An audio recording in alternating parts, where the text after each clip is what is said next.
From Class to Race. Essays in White. Marxism and Black Radicalism. Charles W. Mills. For the left, black and white. Even after a revolution, the country will still be full of crackers.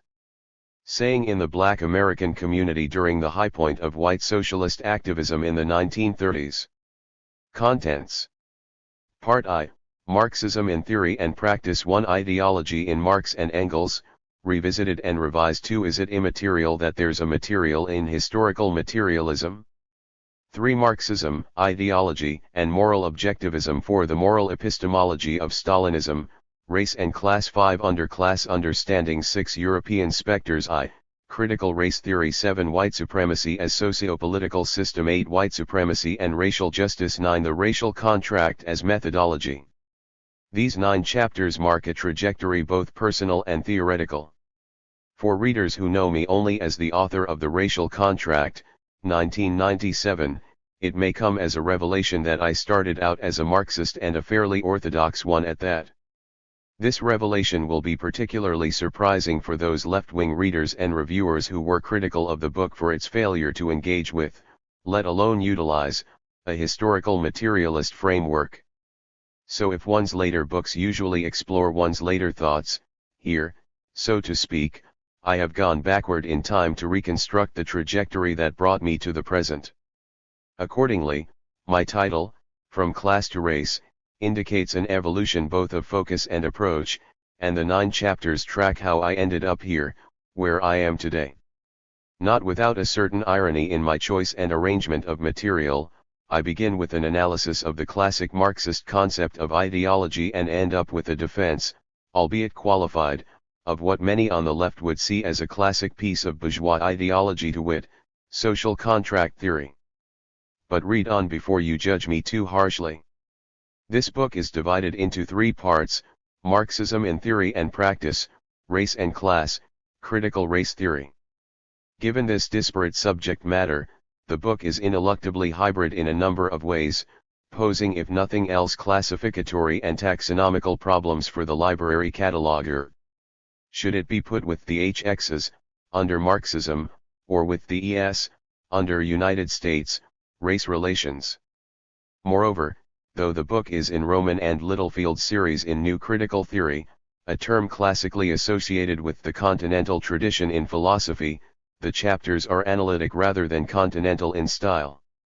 And finally, as noted, while I begin with a sympathetic exegesis of crucial terms in the apparatus of historical materialism, I wind up endorsing a framework famously foundational for liberalism. So in various ways the text resists disciplinary confinement in the standard academic boxes and labels, a reflection perhaps not merely of the author's personal evolution, but of the always somewhat awkward, always somewhat askew, always somewhat problematic relationship the black experience has traditionally had with the categories of the mainstream white academy. But the overarching umbrella category is nonetheless critical theory, and my original, somewhat cumbersome, title was From Critical Class Theory to Critical Race Theory. Now, in a broad sense and by its very nature, philosophy, at least as conceived of in the Western tradition, is supposed to be critical theory insofar as its supposed mission is to seek wisdom and speak truth to power, rather than uncritically affirm the conventional wisdom and propitiate power. Of how many subjects in the academy, after all, can it be said that their initiator, the person standing at the head of the tradition, should have been tried, convicted, and executed for upsetting respectability? But in some ways, philosophy has been trying to live down this promising start ever since. Far too often in the subsequent 2,000 years, philosophers have been complicit with power and hierarchy, rather than challenging them. Accordingly, Karl Marx famously called on philosophers to develop an understanding of the world oriented toward changing it, and critical theory, in the narrow sense of the term as linked with the 1922 founding of the Frankfurt Institute, took its inspiration from Marx's exhortation and set out to create a descriptive and normative social theory of an explicitly emancipatory kind, Rasmussen 1996. As such, critical theory indicted both capitalism and, later, Stalinism by trying to articulate a class-based analysis that was capable of explaining the deformations of reason and the non-realization of moral universalism in both West and East. The first part of the book, Marxism in Theory and Practice, chapters 1 to 4, is located in this tradition, at least to the extent that in these 4 chapters I explore some of the classic themes and problems in historical materialism, ideology, the precise significance of materialism, the status of morality, Stalinism. But my approach to these matters is analytical, though this reflects my training as a philosopher rather than any principled hostility to continental approaches as such. So in that sense, these 4 opening chapters are essays in analytical Marxism. Analytical Marxism as an intellectual movement is now about a quarter century old. Although the term itself would not be coined until the mid-80s, its founding text is G. A. Cohen's classic 1978 Karl Marx's Theory of History, a defense, reprinted in an expanded edition in 2001. Contrasting perspectives on the movement, respectively sympathetic and hostile, 15. Can be found in Meyer 1994 and Roberts 1996. For some, above all its practitioners, it rapidly became the only respectable form of Marxism left on the planet, a distinction unabashedly proclaimed in the self-selected title of a group of its core members, the non-bullshit Marxism group. Inevitably, in a field never shy of indeed historically reveling in internecine polemic and denunciation, this designation was quickly transposed by critics into the non-Marxist bullshit group. In a thin, or weak, sense, the defining features of analytical Marxism are obvious enough: the application of the methods typical of analytical philosophy to Marxist theory, concepts, and claims. But thicker, or more theoretically committed, senses were also put forward, for example, rational choice Marxism or game-theoretic Marxism, Carver and Thomas 1995. However, these candidates have proven more controversial, in part because not all the figures prominent in the field share such methodological sympathies. Thus, it is best to think of them as forming a subcategory of analytical Marxism rather than as being coextensive with it. Certainly I have no commitment to such approaches myself. So what I see myself as carrying out here is simply the traditional analytic task of establishing by clear initial statement of terms, textual citation, and argument what Marx actually meant by specific concepts and what the theoretical implications would be, in short, the familiar role of philosophy as under-laborer. As such, the first 3 chapters in this section are heavily textual, and I make no apologies for that. Of course, some critics might sneer that if the owl of Minerva generally spreads its wings at dusk, here it is flying at midnight. Who cares about these issues anymore? Why should anyone today be concerned about the dead ideas of a philosopher whose degree of deadness, imagine we had a thanatic metric, able to register degrees of deadness, seems by conventional measures to be off the scale, underlined by the utterly post-Marxist nature of the new century. But as Bill McBride has pointed out in another volume in this series, 2001, 113, the scarcity of Platonic city-states has never had any noticeably chilling effect on the Plato industry, nor have exegetes of the Republic ever been required to justify themselves at the philosophical bar. Systematic textual investigation to find out what a philosopher actually meant is not, one would think, an unheard of and unprecedented exercise in the academy, but scholars who would take for granted the value of going through the corpus to clarify Plato's theory of forms, or Hobbes' exact position on natural law, often seem to find it strange that it should still be deemed academically worthwhile to find out what Marx actually meant by such terms as ideology or materialism. Yet Marx remains one of the major thinkers of the past few hundred years, so, if only for academic reasons, it remains important to get straight on what he actually said about specific subjects. And if, as I will 16.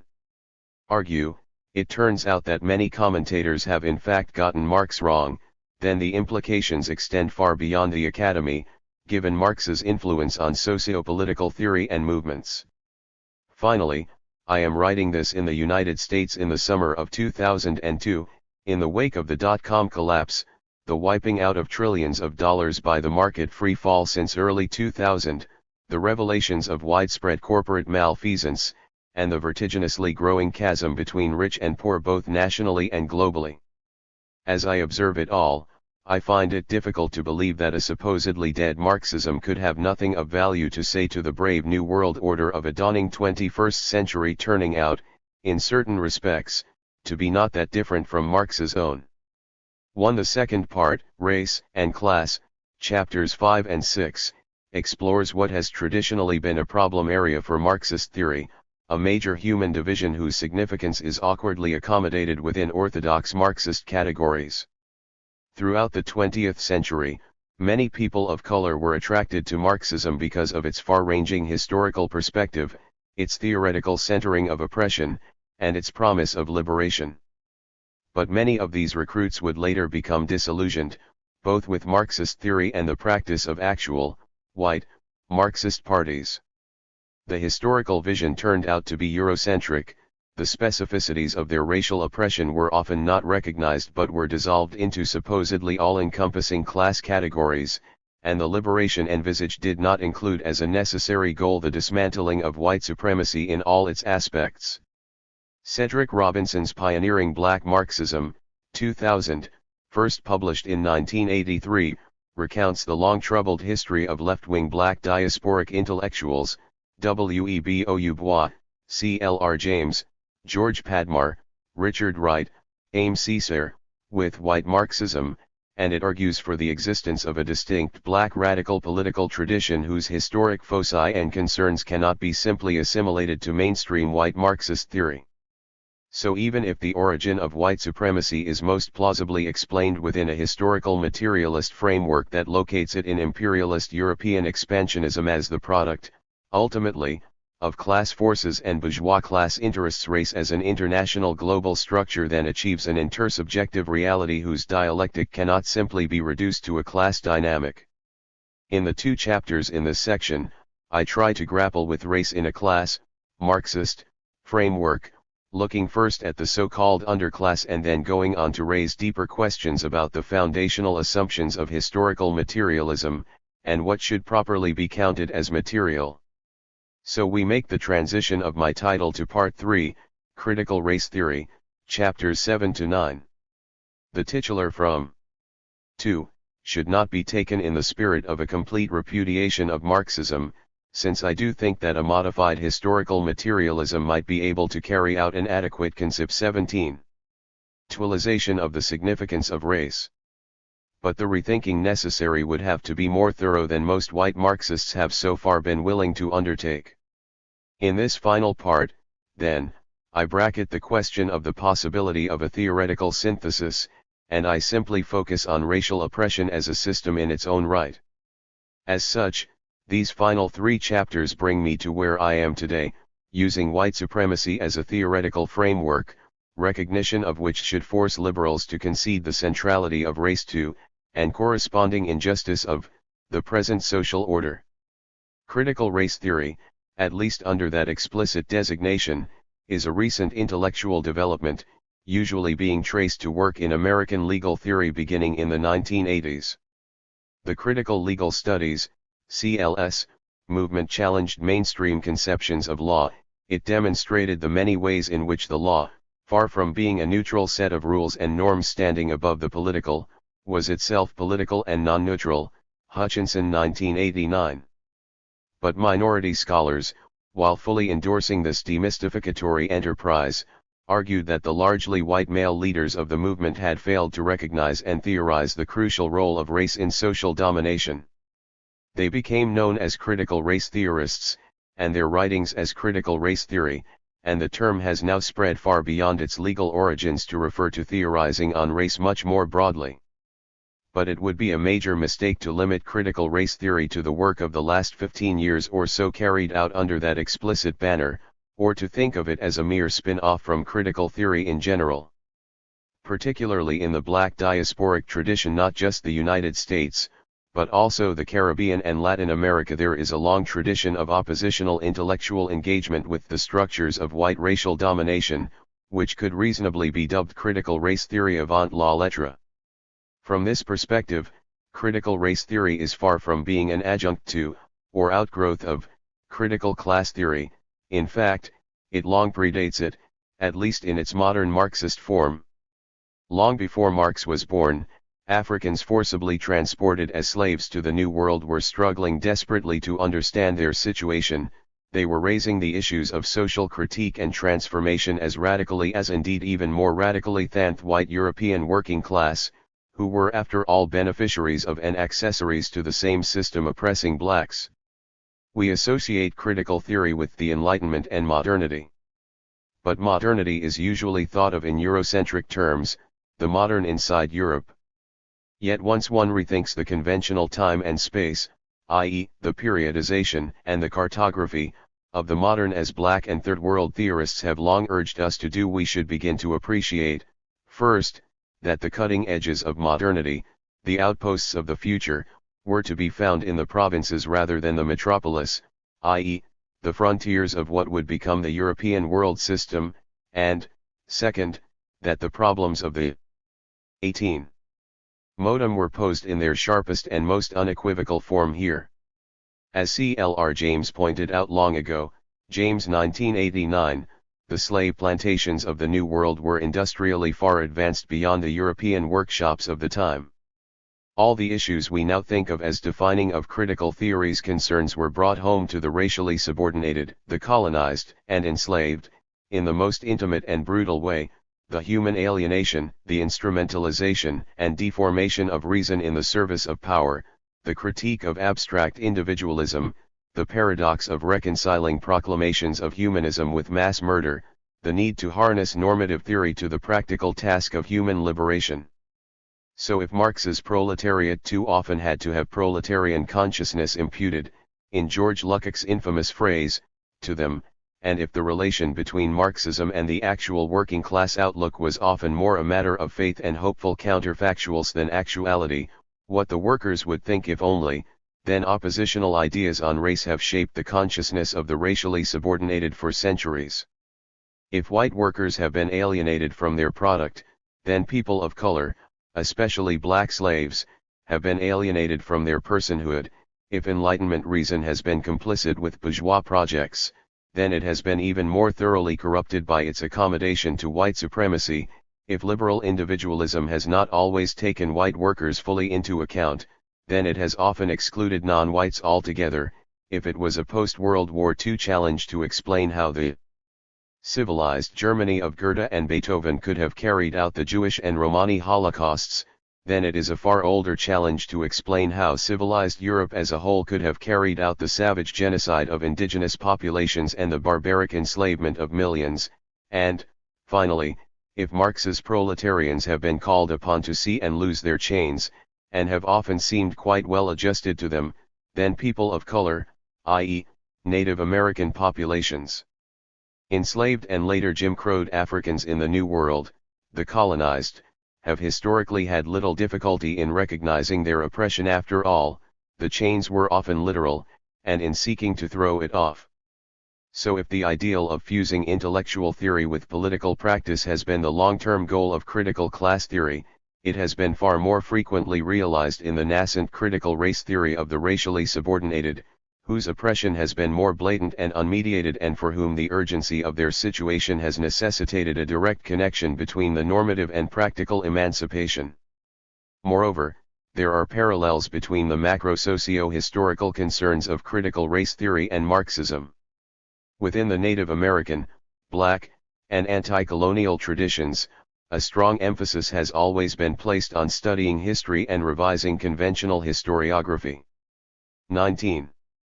Blacks in particular, after all, are famously the race without a history. See Hegel's notorious consignment of Africa to the realm of night in his Philosophy of History, 1956.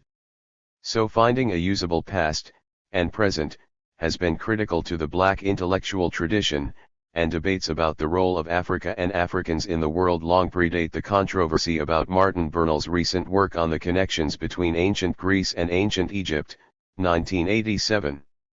In this respect, Black radicalism's meta-narrative makes pivotal the role of European expansionism in the modem period as shaping not merely a global history and geography, but, at the discursive level, a mystificatory history and geography, which need to be exposed. So while some critical race theorists have been attracted to postmodernism for its iconoclasm, many have shied away from its ahistoricism and its refusal to concede the existence of macro patterns that have shaped the world and set the stage for the concerns of the present. In Marxism/critical class theory, of course, this role is played by the analysis of capitalism or, more generally, class society, and historical materialism is supposed to be the theory of its evolution. I have argued elsewhere, Mills 1997, 1998, that white supremacy in both a local and global sense should be the overarching socio-political concept with which critical race theorists work. In chapters 7 and 8, accordingly, I try to map out how the idea of white supremacy could fruitfully inform descriptive and normative critical race theory. Finally, in chapter 9, the concluding chapter in the book, I draw on an apparatus historically linked with liberalism, and I show how it can be turned to radical and critical ends. Defending and clarifying my use of social contract theory in the racial contract, I argue against one of my critics that the racial contract, or, more generally, the domination contract, provides an intellectual framework superior to mainstream contractarianism for tackling issues of race and racism.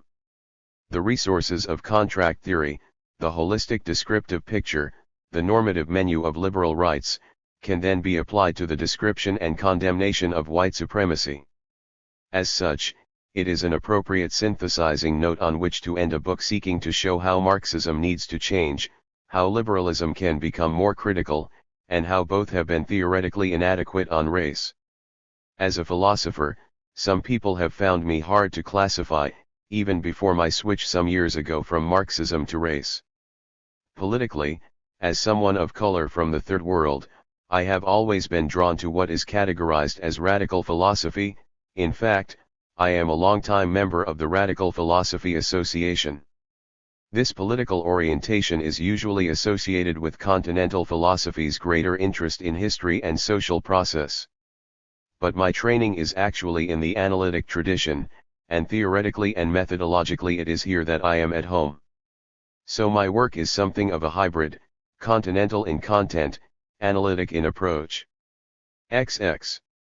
As a result, I hang out with two different crowds at American Philosophical Association meetings, and I have to put up with two sets of eye-rollings and surreptitious headings for the exit when interlopers from the other crowd appear. 1. Analytic colleagues dismissive of fuzzy-minded bloviating continentals who are unclear about everything. 2. Continental colleagues dismissive of ignorant and anal analytics who are clear about nothing worthwhile. Many negative things can be said about analytic philosophy. I have said some of them myself, but I am not one of those who think that its approach is intrinsically hostile to tackling these larger socio-historical questions. What some see as its innate conservatism, I take to be more a contingent artifact of the interests and concerns of a particular population. In other words, if you're socialized by your orthodox philosophical education into a precisely narrow picture of the proper and respectable subjects of philosophy, you will reproduce them yourself in your own writing, teaching, and mentoring of graduate students. But they are not inherent in the approach itself. The pretensions of the analytic tradition are to the making of clear statements of the issue at hand, backed up by arguments, and one would not think that this is intrinsically conservative or threatening to a radical political agenda. If it is, then there is something wrong with that agenda. In G. A. Cohen's dryly understated line, for the Anglophone philosophical tradition, it is not generally supposed that a theoretical statement, to be one, must be hard to comprehend. 2001, X. In this tradition, then, I have tried to elucidate crucial concepts in Marxism and critical race theory, and I have worked out what the implications are. The inclusion of my book in a series like this is itself testimony to the open-mindedness of the series editors, Martin Matustik and Patricia Huntington, and their recognition that critical theory can come in many guises. By the end, I hope to have persuaded the reader that analytic critical theory is not oxymoronic. I have benefited from criticisms of and suggestions on various of the original drafts of these chapters from Sandra Bartke, G. A. Cohen, Frank Cunningham, John Day, Gerald A. Dworkin, Danny Goldstick, Paul Gomberg, Holly Groff, Alastair Hannay, Patricia Huntington, David Ingram, Shelley Kagan, Richard Kraut, Mark Noterno, Lois Pinot, Justin Schwartz, David Schwickard, James Sturba, Robert Stone, Olufemi Taiwo, David Waldman. Cunningham and Goldstick taught me the Marxism I know, and even if I no longer work in this area, I will always be deeply grateful to them for the education they gave me in the theory of a major global thinker. I would also like to single out and thank Martin Matustik in particular for his very thorough, detailed, and helpful comments on the rethinking, rewriting, and reorganization of the original manuscript. The suggestions of the two anonymous Rowman and Littlefield reviewers were also very useful. Bill Hart, Department Chair at the University of XXI, Illinois at Chicago, has been unfailingly supportive of my research, and the technical assistance and daily encouragement of Charlotte Jackson and Valerie Brown have been invaluable. As always, my father, Gladstone Mills, has been my most loyal and unwavering backer. The moral epistemology of Stalinism was presented to the philosophy departments of the University of Illinois at Chicago and the University of Toronto in February 1992, and I have benefited from the audience discussions at both places. Race as the Primary Contradiction, which would become a paper within a paper, was presented on a panel on Envisioning the Next Left, at the Second National Conference of the Radical Philosophy Association in November 1996. My thanks to Ron Aronson, the chair, for his invitation to participate, and to the audience, especially Ann Ferguson, for their vigorous criticisms. White supremacy and racial justice was originally done at the invitation of James Sturba for a conference on alternative conceptions of justice at the University of Notre Dame in April 2000, which was centered on his book Justice for Here and Now, 1998. My appreciation to Jim for the invitation and for his principled receptivity to my critique. The racial contract as methodology, not hypothesis. A reply to Jorge Garcia was presented as a response to Garcia on a panel on subversive contractarianism sponsored by the Society for Philosophy and Public Affairs at the Central Division meetings of the American Philosophical Association in May 2001. I would like to thank Carol Gould for organizing the panel, and Anita Superson for chairing it at short notice. Some of these chapters were originally written or revised during my 1993 to 1994 year as a Fellow of the Institute for the Humanities at the University of Illinois at Chicago, and I would like to express my appreciation to the Institute for its support. I have also benefited, more recently, from a 1999 to 2002 Vic University scholarship. Finally, I gratefully acknowledge permission to reprint the following chapters. Ideology in Marx and Engels Revisited and Revised first appeared in the Philosophical Forum 23, No. 4, Summer 1992. Is it immaterial that there's a material in historical materialism? First appeared in Inquiry 32, No. 3, September 1989. Marxism, Ideology, and Moral Objectivism first appeared in a shorter version in the Canadian Journal of Philosophy 24, No. 3, September 1994. The Moral Epistemology of Stalinism first appeared in Politics and Society 22, No. 1, March 1994. Underclass Understandings first appeared as a review essay in Ethics 104, No. 4 Gooley 1994.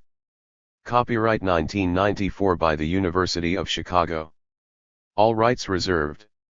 European Spectres first appeared in the Journal of Ethics 3, No. 2, 1999, in a special issue on Marx and Marxism.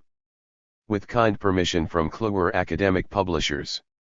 White Supremacy as Socio-Political System is scheduled to appear as a chapter in the forthcoming Whiteout, The Continuing Significance of Racism, Routledge, edited by Ashley Doan and Eduardo Bonilla Silva.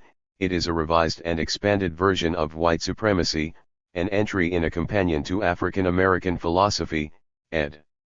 Tommy L. Lott and John P. Pittman, Malden, Massachusetts, Blackwell, 2003. White Supremacy and Racial Justice first appeared in a shorter version in Social and Political Philosophy, Contemporary Perspectives, ed. James P. Sturba, New York, Routledge, 2001. The Racial Contract as Methodology, Not Hypothesis, first appeared as a reply to Jorge Garcia in Philosophia Africana 5, No. 1, March 2002. Marxism in Theory and Practice. Ideology was for a decade or more one of the most intensively analyzed concepts in the Marxist lexicon, though this interest would come more from Western Marxism than later analytical Marxism.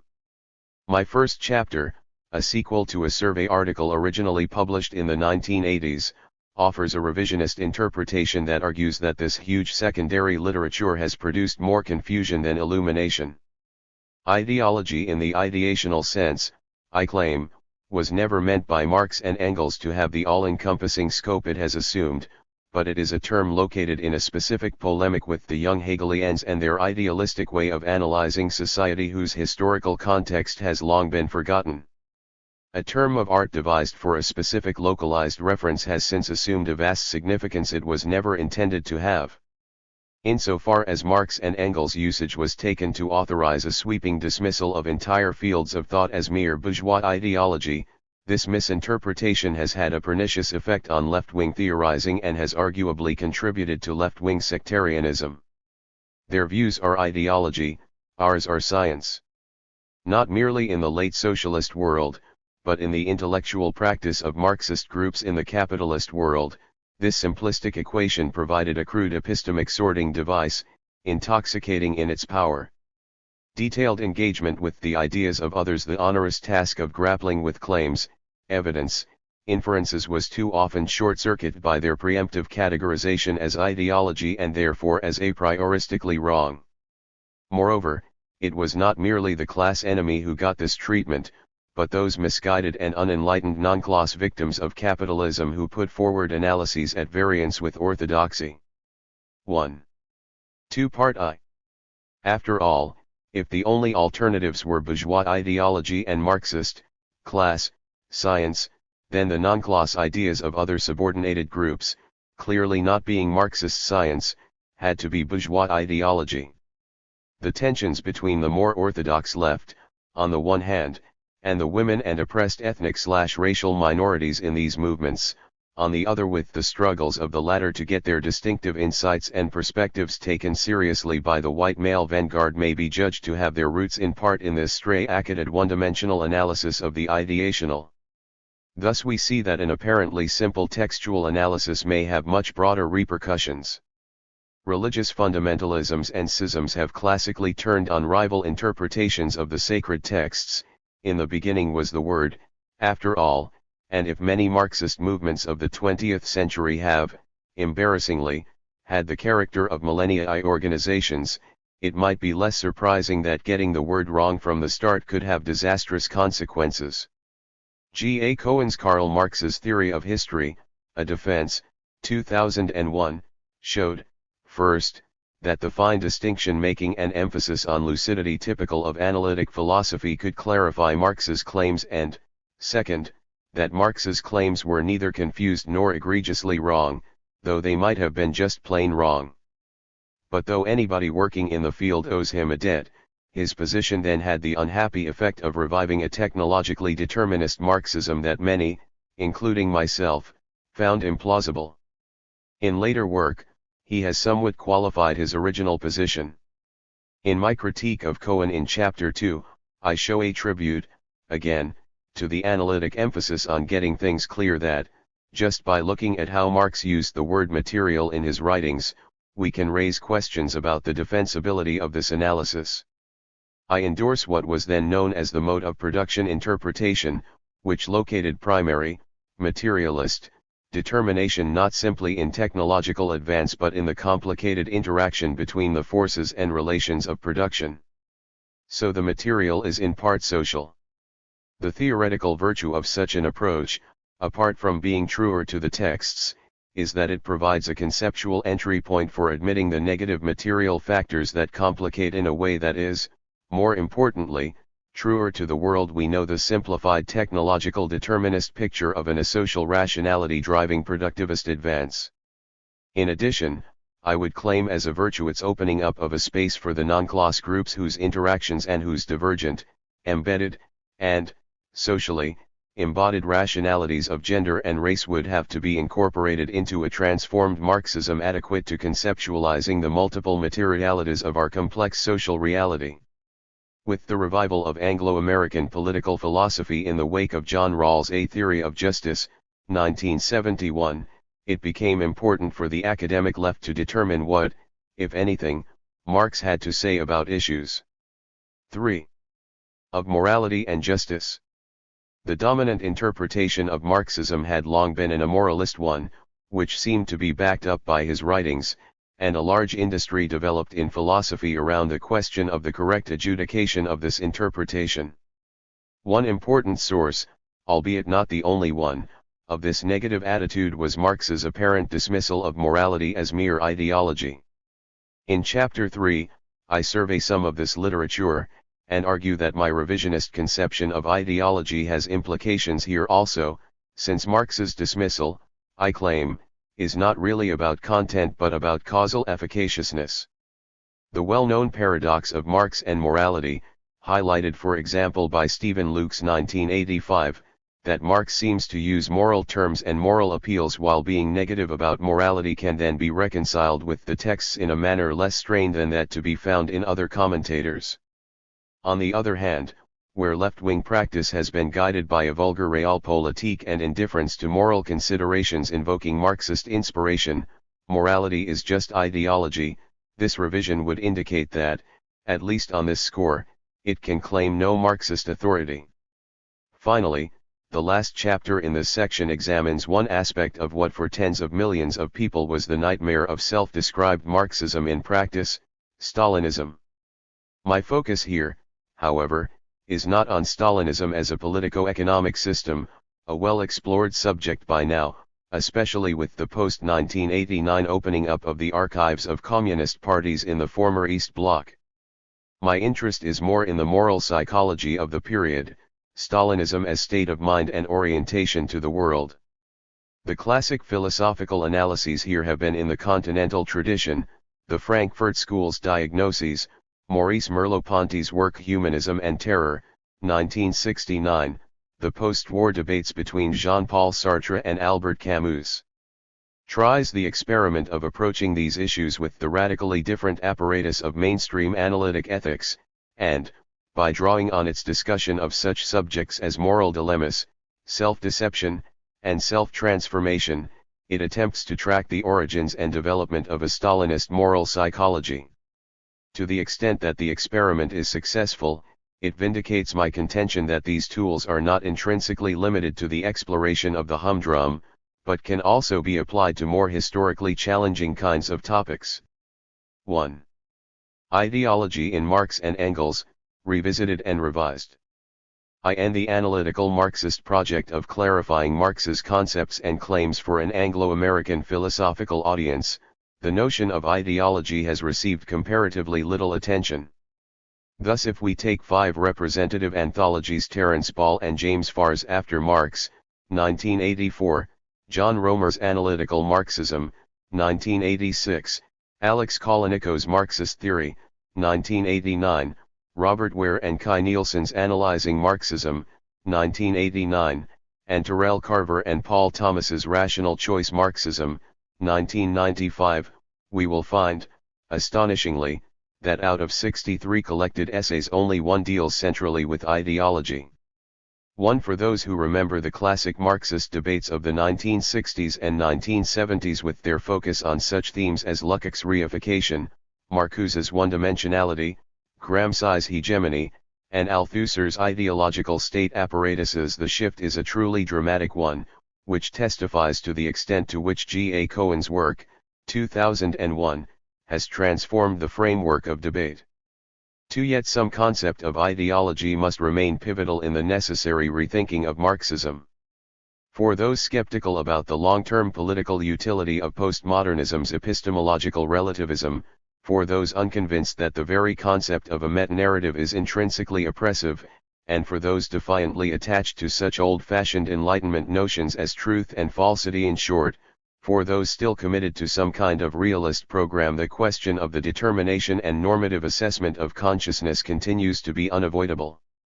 And there is a whole range of issues involved here, for which it is crucial that some adequate conception of ideology be worked out: the claim that the differential social standpoints of groups generate alternative epistemologies, the possibility 6. Of a materialist grounding of discourses, the necessary revision of the pedagogy of the intellectual resistance to oppression in the light of the failure of vanguardism, and the meta-ethical questions of the status of morality and the prescriptive. The concept ascribed to Marx has admittedly been traditionally problematic, it is arguably inconsistent or self-refuting to begin with, it is genealogically confused or opaque, it is class-reductively insensitive to gender and race, it is caught in an unresolved tension between epistemic and social functional characterizations, and it too readily lends itself to moral nihilism and amoralism. Then, certainly any responsible rethinking of Marxism must seek to remedy this. This first chapter attempts just such an elucidation through revisiting an earlier essay of mine. Some years ago, I did a survey article, Mills 1985, that reviewed 20 books and articles on ideology, provided a rough taxonomy of different commentators' views on how Marx and Engels used the term, and then argued in support of one of those positions. A few years after its original journal appearance, it was subjected to criticism by the author whose work I spent the most time discussing, Joseph McCarney, and by two other writers, Dan Costello and Mary Ann Sushinsky, McCarney 1990, Costello 1990, Sushinsky 1990. Point 3. However, in the intervening years, I had already drastically modified my position as a result of discussions with a colleague at the University of Toronto, Danny Goldstick, Mills and Goldstick 1989. In this opening chapter, then, I am taking the opportunity to give a partial defense of my original article and, more important, an exposition of my new view that, paradoxically, refutes McCarney in one sense while vindicating him in another. The main virtue of this radical new interpretation lies not in its intrinsic interest, which is largely antiquarian, but in its clearing of the conceptual ground so that a fresh start can be made. It implies that the conventional spectrum of opinion on what Marx and Engels meant by ideology is quite wrong, that their own notion of ideology is in fact of little use to a modern audience, and that a theoretical space is therefore opened up for the construction of a new Marxist conception of ideology that can largely ignore what Marx and Engels themselves said about ideology.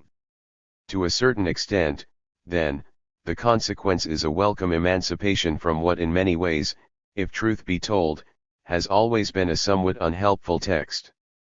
The original argument, 3 main positions. Let me begin with a recapitulation of my original argument. It has long been taken as something of an embarrassment for Marxist theory that an apparently central concept, ideology, seems to involve historical mate. 7. Realism either in self-refutation or an implausible and self-serving exceptionalism. For as critics have pointed out, if ideology's reference is to ideas in general or even class ideas in particular, and if it is a pejorative term, then how does Marxism escape the tu quoque of being itself characterized as ideological? In Mills, 1985, I distinguished 3 main positions on this question, hereafter referred to as positions A, B, and C. A, those authors, the vast majority, who saw ideology as a univocal and epistemologically negative term; B, those authors, most notably Joseph McCarney, who saw ideology as an univocal but epistemologically neutral term; C, those authors who claim that Marx and Engels use ideology in 2 senses, a neutral sense referring generally to class ideas and a pejorative sense referring specifically to ideas of an idealist sort. Since the term seems to have many appearances and derivatives that are negative, thus creating the foundation for position A defenders of the existence of a single neutral sense, position B, must obviously find some way to account for them. The main representative of this position, Joseph McCartney, has for years waged a valiant but largely vain struggle to revise the standard understanding of Marx's concept of ideology. McCartney's strategy, both in his book, 1980, and in his critical response to me, 1990, is to argue that the appearance of an epistemically negative conception, at least in Marx's own work and his co-authored writings, has simply been projected onto the texts by a generation of careless scholars who have mistaken conjunctural concrete attacks on particular ideologies for global pronouncements about ideology itself. Although he concedes that some of Engels' later remarks cannot be accommodated by this reading, he argues that these should be seen as aberrations, a subordinate theme in Engels' writings, that call for further research. In my original paper, I defended position C, which claims that the many negative appearances of the term are no illusion, that their reference has been misunderstood, denoting idealism in particular, rather than class ideas in general, and that this restricted pejorative meaning coexists with a neutral general meaning. As will readily be appreciated, the advantage of this position is that it enables one to have it both ways, to account for what seem, pace McCartney, to be genuinely pejorative usages of the term, while simultaneously saving Marxism from self-refutation, since Marxism would then be an ideology in the second but not the first sense. Before I go on to explain my new position, however, I want to address some of the criticisms of ideology made by McCartney and Costello. In other words, these are criticisms I still see as incorrect despite my change of views. 4. 8. Replies to McCartney's and Costello's points. In my original paper, I placed John McMurtry, author of The Structure of Marx's Worldview, 1978, alongside McCamey in Group B. In his reply, McCamey challenges this categorization, so let me give the evidence. M.C. Murtry offers 5 criteria for ideology. 1. It is constituted of formulated ideas. 2. It refers to human matters or affairs. 3. Its content is materially unproductive. 4. It obtains in a public mode. 5. It is subject to state control. 1978, 127-28. McMurtry goes on to say that ideology includes within its ambit of reference mass media, school, church, academic, legal, political, aesthetic, and all other forms of public communication, though excluding merely personal ideation, 130-31. He discusses the claim of some theorists that another mark of ideology must be that it is unscientific, and he explicitly repudiates this view, saying we are going to interpret Marx as regarding scientific and unscientific conceptions of human affairs as distinct subclasses of ideology. This interpretation, he argues, is consistent with Marx's persistent talk of ideological struggle, which implies that he counted scientific socialism as part of this struggle, so that Marx's theory is properly conceived as both ideology and knowledge. McMurtry 1978, 131-32. Overall, then, for McMurtry, ideology, like law and politics, is always part of the class struggle, its public consciousness side, 141. Now it should be obvious to the reader that this position is far from being sui generis, i.e., deserving of a separate category of its own. In its essentials, it is completely congruent with McCamey's view. Ideology is epistemologically neutral, not unscientific by definition, and it consists of publicly formulated ideas about human affairs, including Marxism itself, that are part of the class struggle. Doubtless there are divergences between McMurtry's and McCamey's precise interpretations, but McMurtry is indeed, pace McCamey, a legitimate representative of position B6. Another issue is more quickly disposed of. McCamey, 1990, repeats a point he made in his book, that an argument against the pejorative interpretation of ideology is that such phrases as ideological deception, ideological illusion, and so forth, would then have a pleonastic character. For Marx and Engels would then be saying something like deceptive deceptions, illusory illusions, and so on, 453. However, if the pejorative meaning of ideology does not refer to illusions in general, but to idealism in particular, then ideological distortion/illusion/deception would not be pleonastic, because it would 9. Signify distortions, illusions, and deceptions of a specific kind, idealistic ones. The implicit contrast would not, then, be a lifeless one, McCamey 1990,453, because Marx and Engels would be singling out a particular kind of illusion, one they regarded as peculiarly characteristic of a certain social stratum, and demarcating it from other, non-idealistic, kinds of illusion. I will elaborate on this later. As was the case in his book, a significant portion of McCamey's reply, section 2, focuses on a rereading of one crucial passage, the camera obscura passage, from the German ideology, if in all ideology men and their relations appear upside down as in a camera obscura. CW 5, 36. In my original article, Mills 1985, I had suggested that one should be a bit wary of an interpretation which rests so heavily on a single, allegedly mistranslated phrase, 335. In his reply, McCamey comments that my remark itself involves a kind of inversion, since it is not he who has attributed such significance to this passage, but those commentators in group A who argue for the univocal pejorative meaning. What we have here is an unfortunate complete misunderstanding of my original point, for which my wording might be responsible. My point was not that this is the single passage that lends support to the second position, position B. To say so would make no sense at all, since obviously, as I said in Mills 1985, this passage is, on the contrary, a problem for that interpretation. My point rather was twofold: first, that it was implausible to think that position A had such an exiguous textual foundation. In fact, there are many passages that support it, of which this is only one. Second, that a defender of position B, such as McCamey, would consequently have to do much more work to show that position A is wrong than just to offer an alternative reading of one of them, admittedly a central one, that most frequently cited by commentators.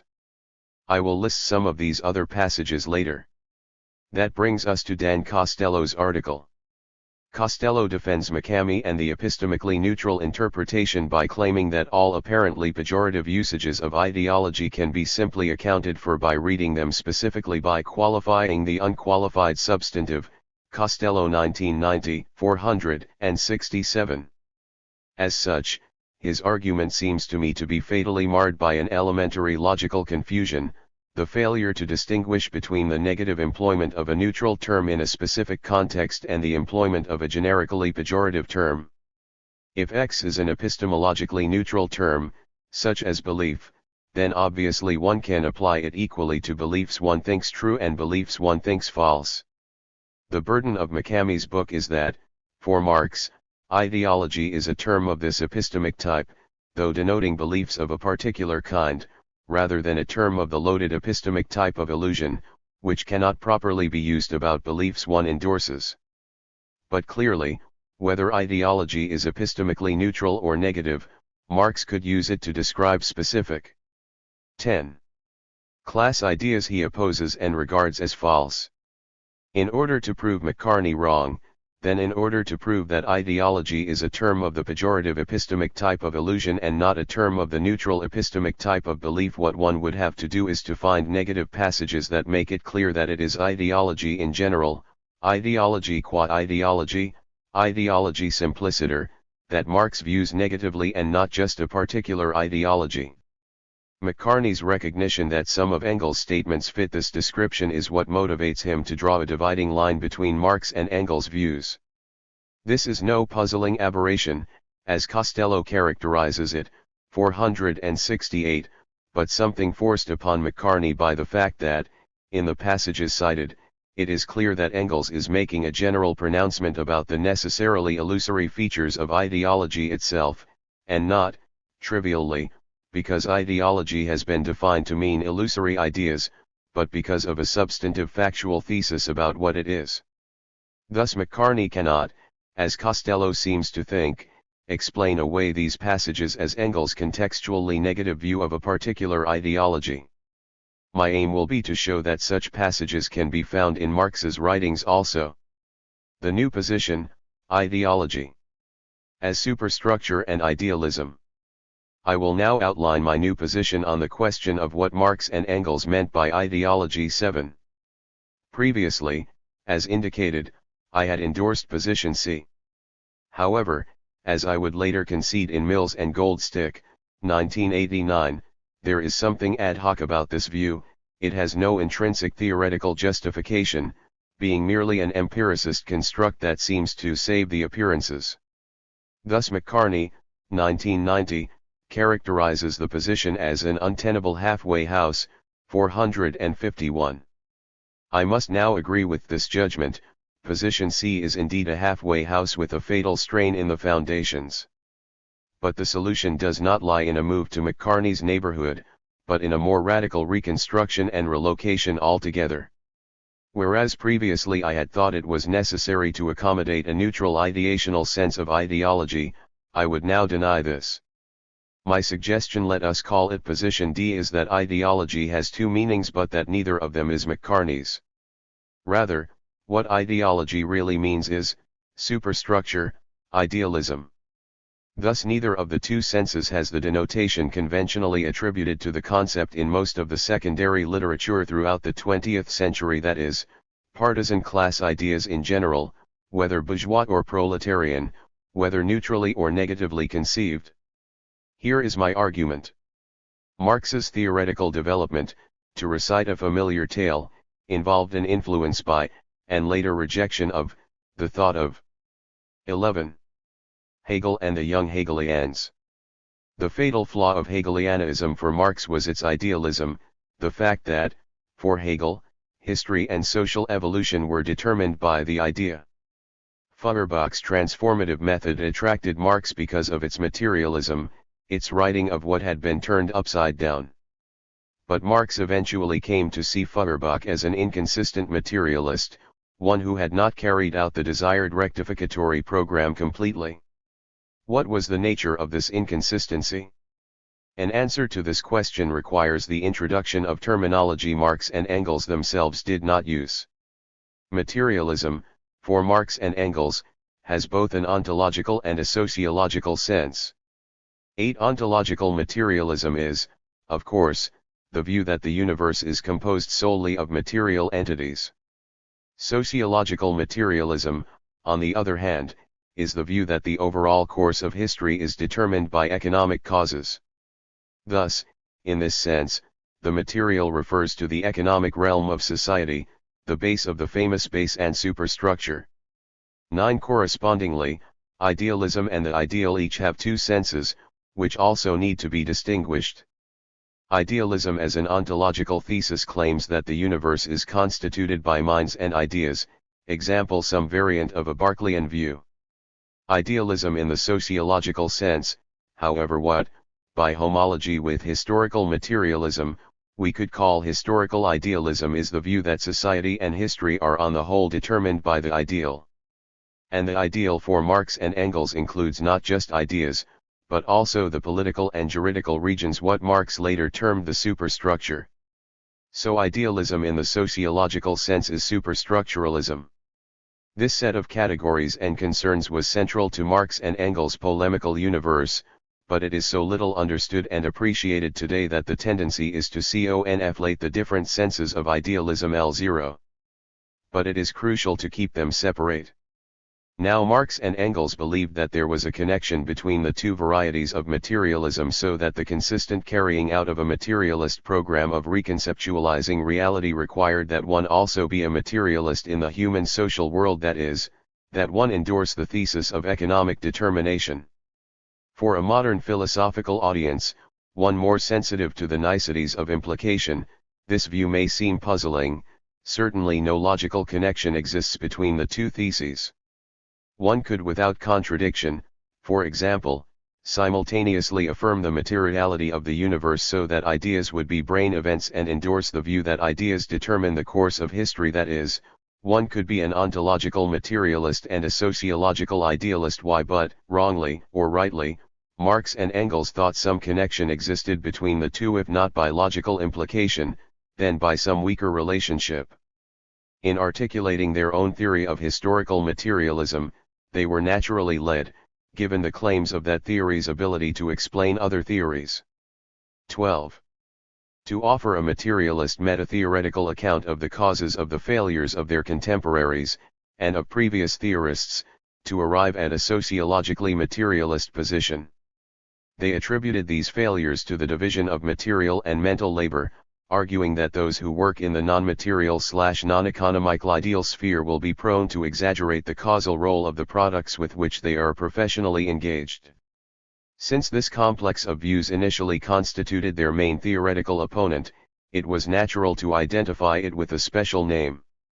My revisionary thesis is that ideology is simply another member of a family of terms, probably deriving from Hegel's idea, which came to be used by Marx and Engels to refer both to the ideal/non-economic/superstructural region of society and to these theories of superstructural determination. To quote Goldsticks and my paper, Marx and Engels' basic claim was that if you were an ideologist, a member of the superstructural/ideological professions, specializing in superstructural labor, your view of society was likely to be ideological/idealist, superstructuralist, in that you would be inclined to see ideology, the ideal superstructure, as having a greater causal power and corresponding explanatory significance than it actually possessed. Mills and Goldstick 1989,423. McCartney's sense of the term simply does not exist. Position C was a conceptual hybrid that sought, at the cost of internal unity, to retain the neutral ideational sense of ideology. By contrast, position D is organically unified, since the pejorative ideational sense, ideology as idealism, is derivative from the neutral sociological sense, ideology as superstructure. Nevertheless, it is obvious that to a readership who has taken for granted for decades the conventional spectrum of interpretation, this view will seem quite bizarre. So let me now try to demonstrate the support for this view, drawing on some of the more obscure appearances of the terms listed earlier, see Note 7. This will necessarily be a somewhat dry and wearying textual affair, but the effort will be worth it if an interpretation so radically divergent from present-day opinion can be convincingly established, thereby liberating us from the domination of a misunderstood concept.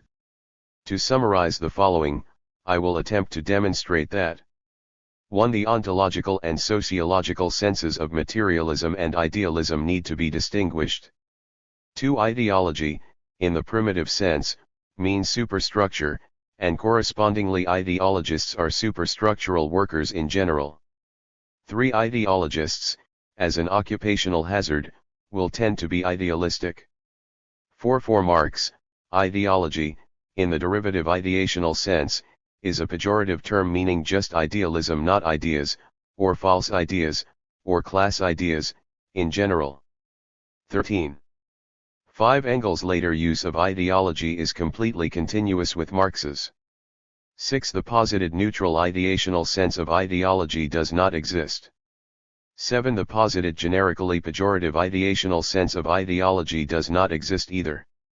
Textual evidence for the new position.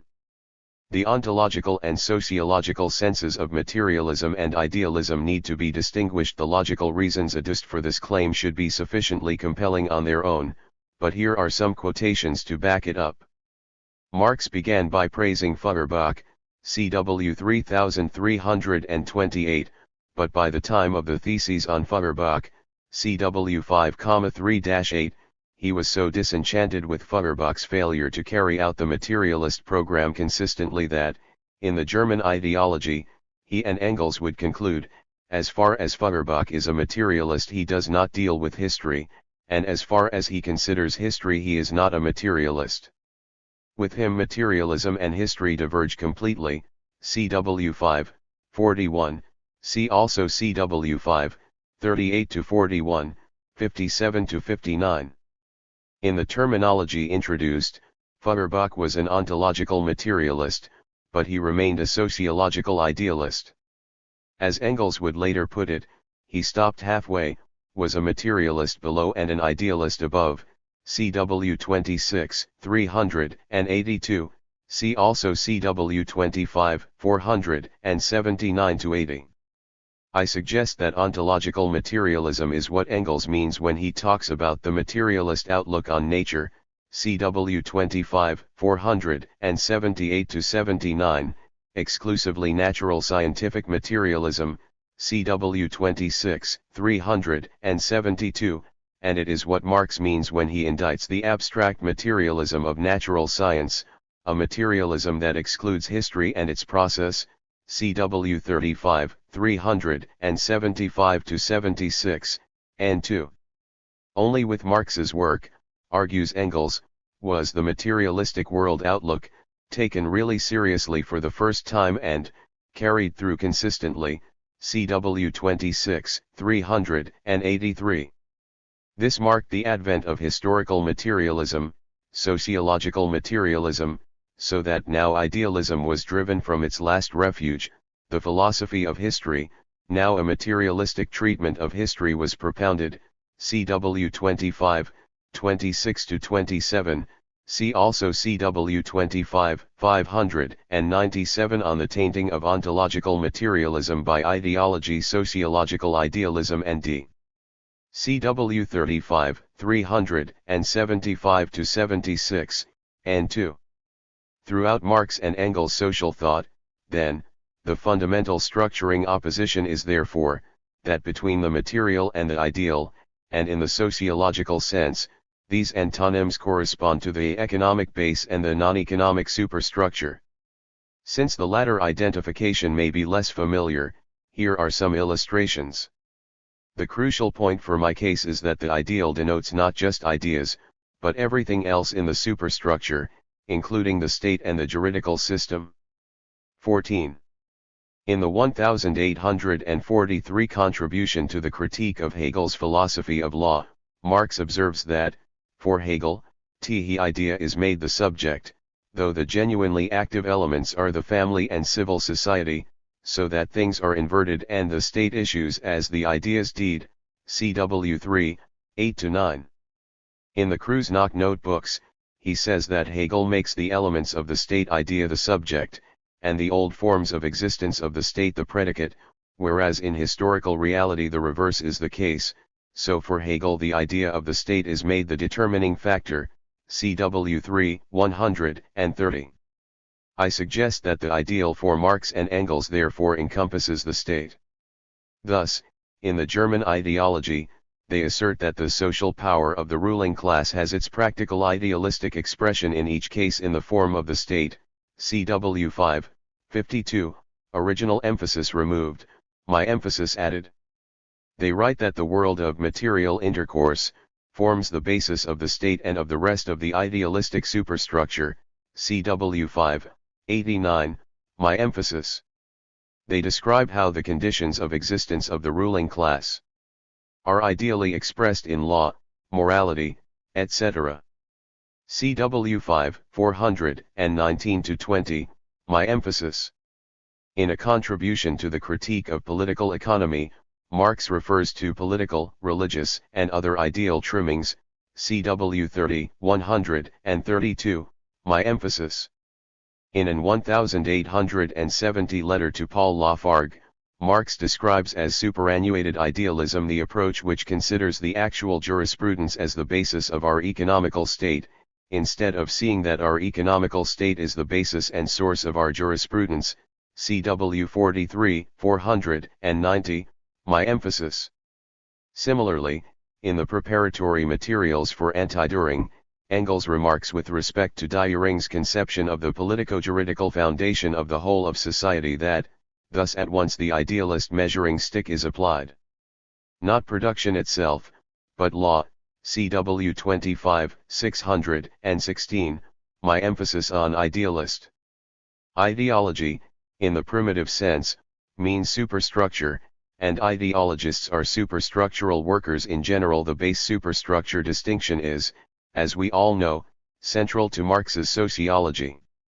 but what is far less recognized is that Marx and Engels also developed a categorization of people based on this distinction: people occupationally performed either basal economic labor or superstructural/non-economic labor. Marx saw the former as productive and the latter as unproductive. Thus, in a contribution to the critique of political economy, Marx observes that, once there exists a society in which some people live without working, without participating directly in the production of use values, it is clear that the surplus labor of the workers is the condition of existence of the whole superstructure of the society, its material basis. CW 30, 190-91. For Marx, these people live off the surplus labor of the workers and, following Adam Smith and Jean-Baptiste Say, produce im. 15.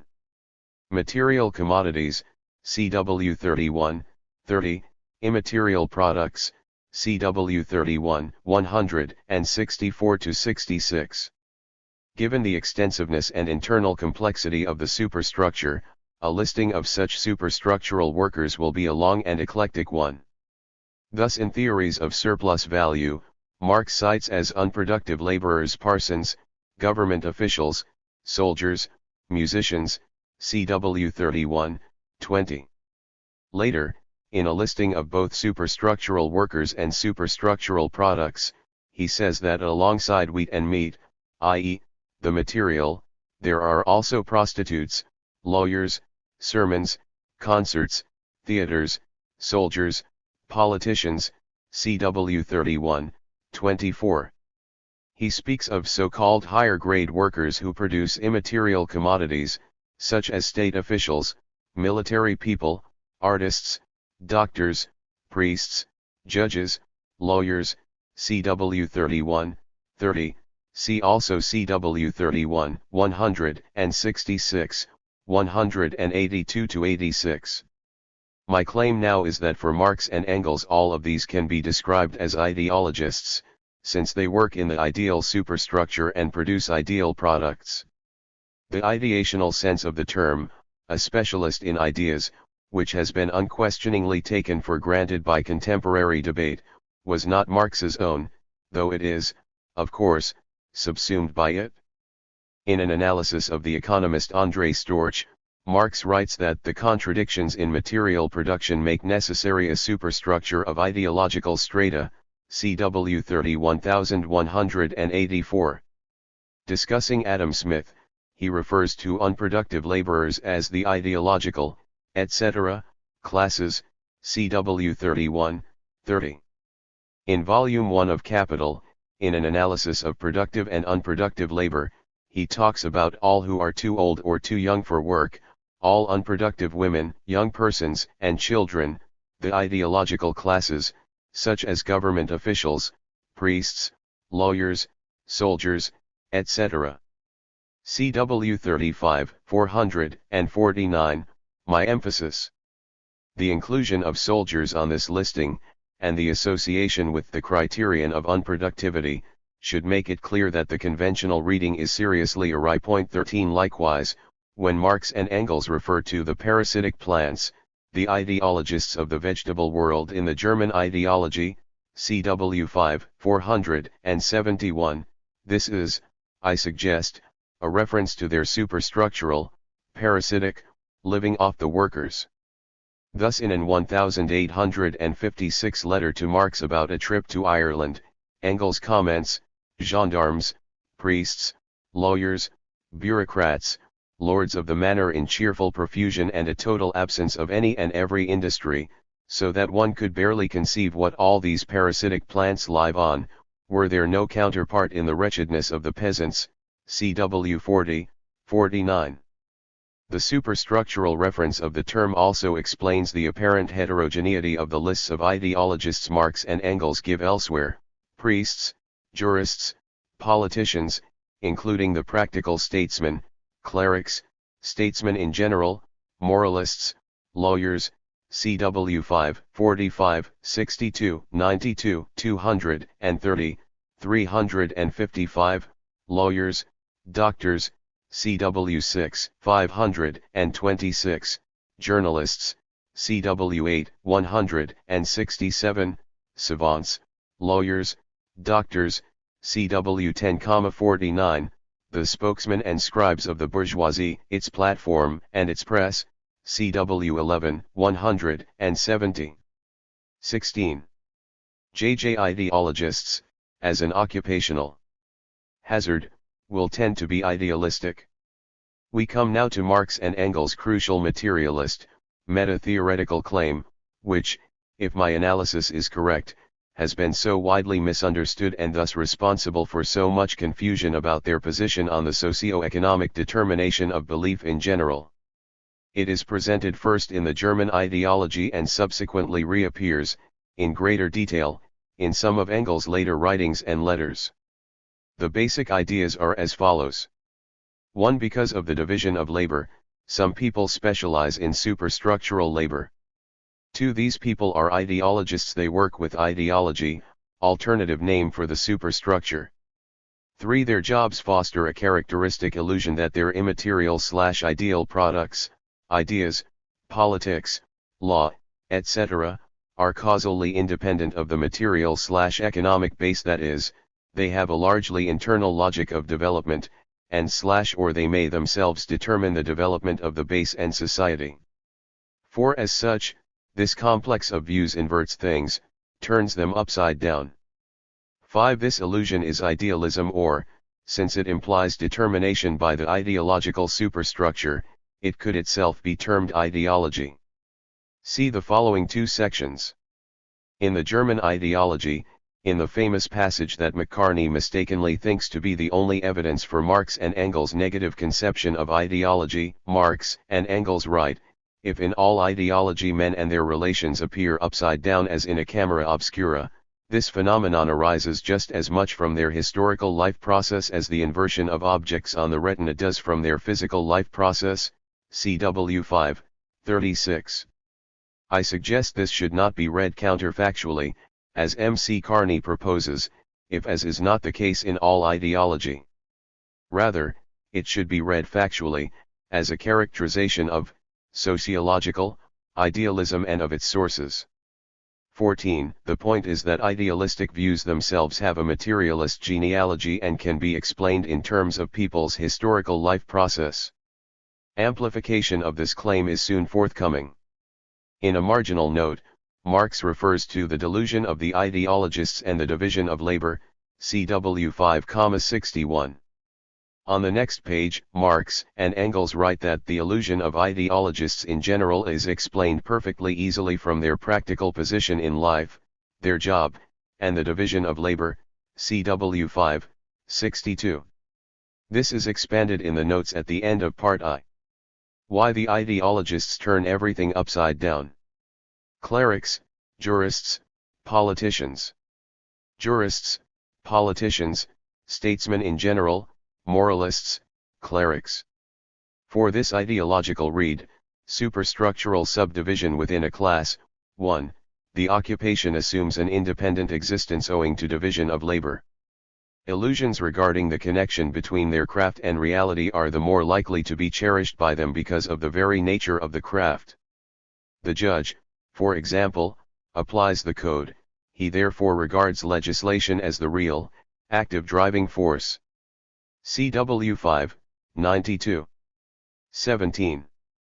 This passage is noteworthy in a number of ways. To begin with, it is hardly ever cited by anybody, since the analysis it is offering seems completely obscure and non-illuminating about the nature of ideology, understood as class ideas in general. But once it is realized that ideology actually means idealism, the passage becomes transparent. The idea is that people who work in the superstructure, ideologists, note the extended list, develop the illusion, because of the division of labor, that the superstructural products with which they are occupationally engaged are independent causally, rather than determined by the material base. So the judge, for example, begins to suffer from the illusion that the legal code is the real, active driving force, rather than the economic causes that Marx and Engels saw as causally primary, and note, incidentally, the matter-of-fact way in which a judge is introduced as an example of an ideologist, with no reference to his role as a disseminator of ideas. This counts as idealism because, as earlier noted, the juridical system is ideal within their categorical scheme. Similarly, they later observe, it only shows that the writer considers politics to be an independent sphere of activity, which develops in its own independent way, a belief he shares with all ideologists, CW 5, 468. Both politics and the legal system are part of the superstructure, and so they do not develop in their own independent way, but are determined by the economic base. The contrary belief is idealism/ideology. See also CW 5, 446-47. On this basis, we can now understand why Marx and Engels were hostile to ideologists and ideology as such. But since this fact has been challenged by McCamey, for Marx, and by Costello, for both Marx and Engels, let me now put it beyond any reasonable doubt. Is. For Marx, ideology, in the derivative ideational sense, is a pejorative term meaning just idealism, a hermeneutical problem. How does one differentiate a definitionally pejorative usage from a contingently pejorative usage? In reconstructing the meaning of ideology, the mere fact that a certain usage is negative will not be sufficient to establish a pejorative conception, for one can always 18. Argue, as McCartney and Costello do, that the target makes it so, in other words, that the negative attitude evident is evoked by a particular ideology. Such a claim would be made more plausible by the presence of qualifiers, the German ideology, or index-ical terms, this ideology, these ideologists, where the implicit reference is specific. Correspondingly, this interpretation will become less plausible in the absence of such qualifiers, when it seems that hostile and negative analyses of ideology and ideologists in general are being proffered. Describing their own methodology in the German ideology, which draws on abstractions which are derived from the observation of the historical development of men, Marx and Engels announced that, we shall select here some of these abstractions, which we use in contradistinction to ideology, and shall illustrate them by historical examples, CW 5, 37. They do not say the German ideology, or the ideology of our opponents, or some cognate phrase. What they say is ideology. Obviously, ideology in general is to be contract opposed to their approach. They characterize Bruno Bauer's polemic against Feuerbach's sensuousness as motivated by Bauer's hostility to Feuerbach's attempt to escape ideology, CW 5103. Not their ideology, note, but ideology simpliciter. They say that the true socialists detach the communist system's critical and polemical writings from the real movement, of which they are but the expression, that they detach the consciousness of certain historically conditioned spheres of life from these spheres, and that in so doing, they have abandoned the real historical basis and returned to that of ideology, CW 5, 456. Ideology without qualification, note. Later they write of the true socialists' theory of property. This theory of true property conceives real private property, merely as a semblance, whereas it views the concept abstracted from this real property as the truth and reality of the semblance. It is therefore ideological all through, CW 5, 469. Again, ideological qua ideological is obviously functioning as a pejorative term. In all these cases, the reference is to the specific illusion of idealism. In his critique of Proudhon, The Poverty of Philosophy, Marx says disparagingly of his theory that, in constructing the edifice of an ideological system by means of the categories of political economy, the limbs of the social system are dislocated, CW 6, 166-67. If ideological is neutral, as McCartney claims, why should these consequences follow?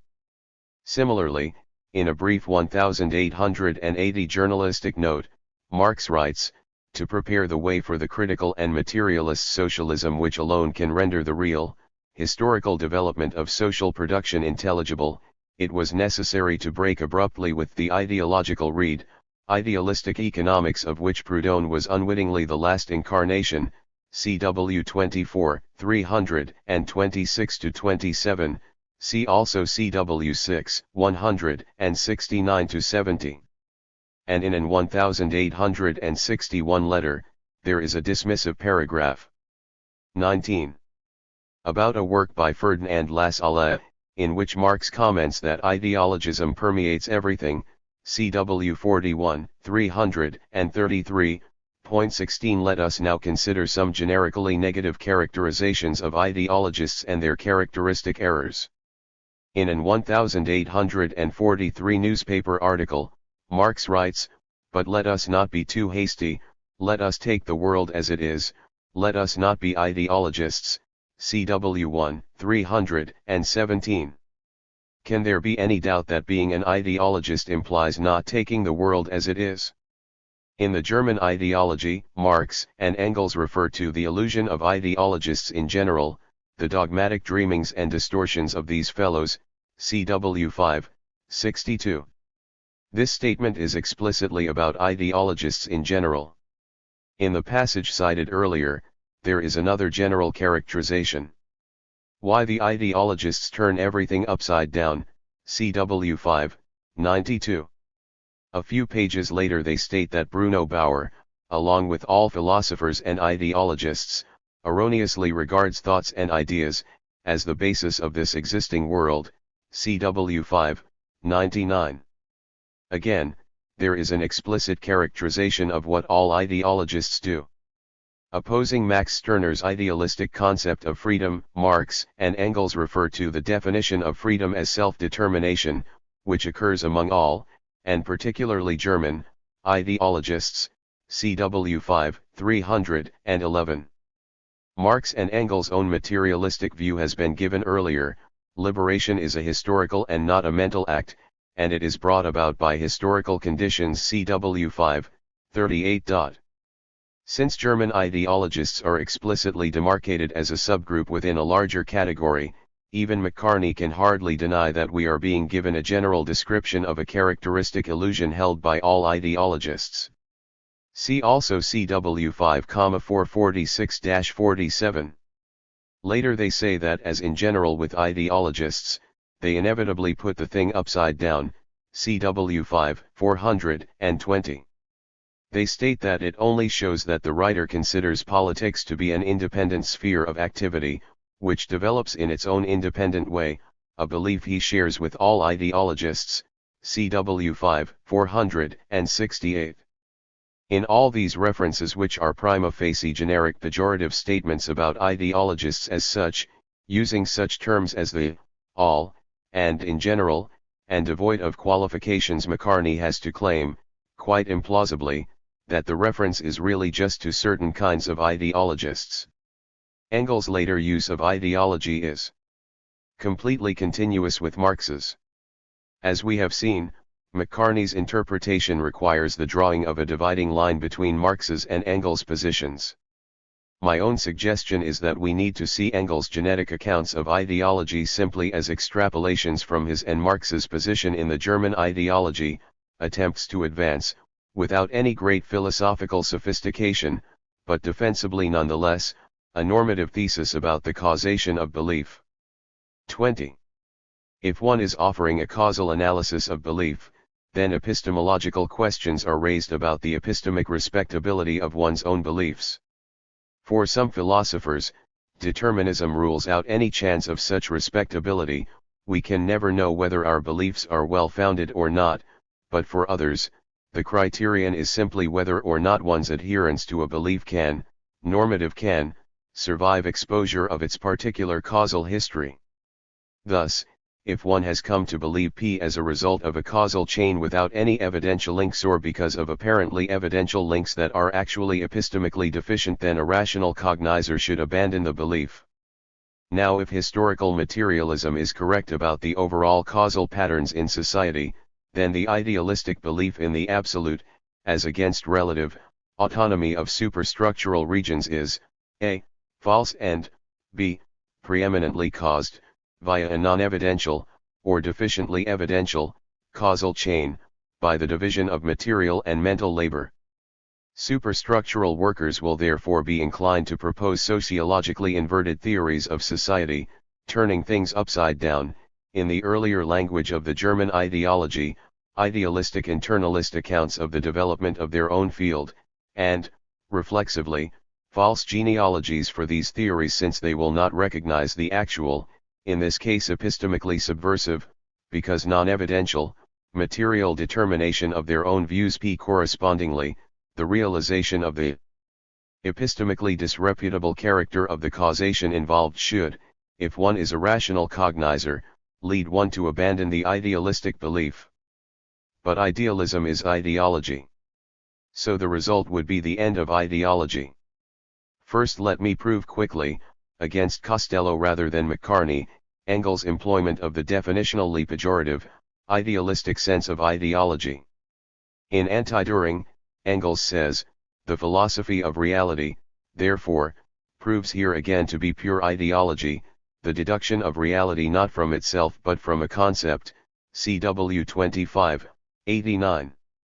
Similarly, in the preparatory writings, Engels observes, to construct results in one's head, take them as the basis from which to start, and then reconstruct the world from them in one's head is ideology, CW 25597. In Ludwig Feuerbach, Engels says that an ideology is occupation with thoughts as with independent entities, developing independently and subject only to their own laws, CW 26, 394.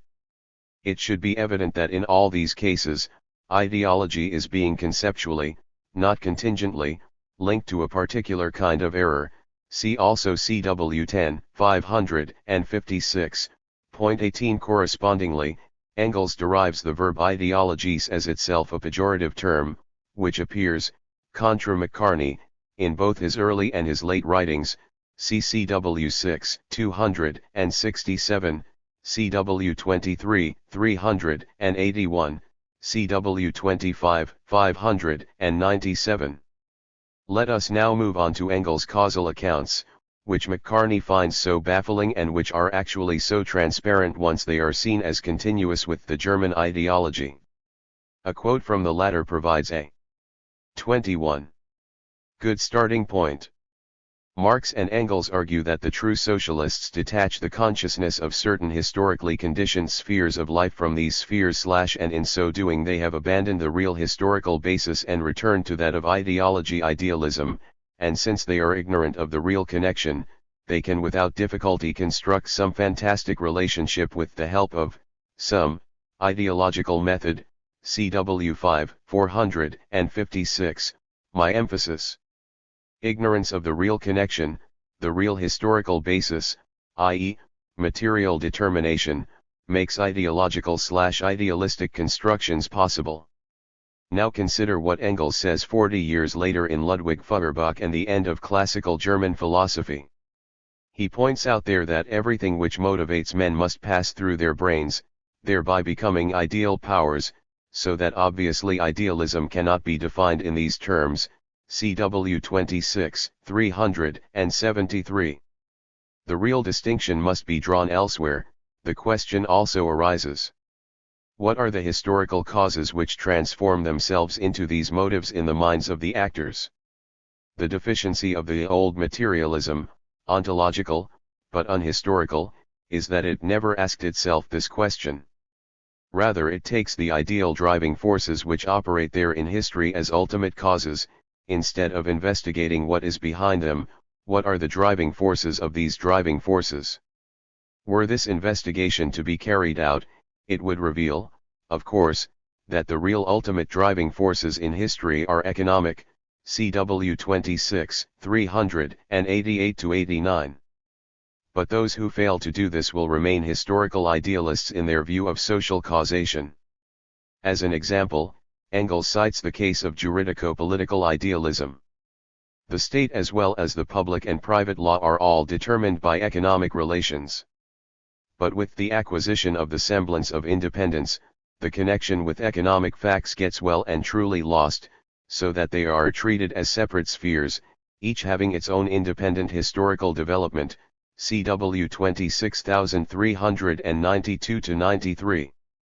Engels goes on to discuss still higher ideologies such as philosophy and religion, where the material connection is more complicated, but likewise here, as for all ideologies, a materialist genealogy and externalist dynamic can be provided, CW 26393.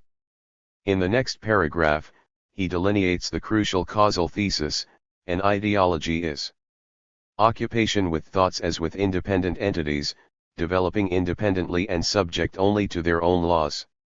That the material conditions of life of the persons inside whose heads this thought process goes on in the last resort determine the course of this process remains of necessity unknown to these persons, for otherwise all ideology would be finished. CW 26394. What is being articulated is a general thesis about the material determination of idealistic views, not political views in general, as has standardly 22 been assumed. Note, in a published work, intended for the public domain, not just a letter written in old age to colleagues in the socialist movement contra McCartney 1990, 459. If this causal relationship became known, all ideology would be finished, or, in the more familiar translation, there would be an end to all ideology, because people's idealistic beliefs, assuming that they are rational agents, would not survive the exposure of the non-evidential character of their causal histories. Similarly, in his October 27, 1890, letter to Conrad Schmidt, Engels describes the new, independent field of law, whose ultimate economic determination is not recognized by the jurist, so he imagines he is dealing in a priori principles not in any deep Kantian sense, obviously, but a priori simply in the sense of independent of an economic genesis, whereas they are, in fact, no more than economic reflections, and thus the whole thing is the wrong way up. His inversion, in as much as it is not recognized, constitutes what we call an ideological view, CW 49, 60-61. Finally, this theme is repeated in Engels' famous July 14, 1893, letter to Franz Mehring: ideology is a process accomplished by the so-called thinker consciously, indeed, but with a false consciousness. The real motives impelling him remain unknown to him, otherwise it would not be an ideological process at all. And in the next paragraph, ideological conceptions are glossed as this appearance of an independent as against materially/economically determined history of state constitutions, of systems of law, MESC, 511. As can now be appreciated, McCartney has utterly misunderstood Engels' point by transforming this passage into a psychological account of the genesis of political ideas, McCartney 1980, 95-97, when it simply needs to be read as a reiteration of the aforementioned claim. In addition, he says falsely of my interpretation that I assimilate idealism and false consciousness, McCartney 1990, 458-59. I didn't do that in my original paper, Mills 1985, nor am I doing it now. My claim is not that they're the same, but that false consciousness accompanies idealism, since for Engels false consciousness just means unawareness of the epistemically subversive material causation of the idealistic beliefs. A true consciousness of their actual genealogy, by implication, should lead to their rejection, which is why there would be an end to all ideology. Here now is some evidence for the non-ideational, superstructural sense of ideology, which poses further problems for McCartney's interpretation. In his reply, McCartney argues that Engels' aberrant usage is a subordinate element even in his late writings, offering as evidence some passages from Ludwig Feuerbach that he thinks conform to the neutral ideational reading, CCW 26, 395-96. But in this very same text, only a page or two before these passages, we find Engels saying that, the state presents itself to us as the first ideological power over man, CW 26. 23. 392. How can McCamey's reading make sense of this sentence? Representatives of the state will certainly use ideology in his sense, but why should that make the state the first ideological power? On my reading, however, there is no such interpretative difficulty, for in the context, a discussion of the determination of the juridico-political by the economic, ideological clearly means superstructural. A few paragraphs on, Engels gives the pejorative characterization, aberrant, according to McCamey, of ideology earlier quoted, occupation with thoughts as with independent entities. In this very paragraph, the putative neutral ideational usage cited by McCamey occurs, yet, astonishingly, McCamey does not inform the reader of this. So Engels was presumably so oblivious to any requirements of theoretical consistency that he could casually switch the meaning of a central term in the middle of a paragraph. On my reading, by contrast, it is not necessary to suppose any such implausible theoretical contradiction, since the sentence in the paragraph that McCamey takes to support his view can be read as supporting my own. The Middle Ages had attached to theology all the other forms of ideology, philosophy, politics, jurisprudence, and made them subdivisions of theology, CW 26, 395. I suggest that here too ideology means superstructure, which is why it readily subsumes politics and jurisprudence as well as the ideational philosophy. The same can be said for another passage McCamey cites as evidence for his view 1990,460. See also the letter to Mering, where, in a discussion of the superstructure's relative autonomy, ideological spheres seems best read as superstructural spheres MESC, 512. And in another letter, Engels refers to a mass of ideology deriving from feudal times, such as English common law, religion, sectarianism, CW 47, 491. So Engels has simply moved from the ideational ideologious idealism/superstructuralism to the related macro-social, given his and Marx's analysis, ideology as superstructure. In several places in Engels' writings, such seemingly abrupt semantic transitions take place. For a particularly dramatic example, see the letter to Mering MESC, 511-12, and as readers can confirm for themselves, the neutral ideational reading, unlike my own interpretation, undergoes fatal strain in trying to account for them. The posited neutral ideational sense of ideology does not exist. A standard measure of the superiority of one theory to another is that, a. it can explain everything the other theory can, and b. it can explain things the other theory can't. I think I should now have demonstrated the latter of these. Let me therefore now come to what McCamey takes. 24. To be the positive textual evidence for the neutral ideational meaning of the term, showing how it too can be more convincingly reinterpreted from this new perspective. The main piece of evidence he cites, which is also that cited by M.C. Murtry and by the supporters of position C who see this as one of two senses of the term, comes from the 1859 preface to a contribution to the critique of political economy. Then begins an era of social revolution. The changes in the economic foundation lead sooner or later to the transformation of the whole immense superstructure. In studying such transformations, it is always necessary to distinguish between the material transformation of the economic conditions of production, and the legal, political, religious, artistic, or philosophic, in short, ideological forms in which men become conscious of this conflict and fight it out. CW 29, 263. The standard argument is that this appearance of the term has to be epistemologically neutral, since Marx must obviously anticipate that class struggle will be ideologically fought out with his own theory among others.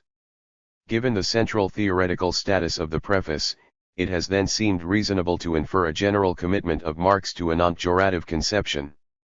But this textual datum is, in a sense, theory-laden, in that commentators have taken for granted as a background theoretical presupposition the ideational reference of ideology. Once the existence of the broader ideal/superstructural sense of ideological has been conceded, however, it should readily be appreciated that it fits better here than the supposed ideational sense.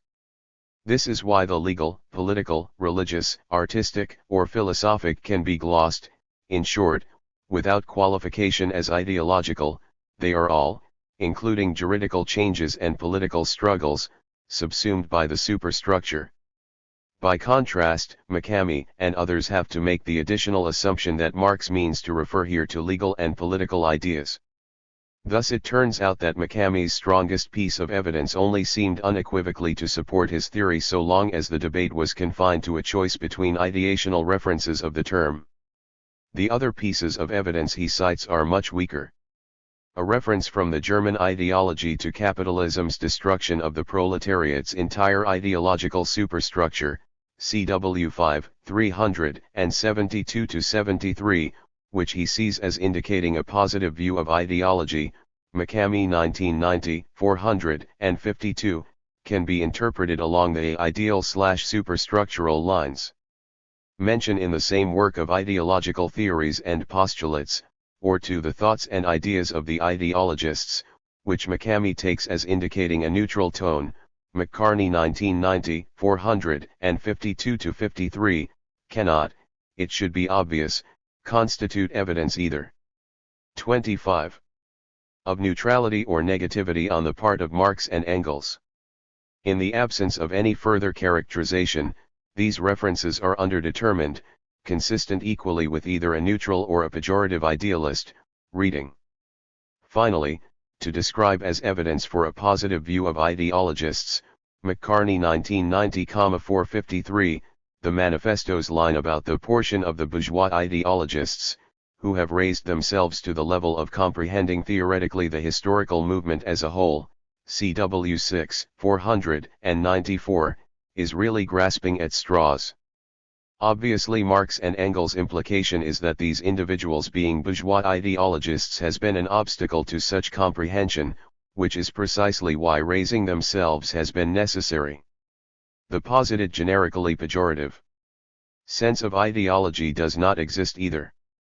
Finally, we need to look briefly, but crucially, at the claim, not McCartney's, that ideology is pejorative and general in scope, referring not just to idealism but to mystification of all kinds.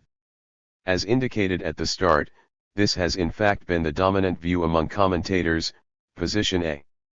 Thus in Marx's later economic writings the Grundrisse, Capital, theories of surplus value where he excoriates those economic theorists whose views he sees as fetishistic and as involving a dehistoricizing collapse of the socio-economic into the natural, it is taken for granted in most of the secondary literature that he is critiquing these views as ideology. But the virtue of what might seem to be my tedious and scholastic listing of appearances of the term in Endnote 7 is that it shows the conventional interpretive wisdom to be quite wrong, unsupported by the texts. Nowhere in the scores of pages of the polemics against the vulgar economists does Marx describe their fetishistic/naturalizing theoretical errors as ideology.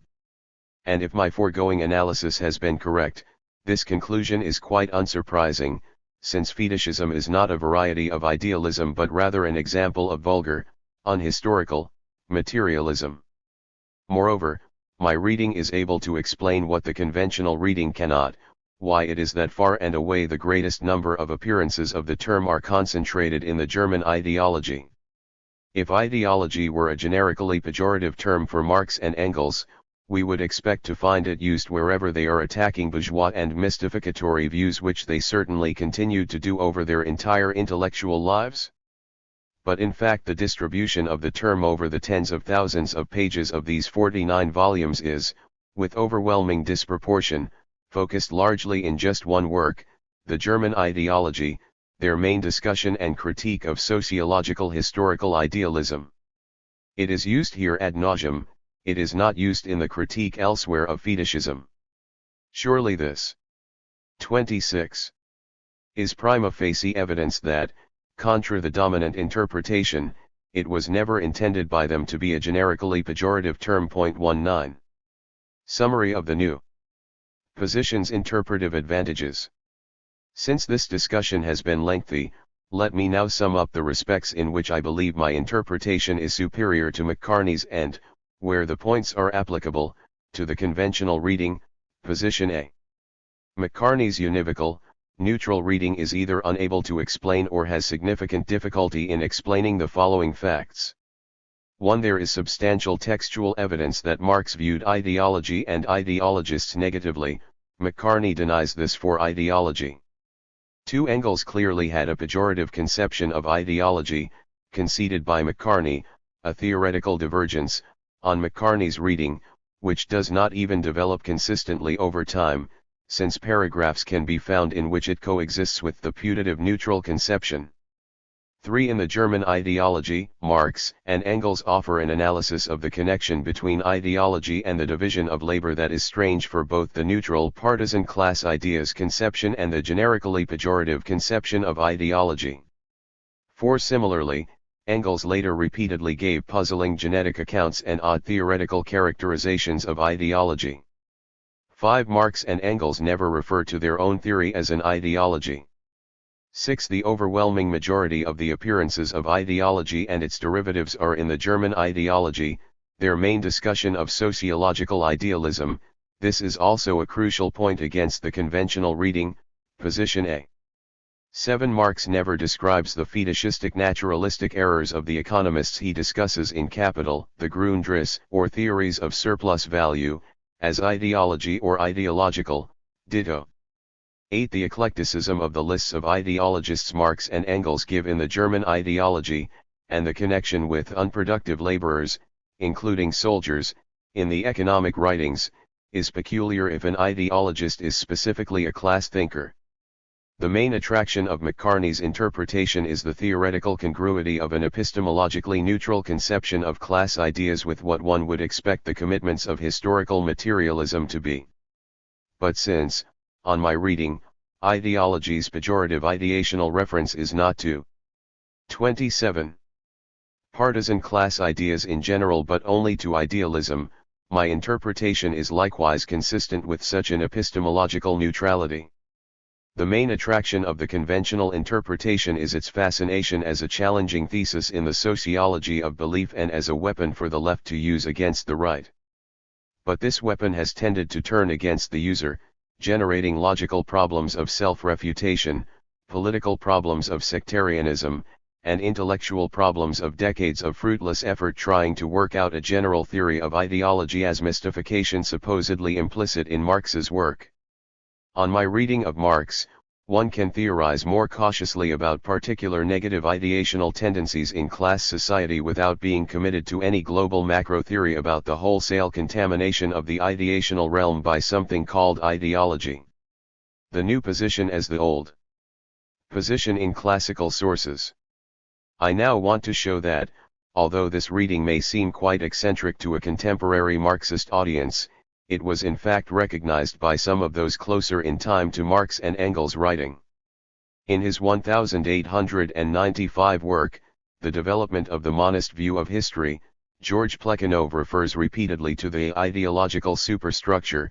Marx himself says that economy is the real foundation on which arise the ideological superstructures, 1972, 168, see also 169, 172, 173, 199,201. Lest it be thought that he might be referring only to ideas, I will cite a more explicit passage. This law of property one is undoubtedly the same ideology we have been concerned with, but ideology of the first or, so to speak, lower sort. How are we to understand the view of Marx regarding ideology of the higher sort, science, philosophy, the arts, etc.? In the development of these ideologies, economy is the foundation. 170.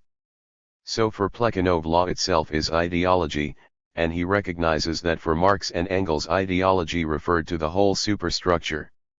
Similarly, in 1894, Lenin writes, Marx and Engels' basic idea was that social relations are divided into material and ideological. The latter merely constitute a superstructure on the former two. Finally, Gramsci, in the Prison Notebooks, 1971-376, states that for Marx and Engels, ideology itself must be analyzed historically, in the terms of the philosophy of praxis Marxism, as a superstructure. The name ideology is given both to the necessary superstructure of a particular structure and to the arbitrary elucubrations of particular individuals. 28. In the case of all three of these writers, I suggest that we have a recognition of the original superstructural/ideal sense of ideology in Marx and Engels. The imputed meaning that would actually become dominant in the West as the 20th century wore on, however, is a mongrel notion that conflates the pejorative connotation, originally intended specifically for idealism, and the general denotation, originally associated with the comprehensive superstructural reference but now restricted to ideas, or class ideas, in general. The internal tensions and self-contradictions in the notion have been with us ever since. Conclusion. In his opening and closing paragraphs, McCamey, 1990, praises my paper for helping to clarify the debate on ideology, despite naturally disagreeing with my conclusions. Let me return the compliment by saying, without irony, that if I have arrived at the correct interpretation of what Marx and Engels really meant by the term, then to a significant extent, it is due to his own work. Of the 20 books and articles I looked at for the original paper, Mills 1985, his was one of the very few that actually developed an argument for his position, and it is this argument that accounts for the differential attention I gave it. By challenging the orthodox view, he forced me to look more closely at the original texts and thus eventually to come to my present position via discussions with Goldstick. Even if he is wrong about what Marx and Engels meant by ideology, and I do believe he is wrong, his book remains valuable, first, as a plausible account of how the dominant interpretation became established and, second, as a possible reconstruction of where the concept of ideology in our sense, which is not Marx's, would fit within historical materialism. Gripped by the valuable insight, which I think is correct, that Marx's view of class ideas is neutral, McCamey has been compelled by his conventional identification of ideology with class ideas into a strained and unconvincing denial of the many passages revealing Marx and Engels' clearly pejorative view of the former. Once the two are conceptually prized apart, however, as is accomplished by my interpretation, the need for these exertions of his simply vanishes. 21. McCamey ends, writing more than a dozen years ago, with the claim that my 1985 paper is a sign that the orthodox interpretation is at last beginning to dissolve. I thought at the time that while such a dissolution would certainly be a welcome development, this view was unjustifiably sanguine, and more recent work supports my pessimism. Two full-length books on the subject from the 1990s: Christopher Pine's Ideology and False Consciousness, 1993, and Michael Rosen's On Voluntary Servitude, False. 29. Consciousness and the Theory of Ideology, 1996, show that the conventional view, with all its associated problems, is alive and well. Both writers take ideology to be a broadly pejorative term for Marx, whose reference includes fetishism, Pine's 1993, ch. 7, Rosen 1996, 200-207, despite the fact that Marx does not use the word in analyzing fetishism. Pines critiques McCartney, arguing that while functionalism with respect to the class struggle is part of the conception of ideology, it is a necessary but not sufficient element. I would add as another necessary defining condition that the ideas must be false in some way to count as an ideological idea according to Marx.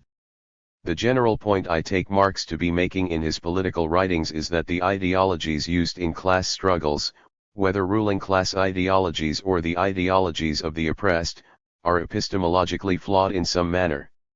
Marx believed that political actors are more or less self-deceived by their own ideologies. For Marx, ideologies are false collective ideas and false collective modes of thinking. The class struggle for Marx was a political struggle conducted with a false consciousness. Pines 1993, 70-72, 86, 158. The obvious implication of such a position is the undermining of the cognitive validity of oppositional ideologies. Pines, 71, admits this problem himself, Surely partisans advocating nomicist or nonsexist ideologies believe that there is something unreasonable and untrue about the ideology of their opponents while their own positions are reasonable and true. However, he never provides an adequate solution to it, despite claiming to be giving a sympathetic exposition of Marx and Engels' views. Rosen's account, by contrast, is highly critical of Marxism, and his conclusion is an indictment of the consequences of what he takes to be Marx's theory of ideology. What is most pernicious, however, is the way that the theory of ideology enables those who hold it to divide the world between those who are presumed to be, and those who are not in ideology's grip. The theory of ideology offers its holders the psychic benefits that come to those who believe that they are part of an elite or vanguard. It licenses that vanguard to ignore the actions, attitudes, and even votes of those in whose names they claim to act. The Leninist Party, the presumed repository of correct consciousness, acts on behalf of the working class, rather than as its representative. The theory of ideology immunizes those who hold it against unpleasant reality. The history of the Marxist left shows all too clearly how such short-run benefits of belief can lead to catastrophe in the long term. Rosen 1996, 271-72. The burden of my argument is that these unhappy consequences, all too real, have been at least partially the result of a disastrously misunderstood idea, so my textual exegesis has not been a merely scholastic enterprise, but 30. One with substantive implications for our understanding of a supposedly central Marxist concept. To repeat, Marx and Engels had no all-encompassing generic concept of ideology as mystification. Thus the main virtue of my deflationary interpretation, if I am correct, is that it liberates us from the burden of a text that was unhelpful because it was referring to something else all along. A tentative theory about social influences on belief can be reconstructed from Marx's writings. But the mistake has been to identify this theory, a theory that, as I have argued elsewhere, Mills 1989, assumes multiple causation and interaction rather than one-dimensional determination, with what Marx and Engels intended as much more limited claims about ideology as idealism. If we want to retain the term for partisan class ideas in general, or, more broadly, group ideas, then we would need to reconstruct a Marxist theory of ideology, since none exists. Such a reconstruction would have to be sensitive to the many criticisms of Marxism that have been made over recent decades, and would, accordingly, have to respect certain constraints. First, it should be epistemologically neutral. I am in agreement with McCartney here, conceptualized in reference to its social function rather than its veridicality. Particular ideologies, thought of as group ideas, will have different elements characterized to varying extents by truth and falsity, but there will be no a prioristic categorization, guaranteed in advance, of the mystificatory nature of ideology as such.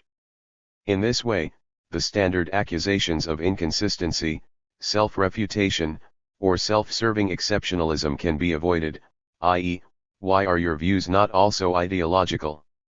At the same time, what will have to be given up is the tunting access to a weapon that supposedly legitimizes an a prioristic dismissal of one's opponent's views as ideology, without actual intellectual engagement with the bane of the history of the left.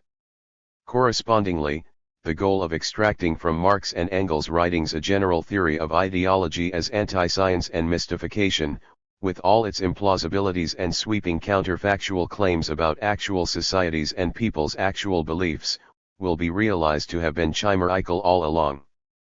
Consequently, it could accommodate as cognitivist and positively valorized the ideologies of subordinate groups, in both their descriptive and normative dimensions. Throughout most of the 20th century, Marx's judgment that all morality, even that of the subordinate classes, is ideology has been a central pillar of the representation of historical materialism as meta-ethically non-cognitivist, relativist, or nihilist, and undoubtedly contributed as a theoretical authorization to the disdain for normal moral considerations found in the practices of many self-conceivedly revolutionary movements and parties. But as I will argue in greater detail in Chapter 3, in the light of this new interpretation. 31. Marx's judgment would now emerge not as a general dismissal of the content of morality, but merely as an appraisal of its likely causal efficacy in changing society. So it would no longer be possible, at least on these grounds, to claim his authority for amoralism. Finally, by rejecting the one-dimensional, class-reductionistic, and ultimately quite absurd polarization of Marxist proletarian, science versus non-Marxist bourgeois ideology, it would redraw the map of the ideational to recognize what has always been completely obvious to non-Marxists, that the world of ideas is far too rich to be exhausted by such an impoverished dichotomization. A conceptual space would thus be opened up for the recognition of ideas fitting into neither category and of systems of domination other than class, with all their accompanying intellectual products. The ideal would be that, within this textually unshackled framework, women and people of color could develop a materialist theorization of counter-hegemonic ideologies and oppositional epistemologies. The desideratum would be a multidimensional conceptualization of ideologies, both the dominating and the emancipatory kind, capable of providing an integrated account not just of class thought, but of sexism and racism on the one hand, and feminism and anti-racist theory on the other. Only a Marxism capable of addressing these concerns has any hope of surviving into the 21st century. 2. Is it immaterial that there's a material in historical materialism? Everybody knows that the Marxist theory of social evolution, which came to be called, though not by Marx himself, historical materialism, was regarded by Marx and Engels as being in some sense materialist. A more difficult task would be to specify exactly what this sense is. That the task would also be a relatively unrewarding one, no more than a pedantic exercise, may be suggested by the paucity of discussion of this topic in the dozens of books and articles in analytical Marxism published over the last 2 decades. However, I think that such a conclusion would be premature. In this chapter I will argue that the terminological clarification on this point produced by a close examination of Marx's writings revealingly, if obliquely, illuminates the substantive claims of what is widely perceived to be the foundational text of the movement, G. A. Cohen's Karl Marx's Theory of History, A Defense, 2001. In particular, I will argue, a. that Cohen's interpretation of Marx's use of material is mistaken and, b. that this misreading has implications for the soundness of Cohen's important retrieval and updating of the technological determinist reading of Marx. 2. G. A. Cohen's Technological Determinism. Cohen's book sets out to defend what he describes as an old-fashioned historical materialism, 2001, X, in which the productive forces means of production, i.e., instruments, raw materials, and spaces, and labor power have explanatory primacy. He attributes to Marx a three-tiered model of society, which, in order to assist the discussion, I am going to illustrate with a diagram, see Figure 2.1. The forces of production constitute the external underlying material base of society, base, and are in themselves a social, or, respecting the architectural metaphor, infrasocial. Cohen 2001, 28-31.3 Society itself can be partially divided into an internal economic base, Basel, made up of the relations of production, relations of effective power over persons and productive forces, 28-31, and a superstructure, those political and juridical institutions whose character can be explained by the relations of production, 216-17. The division is only partial because, Cohen suggests, the base superstructure distinction should not be seen as exhaustive, 31. However, to avoid unnecessary complexity I will not bother to represent these other social areas on the diagram. Note also that Cohen, with some taxonomic idiosyncrasy, does not include ideology in the superstructure, 216. Two important asymmetrical relationships link these levels. The character of the forces of production functionally explains the character of the relations of production, ch6, and the character of the relations of production functionally explains the character of the superstructure, ch8. As already indicated, then, explanatory primacy is vested in the forces of production and their autonomous tendency to develop throughout history. Point 4. This interpretation is what makes Cohen's reading of Marx a technologically determinist one, so that, as he points out in his foreword, unusually little discussion is given in his book to such topics as class conflict, ideology, and the state, x. But he denies, against possible misconceptions, that such an interpretation should be seen as in any way demeaning to 39. Humanity, since far from the agencies of history being subhuman powers, human nature and human rationality, albeit in their thin contractarian versions, play a crucial role in explaining this tendency to develop as a result of their confrontation with natural scarcity, given people's rationality, and their inclement situation. When knowledge provides the opportunity of expanding productive power, they will tend to take it, for not to do so would be irrational. Cohen 2001, 147-53. It turns out, then, that for Cohen the contradiction between forces and relations of production is merely the most prominent instance of a general overarching polarity in Marx's thought, in which the material, nature/the forces of production/the human/the real, is systematically contrasted with and opposed to the social, society/the relations of production/the historical/the economic. 2001,47, ch. 4, especially 98.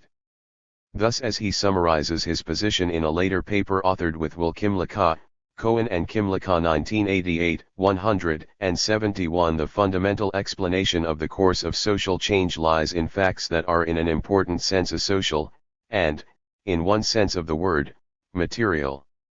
Schematically, then, Cohen's reading of the overall pattern of explanation in Marx can be depicted as in Figure 2.2, the material/natural, including human nature and rationality, explains the social, while within the realm of the social, in a subordinate explanatory scheme, the Basel explains the superstructure.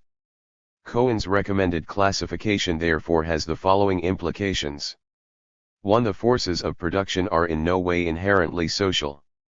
2. The relations of production, and the economic level of society generally, are not material.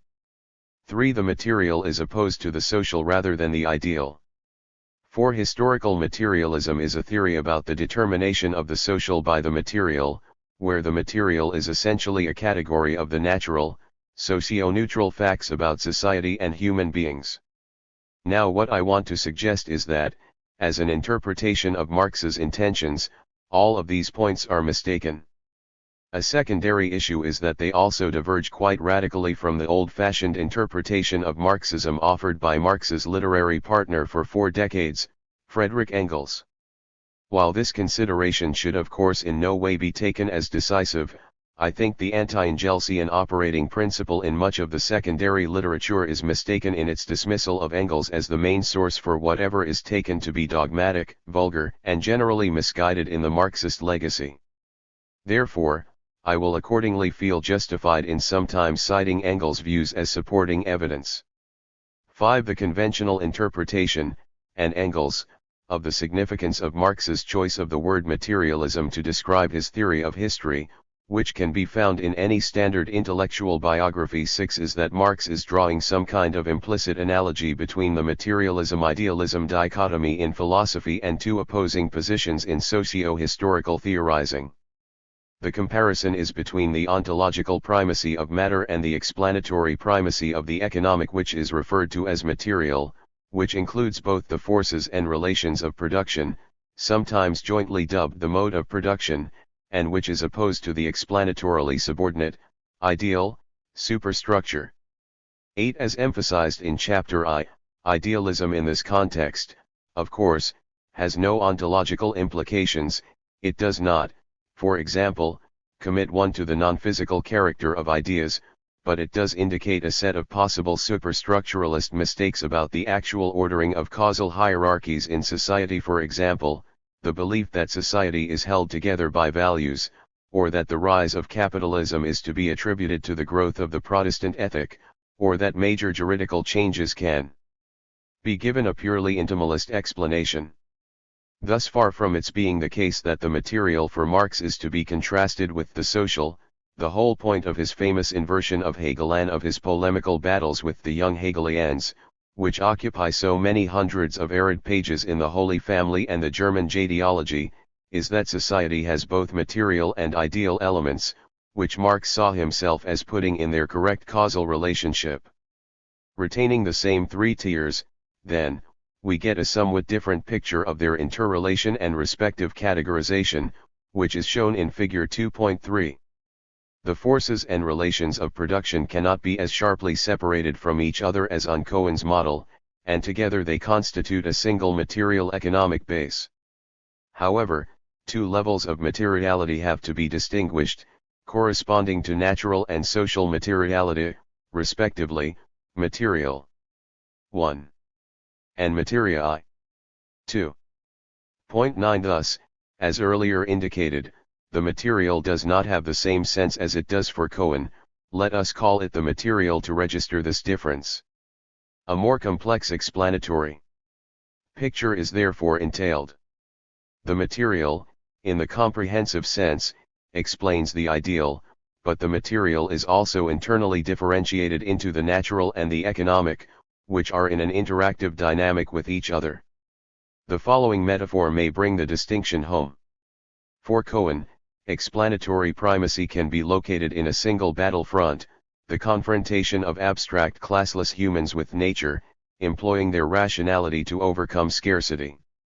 By contrast, this approach assumes two fronts on which, post-primitive communism, simultaneous interlocking, and mutually affecting, engagements are taking place, the confrontation between human beings and nature, and the conflict between human beings themselves.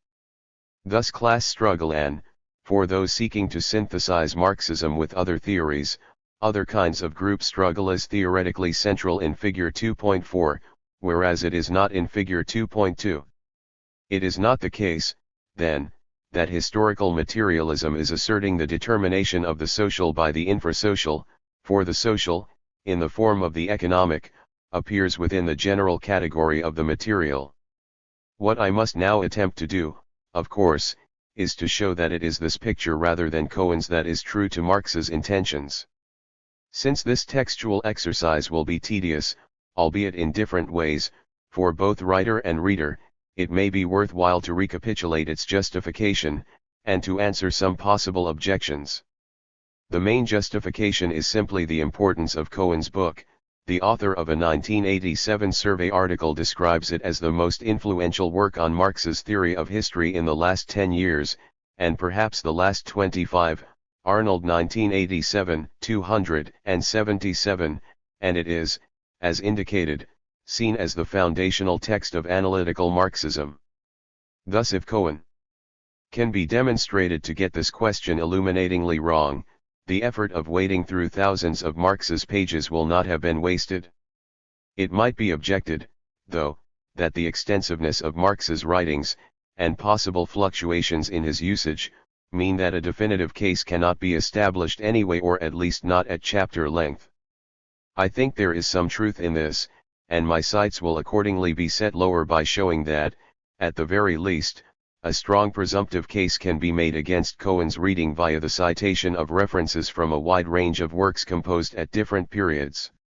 Since the 1859 preface to a contribution to the critique of political economy is taken by him to be the canonical text for his interpretation, unfavorable quotations from this work will obviously carry a special significance. In addition, I will try to demonstrate that my interpretation has the conceptual resources to account for passages that, prima facie, seem to support Cohen's reading, while the converse is not the case.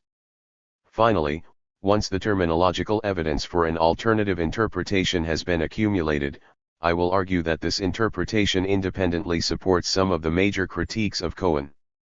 Textual evidence against Cohen's technological determinism. Some of the forces of production are inherently social. Cohen does not deny, of course, that the forces of production usually have social relational, economic properties and that they are standardly social, but his point is that they are not by nature or in themselves, or as such, Social, 2001,92. Machines, for example, can be characterized without reference to the network of social relations in which they are embedded, which may make them alternately capitalist or common property. And it is in this asocial aspect that the forces of 43. Production are causally determining and explanatorily fundamental. By contrast, I want to argue that at least some of the forces of production are intrinsically social, and that, even where abstraction can be made from the social characteristics of others, it is questionable whether it was really in this desocialized guise that Marx saw them as determinative. To begin with, let me show that Marx did often refer to the social nature of the forces of production, and that he did so in contexts that would suggest that their sociality is in fact ontologically central to their causal role. Due to space considerations throughout, I will simply have to refer to many passages rather than actually cite them. The productive forces are explicitly characterized as social in theories of surplus value and capital, CW 32, 243, 303, CW 34, 124, CW 37, 864. Particularly noteworthy passages are those in the 1859 preface, when Marx, in describing the processes that give rise to the era of social revolution, refers to the conflict existing between the social forces of production and the relations of production, CW 29, 263, and in Capital, where he writes, "Centralization of the means of production and socialization of labor at last reach a point where they become incompatible with their capitalist int-egument. Thus sic int-egument is burst asunder," CW 35, 750. Similarly, in Theories of Surplus Value, he emphasizes the historical importance for capitalism of the development of the social productive powers of labor and the transformation of labor into social labor, CW 31, 83.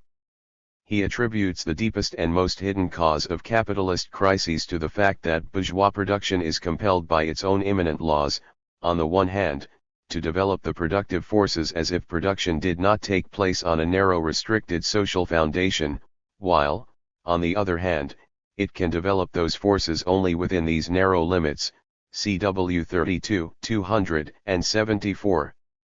He later argues that because of the centralization of capital, production loses its private character and becomes a social process in which the means of production are employed as communal, social means of production, CW 33, 368.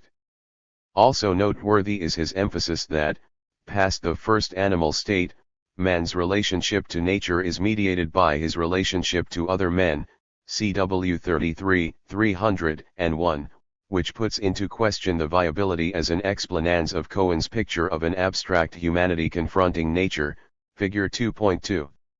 Finally, in what I think is a very significant passage, Marx says that the Vulgarian cannot conceive the social productive power and the social character of labor developed within the framework of capital as something separate from the capitalist form, CW 32, 498.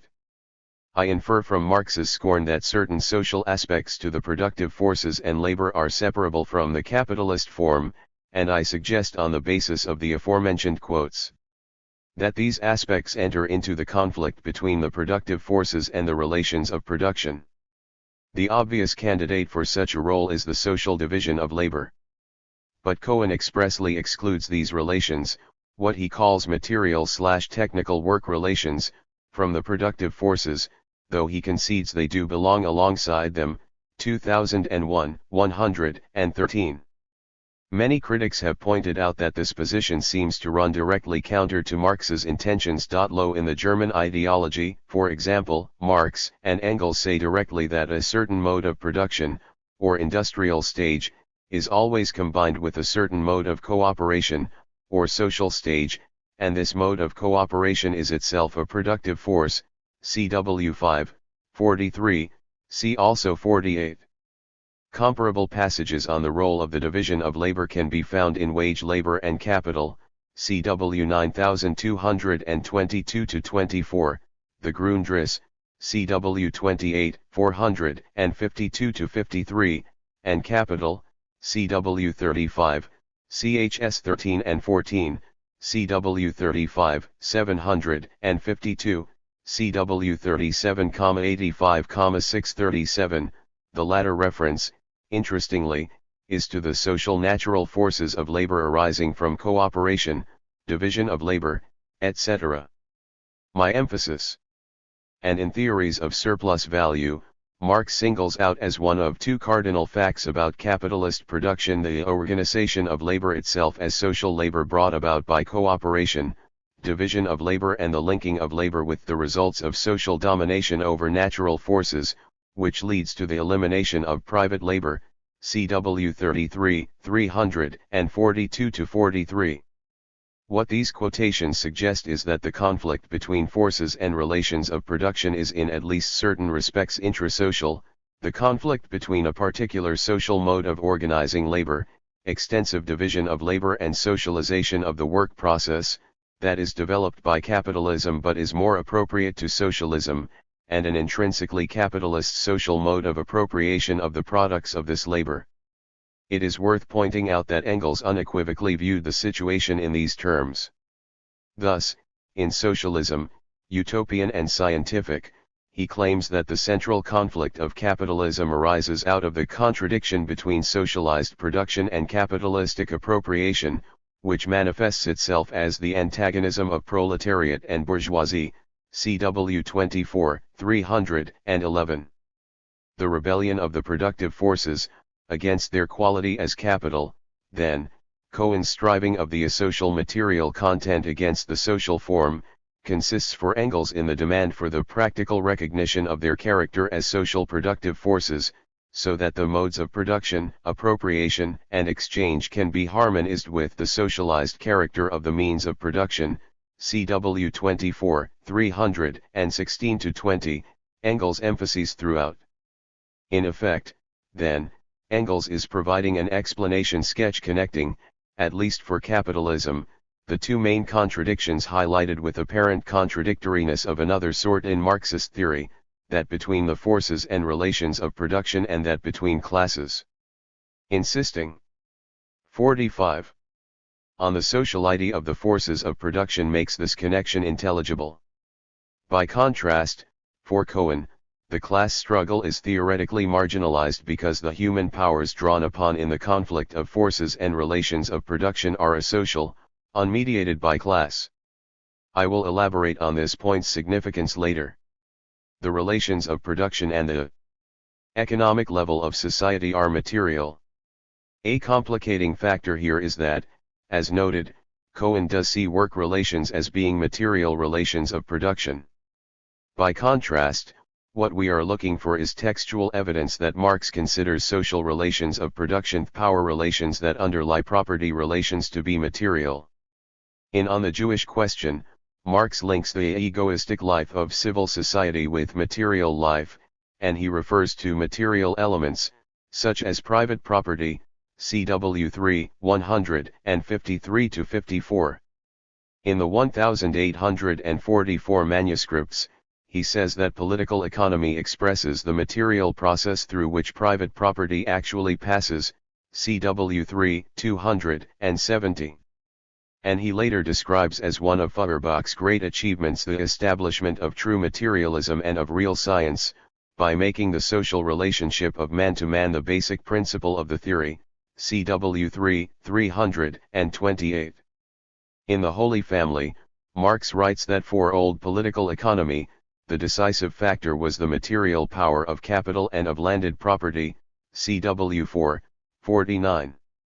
In the German ideology, using the conceptual precursors, Verkehrsform, of the relations of production, Marx and Engels refer to men's material production and their material intercourse and the materialist connection of men with one another, CW 5, 37, 43. They assert that civil society embraces the whole material intercourse of individuals within a definite stage of the development of productive forces, CW 5, 89.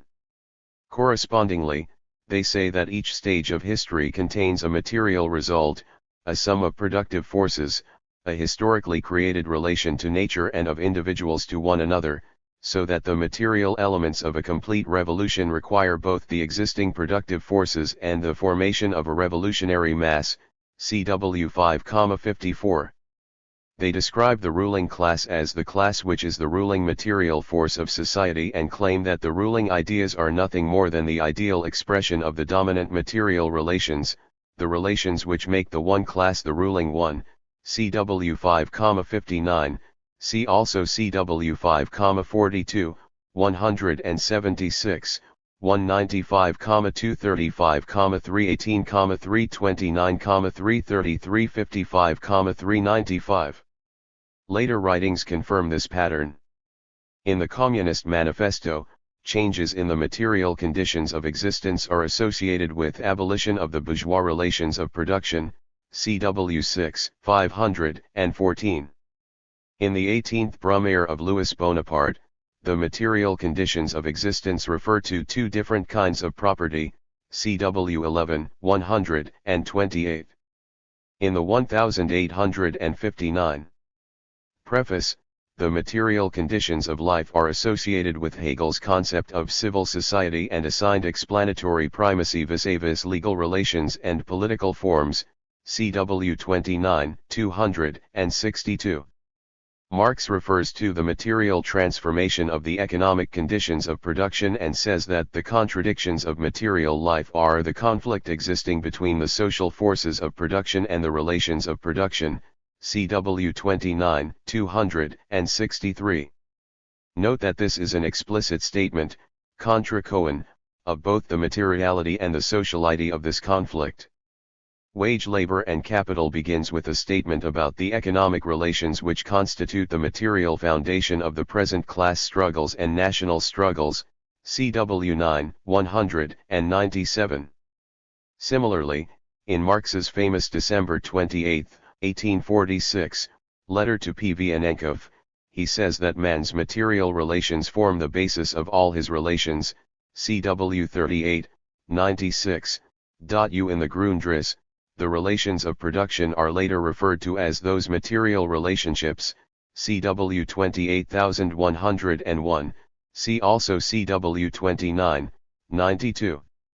This usage can also be found in CW 35, 90, 335, 611, N1, CW 37, 762-63, 817, CW 32, 514.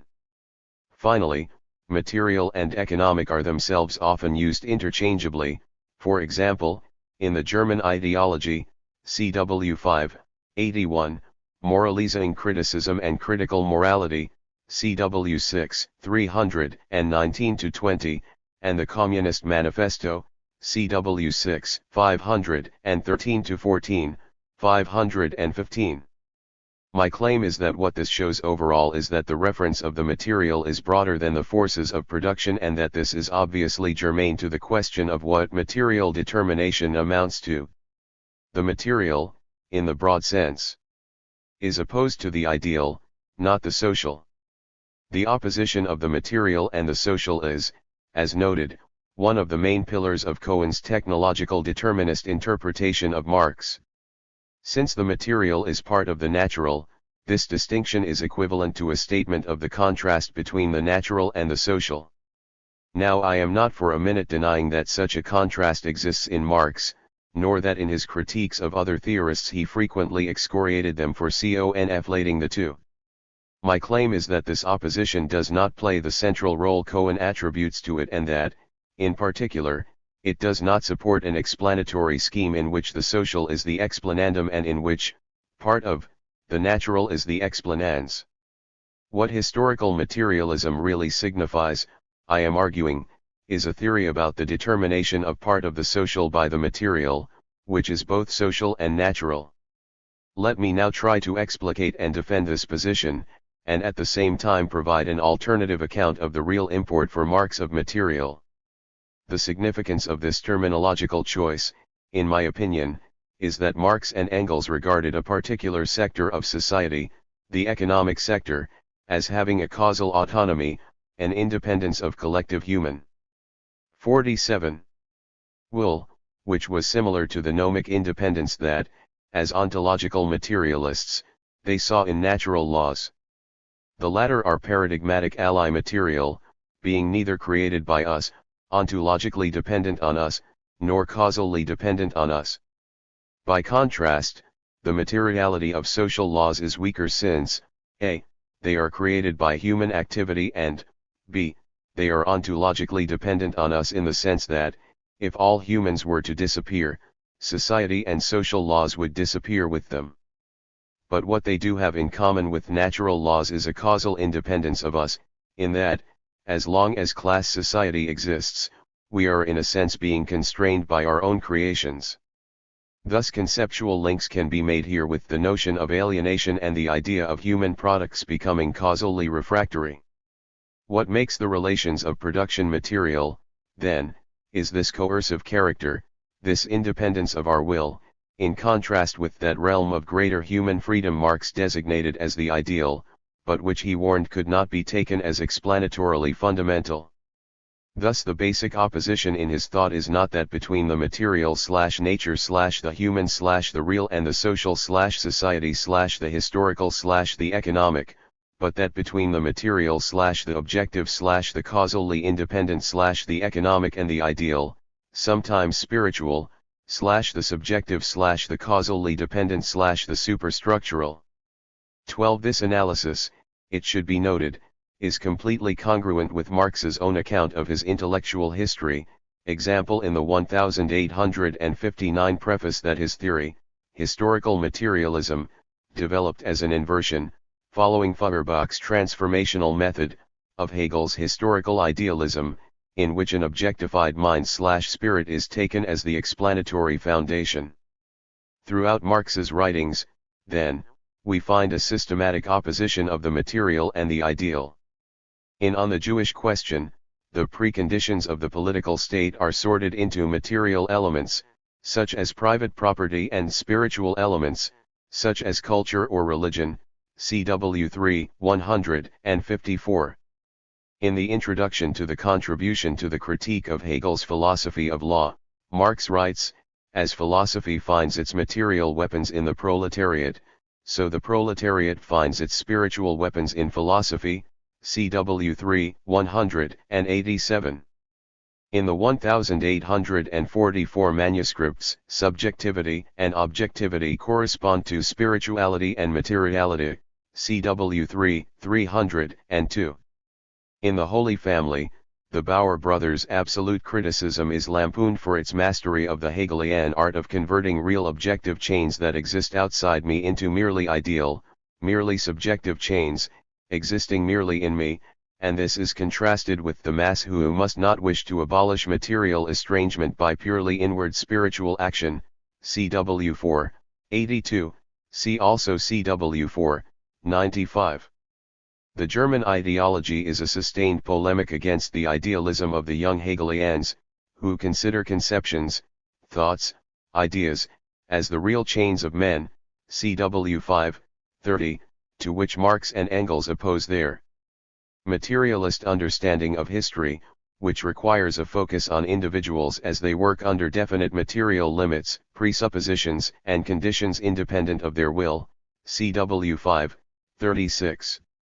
Thus, unlike the idealist view of history, it does not explain practice from the idea but explains the formation of ideas from material practice, recognizing civil society in its various stages, as the basis of all history, CW 5, 53-54.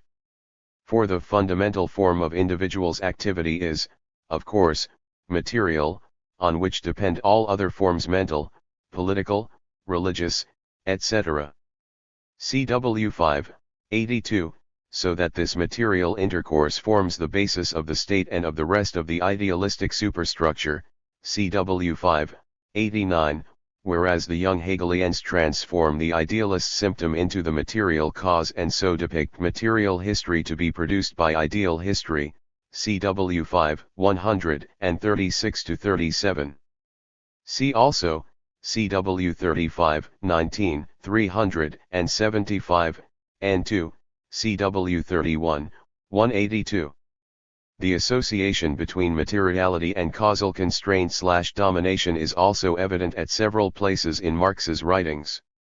In the German ideology, Marx and Engels describe how, as a result of the division of labor in class society, man's own deed becomes an alien power opposed to him, which enslaves him instead of being controlled by him, and in the next paragraph they refer to this fixation of social activity, this consolidation of what we ourselves produce into a material power above us, growing out of our control, CW 5, 47, see also CW 5, 77-79.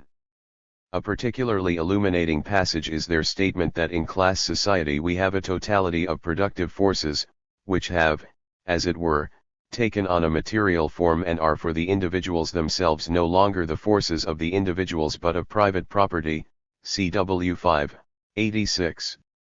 Since the productive forces are presumably already ontologically material, this materiality is clearly conceptually separate.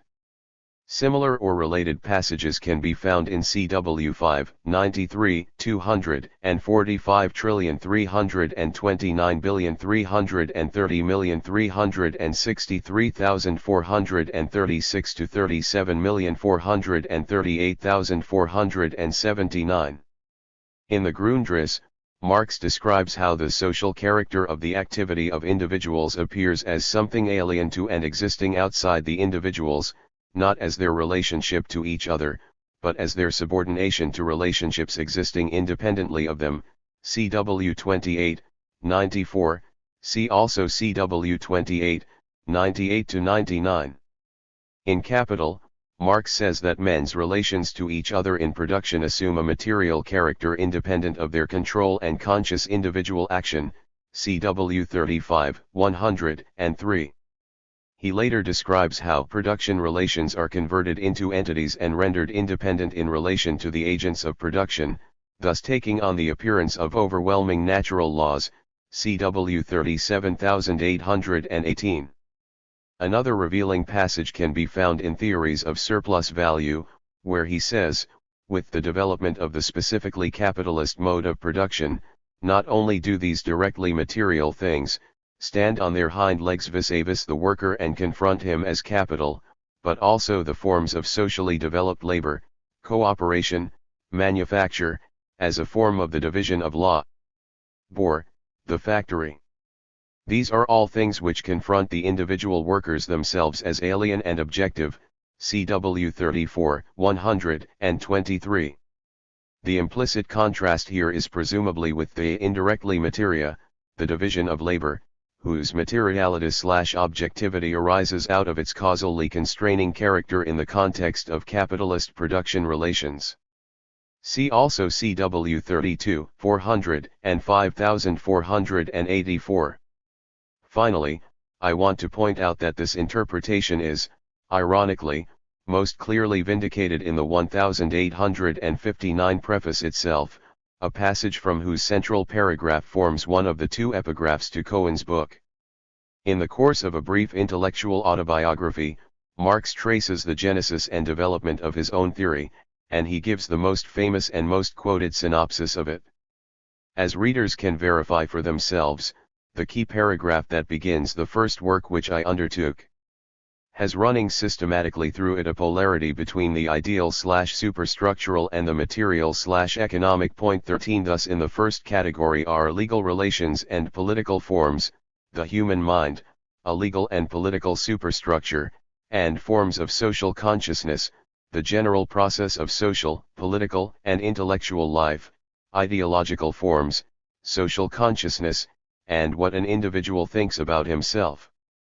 In the second category are the material conditions of life, civil society, relations of production which are independent of their will, the economic structure of society, the mode of production of material life, social existence, the material transformation of the economic conditions of production, what an individual really is, the contradictions of material life, CW 29, 262-64. This opposition is not peripheral to the paragraph's theme but conceptually central to it, since Marx is not only setting out the general conclusion at which he arrived but also explaining how historical materialism developed out of his rejection of Hegelian idealism. The material must be internally differentiated. In the preceding sections, I argue that two levels of materiality in Marx have to be distinguished and that Cohen's conception of the material as simply a category of the natural is mistaken. Now I suggest that further confirmation for this claim can be found by considering the evolution of Marx's thought in relation to previous materialisms, specifically Feuerbach's. From the start, what Marx applauded in Feuerbach was the latter's perception that, part of, the social was material, determining, i.e., not causally subordinate as in Hegel's perception. Thus in the 1844 manuscripts, Marx praises Feuerbach for establishing true materialism, real science, by making the social relationship of man to man the basic principle of the theory, CW 328, original emphasis. But what he eventually came to reject was Feuerbach's naturalistic, abstract, unhistorical, conception of the social. So that by the time of the theses on Feuerbach, Marx was complaining about the previous, old, contemplative materialism, which conceives humans in terms of an inner, natural species essence rather than as social creations, CW 5, 3-8. This point is later made explicit in the German ideology. As far as Feuerbach is a materialist, he does not deal with history, and as far as he considers history, he is not a materialist, CW 5, 41, see also CW 5, 38-41, 57-59. Similarly, in the Grundriss, Marx makes a note of a point to be explicated later, though unfortunately it wasn't reproaches about the materialism of this conception. Relation to naturalistic materialism, CW 28, 46, original emphasis. Whereas previous materialisms had seen only nature as objective and determining, or if society had been seen as material, it was in a naturalistic unhistorical fashion. Marx believed that the, historically variable, forces and relations of production could also be viewed in this way. The terminological and conceptual point at issue here has been aptly summarized by Sebastiano Timpanaro. It might be said that in the expression historical materialism, the noun was a polemic against Hegel and a whole philosophical tradition which affirmed the primacy of the spirit over any economic structure, whereas the adjective was a polemic against Feuerbach and English classical economics, in short against any statically naturalist conception of human society. Timpanaro 1996-40. A good statement of the material duality that has to be theoretically acknowledged is given by Marx in CW 31, 182. From the specific form of material production arises in the first place a specific structure of society, in the second place a specific relation of men to nature. Their state system and their intellectual outlook is determined by both. Cf. Figure 2.4, see also CW 35, 90, where the social relations within the sphere of material life apparently include both those between man, and between man and nature. Correspondingly, the mistake is to collapse the two levels together.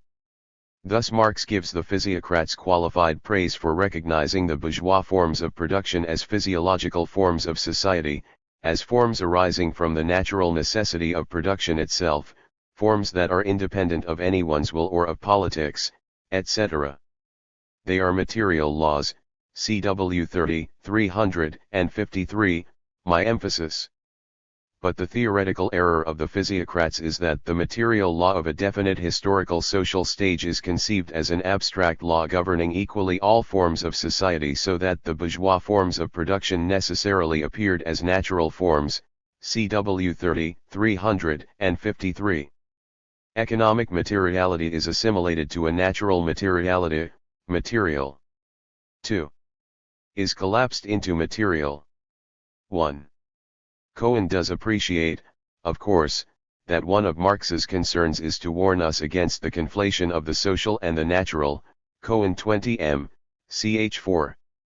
But what he does not see is that, for Marx, this temptation arises. 51. Precisely because both the socio-economic and the natural are materia. 14. Once we recognize their homology for Marx, we necessarily get a different picture of the theoretical commitments of historical materialism than if the material is restricted to the natural. Cohen's textual evidence.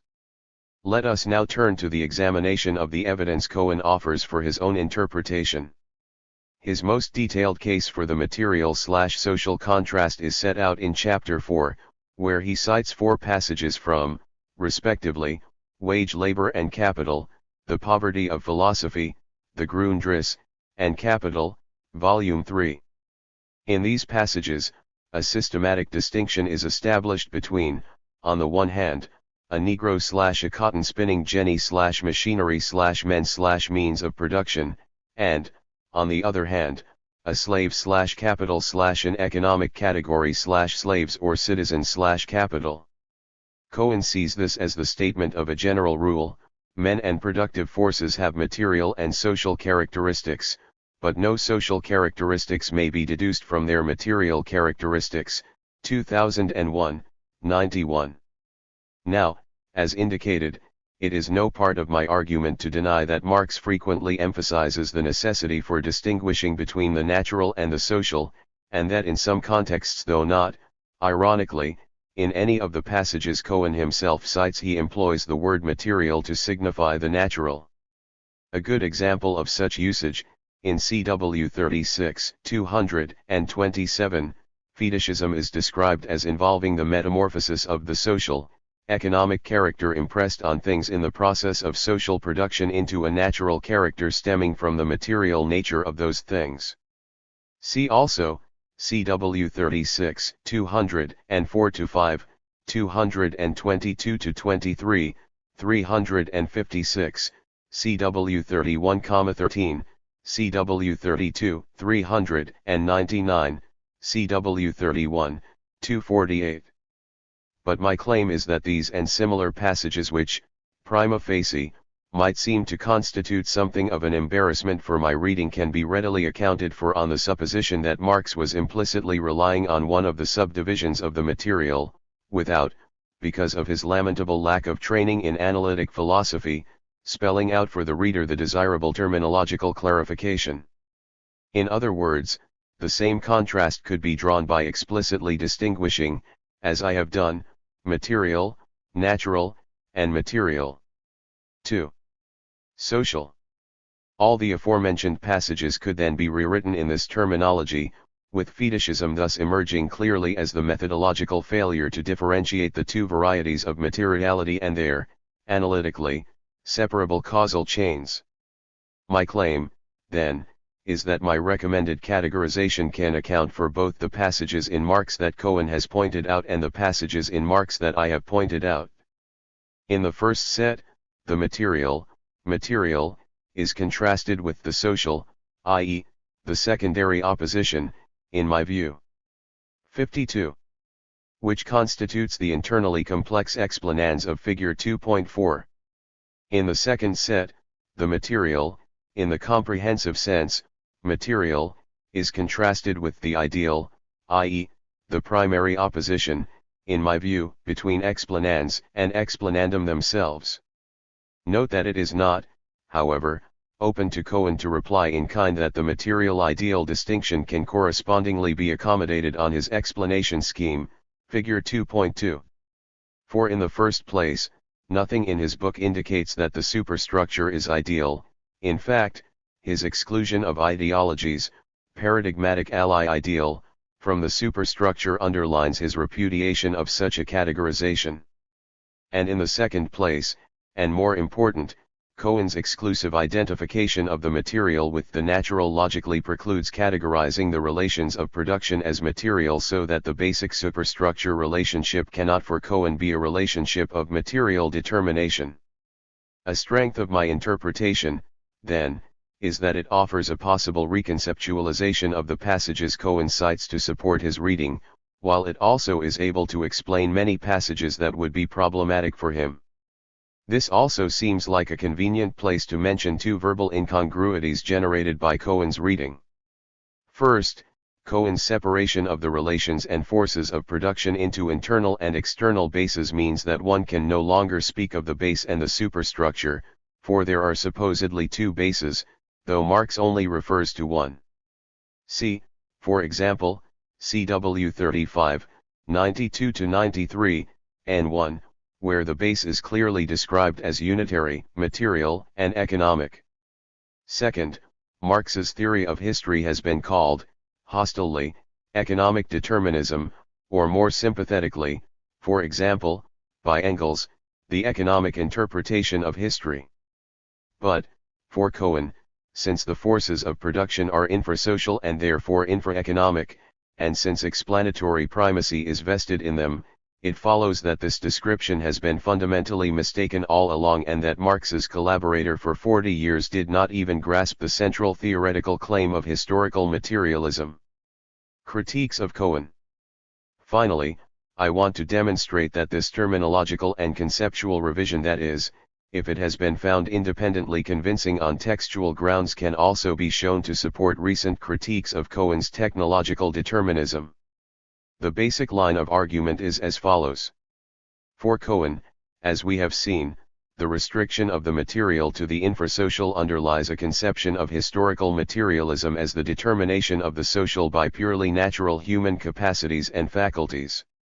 The thin, trans-class human desire to increase productivity and the equally emaciated rational perception. 53. Of how to achieve this are in a sense the fundamental dynamo of the whole process. By contrast, the theoretical recognition of the necessary sociality of the material rules out such a simply naturalistic interpretation. It points us towards socially thick accounts of the forces of production in general, and human motivation and rationality in particular, with all the accompanying problems and complexities that characterize such accounts. Here I will simply cite, without discussion, some representative examples of such interpretations of Marx. My claim is not that they are in complete agreement with one another, but that they implicitly share a common explanatory framework that is congruent with that illustrated in figures 2.3 and 2.4.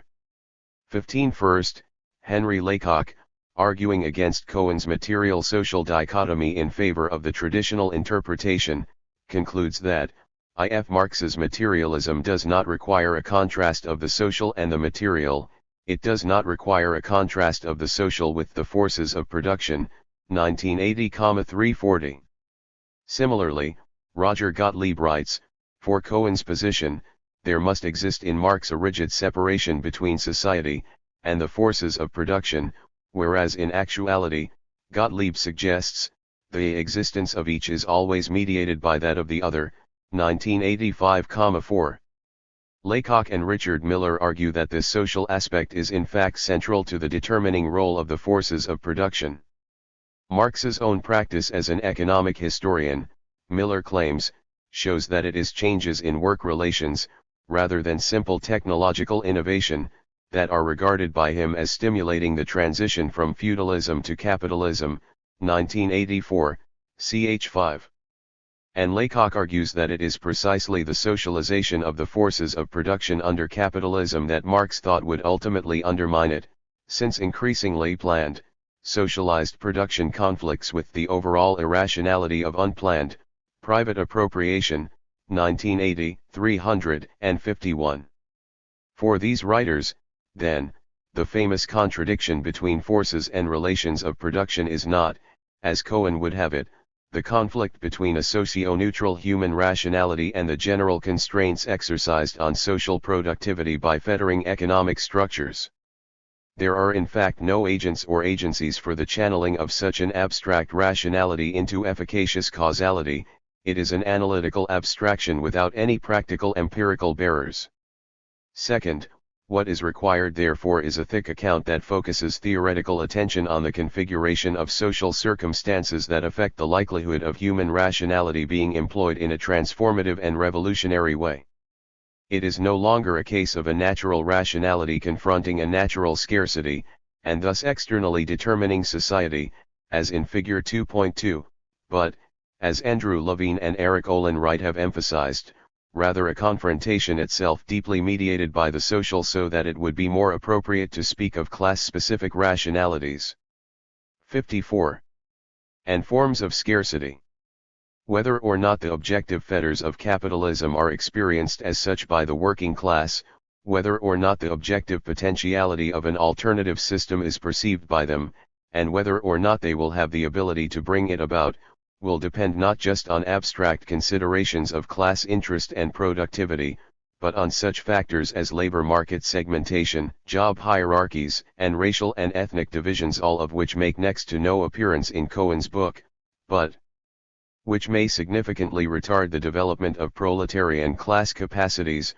Levine and Wright 1980, 47-68.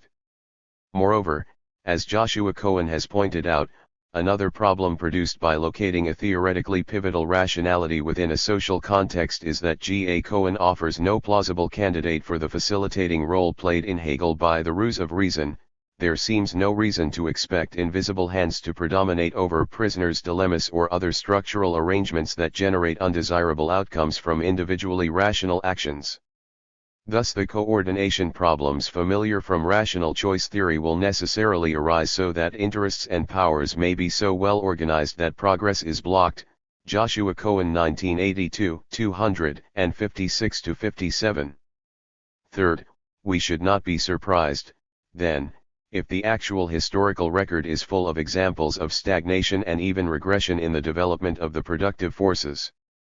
Joshua Cohen cites some of the traditional examples: the collapse of the Roman Empire, the second serfdom in Eastern Europe, 1982, 266-70. In addition, Roger Gottlieb points to the effects of imperialism and colonialism on India in particular and on the Third World in general, where indigenous productive capacity was destroyed or had its development distorted through the imposition of production relations designed to benefit an external bourgeoisie, 1985, 9-14. For G. A. Cohen's technologically determinist reading, as Joshua Cohen stresses, such cases of block development must count as counter-evidence to the basic thesis of historical materialism. By contrast, an alternative conception that incorporates the productive forces, and classes. Class struggle might be able to account for blocking via an expanded explanans, which would attribute it either directly to the relations of production or to something explained by the production relations, as against independent political structural facts or free-floating economic spirits. Joshua Cohen 1982, 271-72. Such a conception would, of course, be consistent with the explanatory picture of Figure 2.4. Along similar lines, Richard Miller explicitly advocates what he calls the mode of production interpretation, which would make the mode of production as a whole the complex, internally differentiated determinant of social change. 55. Basic, internal economic change arises, on account of a self-transforming tendency of the mode of production as a whole, that is the relations of production, the forms of cooperation and the technology through which material goods are produced. Miller 1984, 172. Thus in his view the relations of production and the processes they generate play a basic, independent role in explaining the most important changes in productive forces. 190. They are, in short, part of the material in historical materialism. Conclusion. Cohen's interpretation of Marx has been a major advance in clarifying central terms, relationships, and issues in Marxist theory, not to mention providing an unprecedented stimulus for Anglo-American philosophical debate on the subject. But I think a strong case has emerged that its understanding of the basic dynamic of historical materialism is fundamentally flawed, even if, following orthodoxy, we focus just on class alone.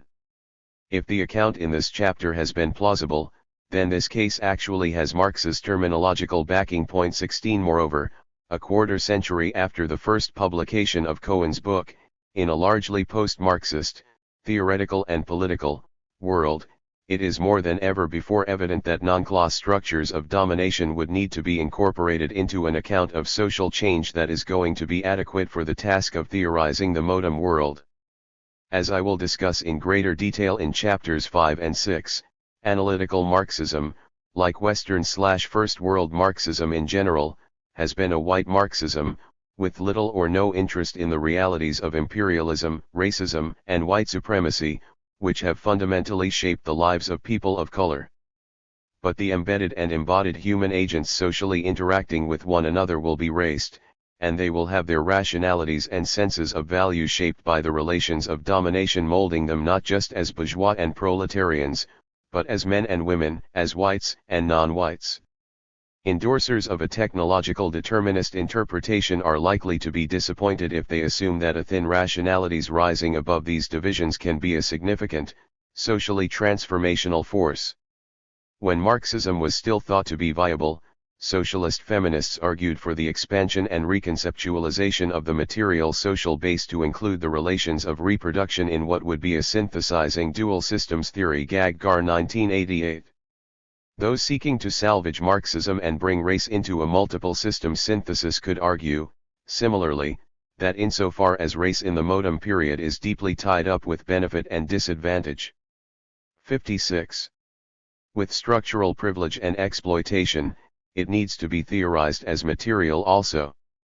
The model adumbrated here could then provide the framework for an expanded historical materialism that incorporates the social materialities of gender and race in a way that Cohen's model, which restricts the material to the asocial forces of production, arguably cannot. The resolution of the significance of the material in historical materialism would have then proven to be a very material issue indeed. 3. Marxism, ideology, and moral objectivism. We turn now to the vexed question of morality and Marxism. For most of the 20th century, it was taken for granted that the theoretical commitments of historical materialism are difficult, if not impossible, to reconcile with any kind of objectivism in ethics, whether realist or constructivist. In the heyday of meta-ethical non-cognitivism, this would hardly have singled Marxism out from other social theories.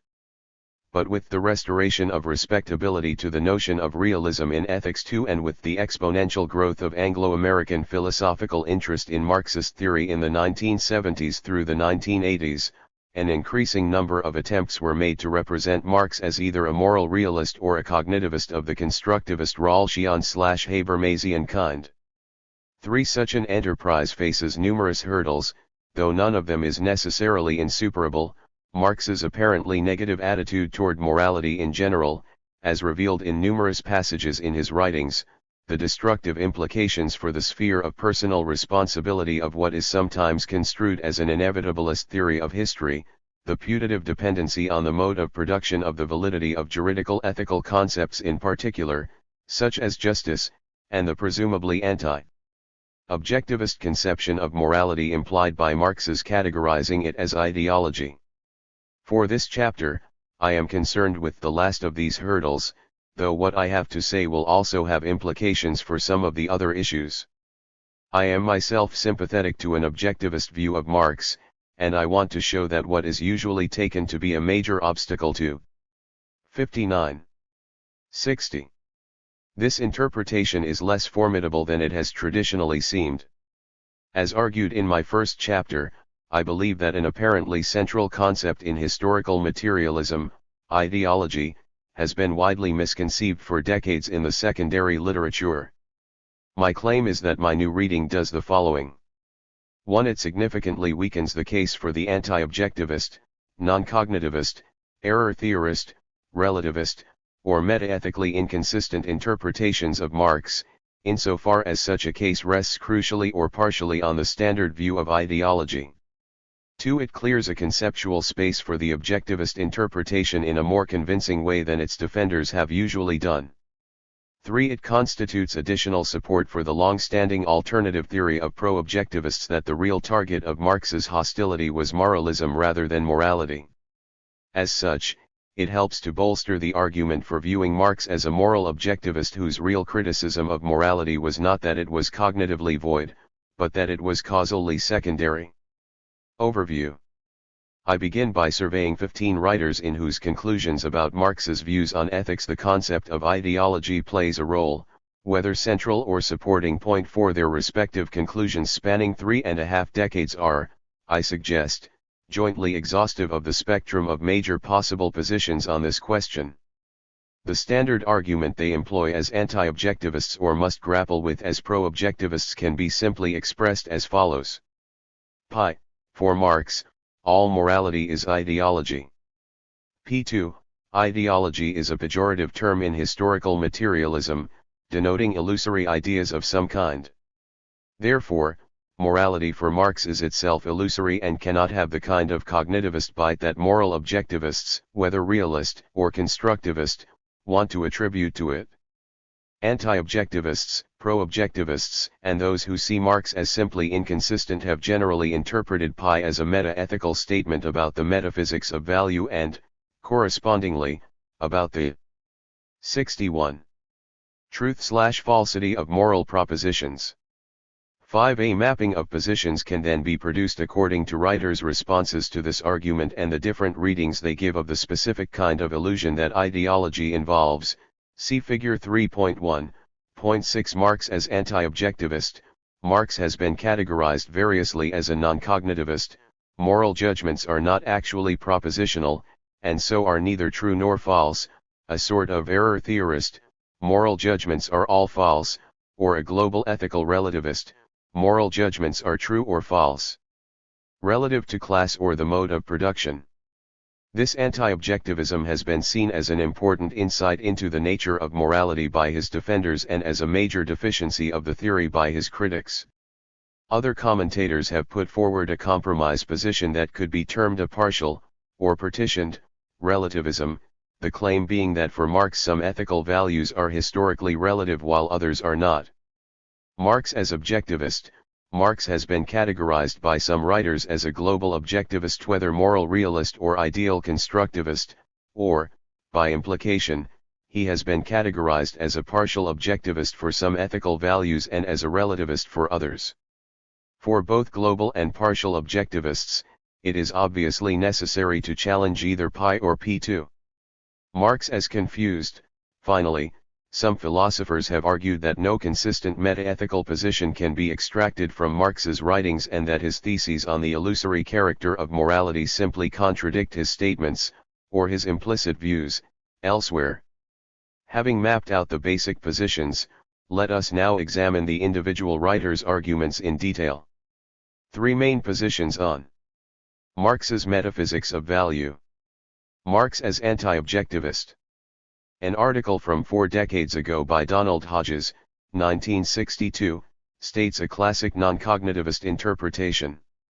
Criticizing what he sees as the foolish attempt of some Marxist philosophers to resurrect the dead dog of normative ethics, Hodges argues for a scientific approach to ethics that would abandon the conviction that normative judgments can be true or false and recognize instead the ideological character of ethical theory, which implies that, strictly speaking, normative judgments are neither consistent nor inconsistent since, not being propositions, they are neither true nor false. 5, 1. 2, 4. Hodges cites as his main textual authority Marx's critique of the Gotha program, and he argues that having cleaned the Augean stables of moral and ideological rubbish, Marx left open only one refuge for ethics, a sanctuary in the temple of historical materialism, said sanctuary being no more than the object of sociological study. 6-7. A more recent variation on this theme is offered by Richard Miller, 1984, who clearly sees Marx as an error theorist. Miller uses the term non-cognitivism, but his Marx regards moral judgments as false rather than non-propositional. His basic argument does not rest on the ideological status of morality, but on the failure of class society to meet what Miller regards as the necessary prerequisites for morality to be applicable: equality of concern for others, generality of norms, and universal rationality. Ch. 1. Nevertheless, he does cite as supporting evidence Marx's attacks on morality as ideology. Marx sometimes summarizes his rejection of morality in the statement that morality is ideological. An ideology, for Marx, is a system of beliefs and attitudes that distort reality. Ideology is false consciousness, 45 to 46, 15, 47 to 48. Similarly, Anthony Skillen, 1978, denies that Marx argued for a socialist morality. For him, morality was an historically fairly specific ideological institution, functioning to mystify and discipline people in accordance with the oppressive needs of class society. Marx regarded morality as he regarded religion, as inherently ideological, mystifying and repressive. 130 to 33. A globally relativist interpretation, rather than non-cognitivist, is defended by Milton Fisk, 1980. Fisk argues for a relativist ethics, which means that the ethics valid for one class or group need not be valid for some other class or group. 15. Using the term a some group to stand for a complex of different interrelated groups in which some dominate. 63. Others, example classes, races. He suggests that a Marxist understanding of society leads to the conclusion that the ethics of a some group is part of the ideology of the some group. An ideology is a set of claims that serve more or less well to perpetuate the domination within a some group. Those claims are in general neither valid nor true whether considered relative to that some group or as absolute claims. 42,45. However, Fisk does not see this relativism as problematic. Rather, he urges that we simply recognize this implication of Marxist theory and thus identify with the true interests of our own group. For all four of these writers, then, Marx's views represent a theoretically laudable demystification of morality. Alan Buchanan, 1982, on the other hand, is critical of what he sees as Marx's anti-objectivism. His fundamental line of argument is that Marx thought justice would not be applicable to communist society, since the circumstances of justice, moderate scarcity, egoism, class conflict, would be transcended. But he also offers Marx's views on ideology as supplementary evidence for his analysis. Marx's claim is that talk about rights and justice is obsolete ideological nonsense. 1982,82. See also Buchanan 1986, 129, 140-41. And Buchanan goes on to critique Marx for this perceived deficiency of his theory. George Brankert, 1983, also sees amoralism as a problem, and his position is a compromise that tries to salvage some notion of moral objectivity for Marx, a partial, but not global, relativism, that distinguishes the metaphysical standing of different ethical concepts. Brankert accepts the standard definition of ideology as false consciousness, and he uses this as a central underpinning of his argument. He claims that Marx's views on ideology effectively prohibit an appeal to justice which is transcultural and transhistorical. 27, 150. Thus a relativist interpretation of Marx on justice is correct, though he sees this as a Pickwickian relativism, rather than the traditional kind, since societies at an objectively similar stage must have the same principles of justice. Brankert 1980, 89-93.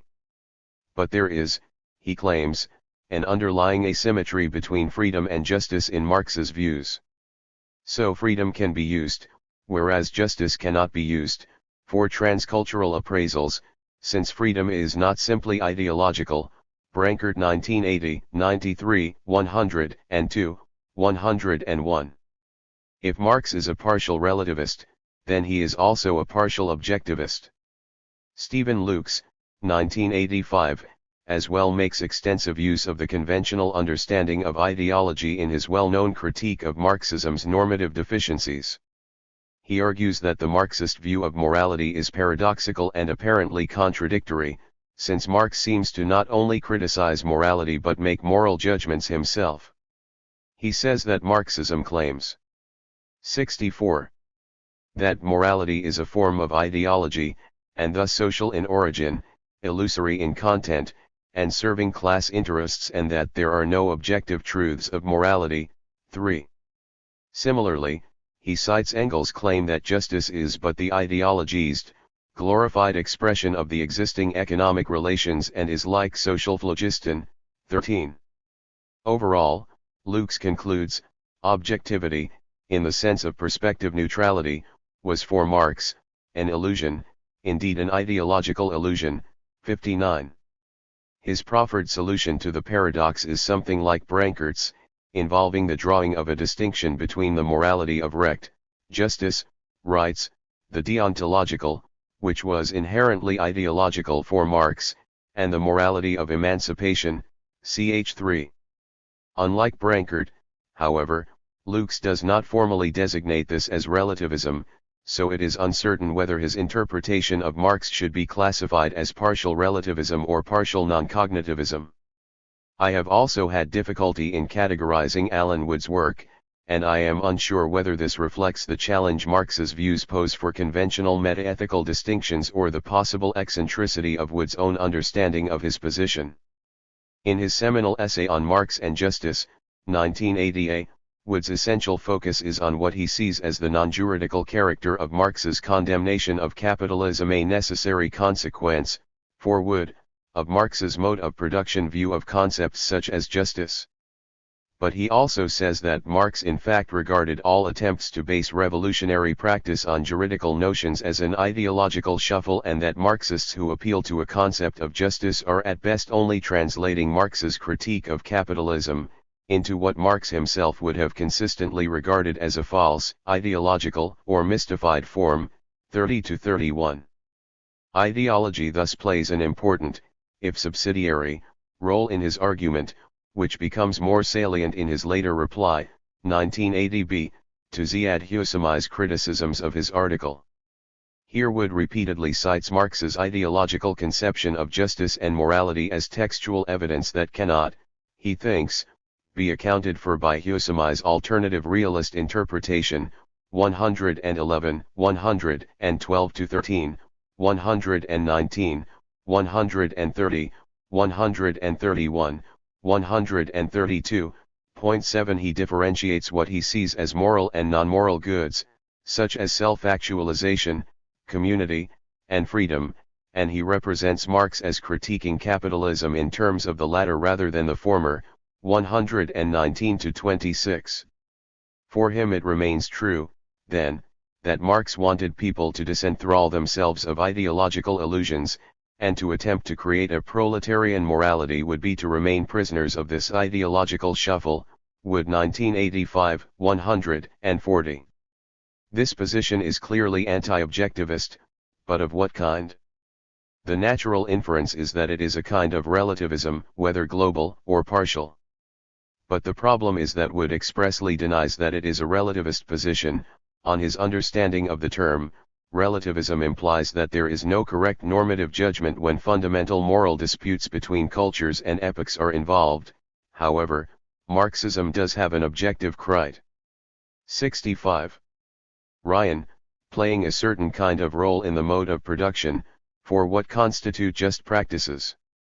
8. My suggestion is that Wood, malgré lui, should be classified with Brancart as a relativist, where it is stipulated, as with Brancart, that this relativism is of a peculiar kind.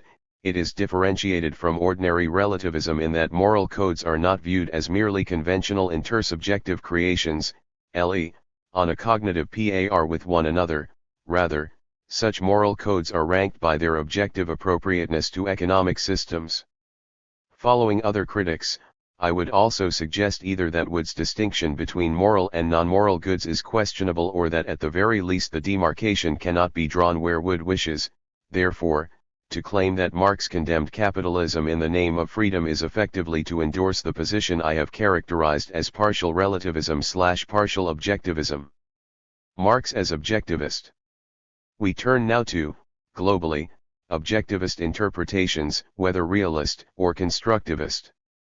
For the writers in this category, it is obviously crucial to challenge the argument outlined at the beginning of the chapter.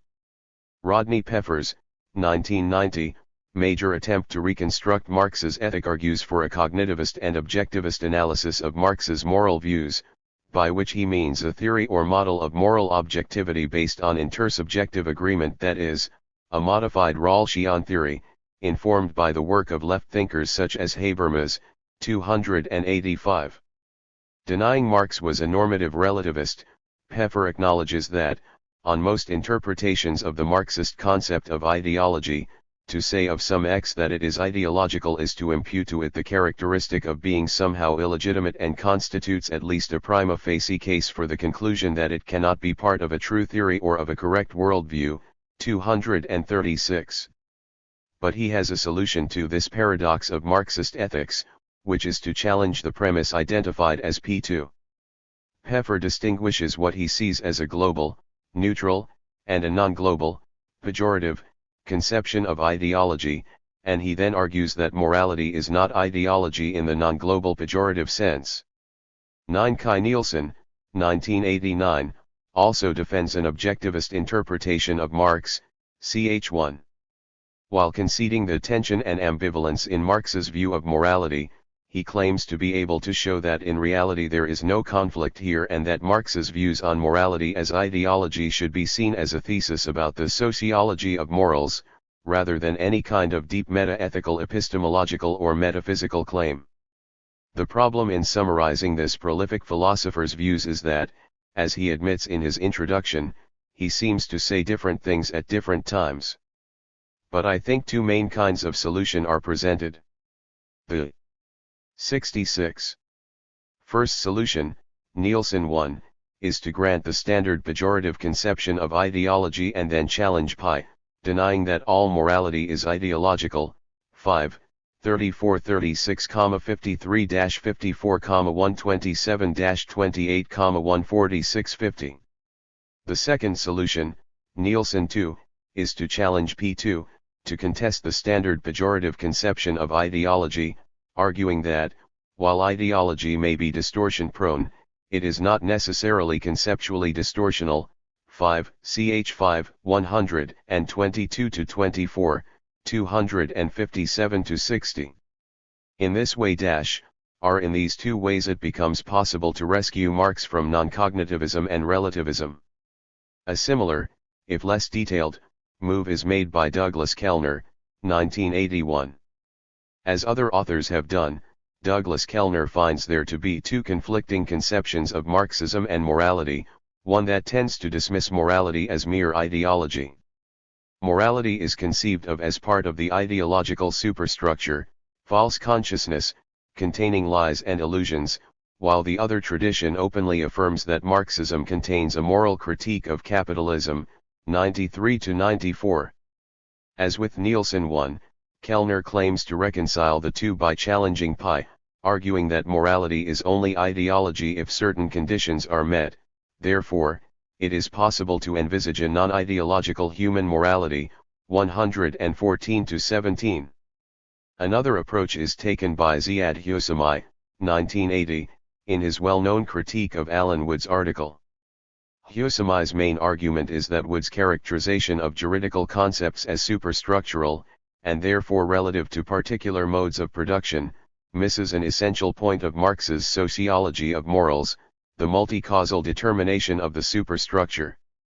According to Marx, elements of the superstructure have two levels of determination. One is the mode of production, or type of society, in which they occur, the other is the class interests which they represent. Moral outlooks change as modes of production change. 47-56.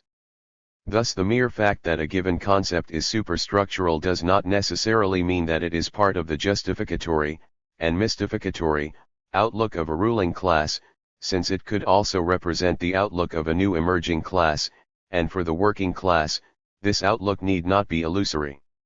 However, the retort could obviously be made that such an outlook and morality are still, by Marx's own words, condemned as necessarily ideological. But here Husseini makes another revisionary move, challenging P2, if the spokesmen for a class justify their views by maintaining that their moral outlook is independent of historical development or of class interests, then they maintain false beliefs about their morality. Such false beliefs are called ideological illusions. The moral outlook itself, on that count alone, is not considered illusory. 47-48. So we are being offered alternative conceptualizations of not only the determination of the superstructure but also of ideology. As I will later explain in greater detail, I think Husserl is in fact on the right track here. But unfortunately he weakens his case against Wood by not providing the necessary substantiation of his revisionary view of ideology. 67. We move on now to Norman Guerra's, 1989, Magisterial Review article of the Secondary Literature on Marx and Justice. Guerra cites the issue of ideology as one of the standard obstacles in the way of believing that Marx endorsed a normative critique of capitalism. Moral norms and notions come within the compass of Marx's theory of ideology. Not only, therefore, do ideas about justice, but so does morality more generally, belong to the superstructure of any social formation. It is not consistent with his views on ideology that Marx should have found capitalist society to be unjust by reference to historically quite general norms of justice. 217.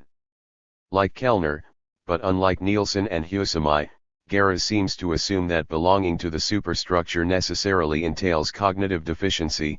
The conceptual ambiguity in this notion is itself partially responsible for the problems in clarifying the debate. After summarizing the positions of the anti-moralist and the pro-moralist camps, Guerra himself ultimately endorses the latter position, albeit with criticisms of particular details. But the interesting thing is that, though he addresses various claims made by the anti-moralist camp, the point on ideology is one that remains unanswered. It is perhaps one of the clearest indications of the central nature of this sticking point, that what is widely regarded as a classic summary of the secondary literature could not find an answer to it. Finally, Brancard, Lukes, and Wood should also be mentioned under this heading, since, as noted earlier, their interpretation makes Marx only a partial relativist, or non-cognitivist/error theorist, so that with respect to other than juridical values, such as freedom, Marx was presumably an objectivist, though as pointed out, Wood sees this as a non-moral value and so would contest my categorization. Insofar as ideology played a role in their denial of the possibility of objectivist evaluations of justice, the implication would be that these other values are not so affected. Marx as confused. In conclusion, there is the third category.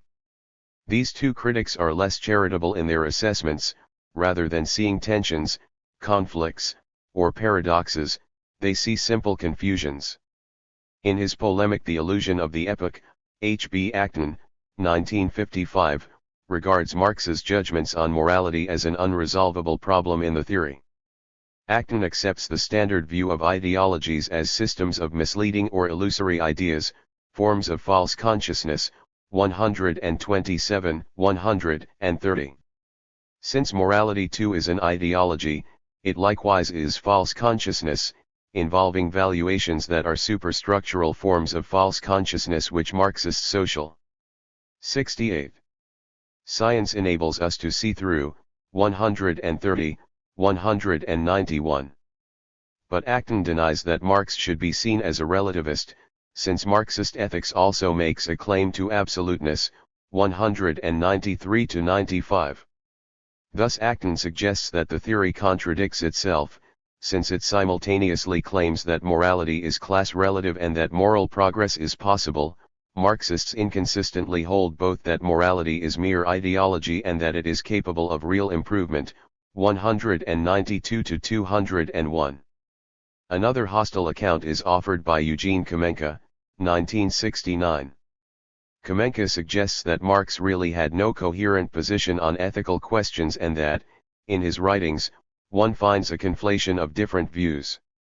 The major conflicting strands are, on the one hand, the critique of objectivism in ethics, a crude relativism, and, on the other hand, the commitment to an eternal, immutable, non-relativistic standard by which historical moralities are judged, a contradiction that Kamenka sees as particularly flagrant in Engels' writings but which he argues Marx would have to be committed to also, 4-6. His reading of ideology plays a role in this argument. Thus, commenting on anti-Dillering, he observes, but how a series of relativistic moralities, expressions of interests, not truths, can suddenly become truths? Is not shown. 5. Yearly the whole point of Engels's preceding paragraph had been that each morality is not a branch of knowledge, but an ideology. 46. And elsewhere he refers to the Marxist exposure of all normative morality as mere ideology. 61. Ideology and Objectivism, Standard Solutions.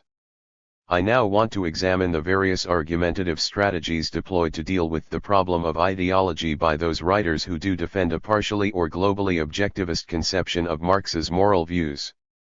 I suggest that these strategies fall straightforwardly into three basic categories: 2 ways of challenging Pi and 1 way of challenging P2. Strategy 51, the claim that Marx's views on ideology apply only to some kinds of moral concepts and not to others. Strategy 52, the claim that Marx's views on ideology apply only to the morality of some classes and not to others. Strategy 53, the claim that the standard interpretation of ideology is mistaken, so that being ideological does not necessarily entail metaethical anti-objectivism.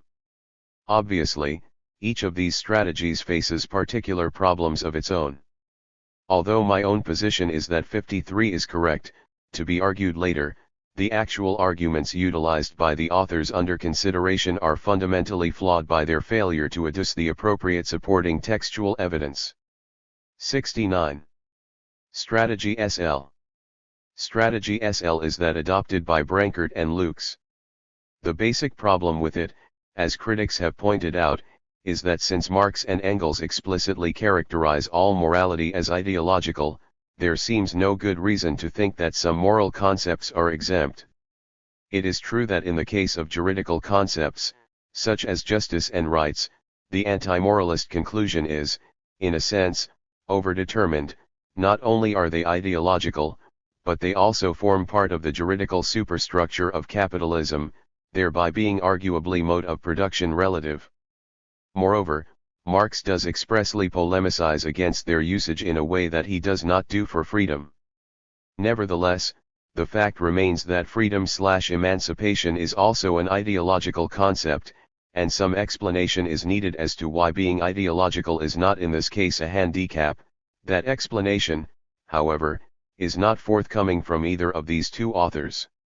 Lukes gives no answer at all to this question, a silence that I think must be attributed to the fact that his generally critical book is an explicit attempt to rescue Marx as far as possible from his inconsistencies.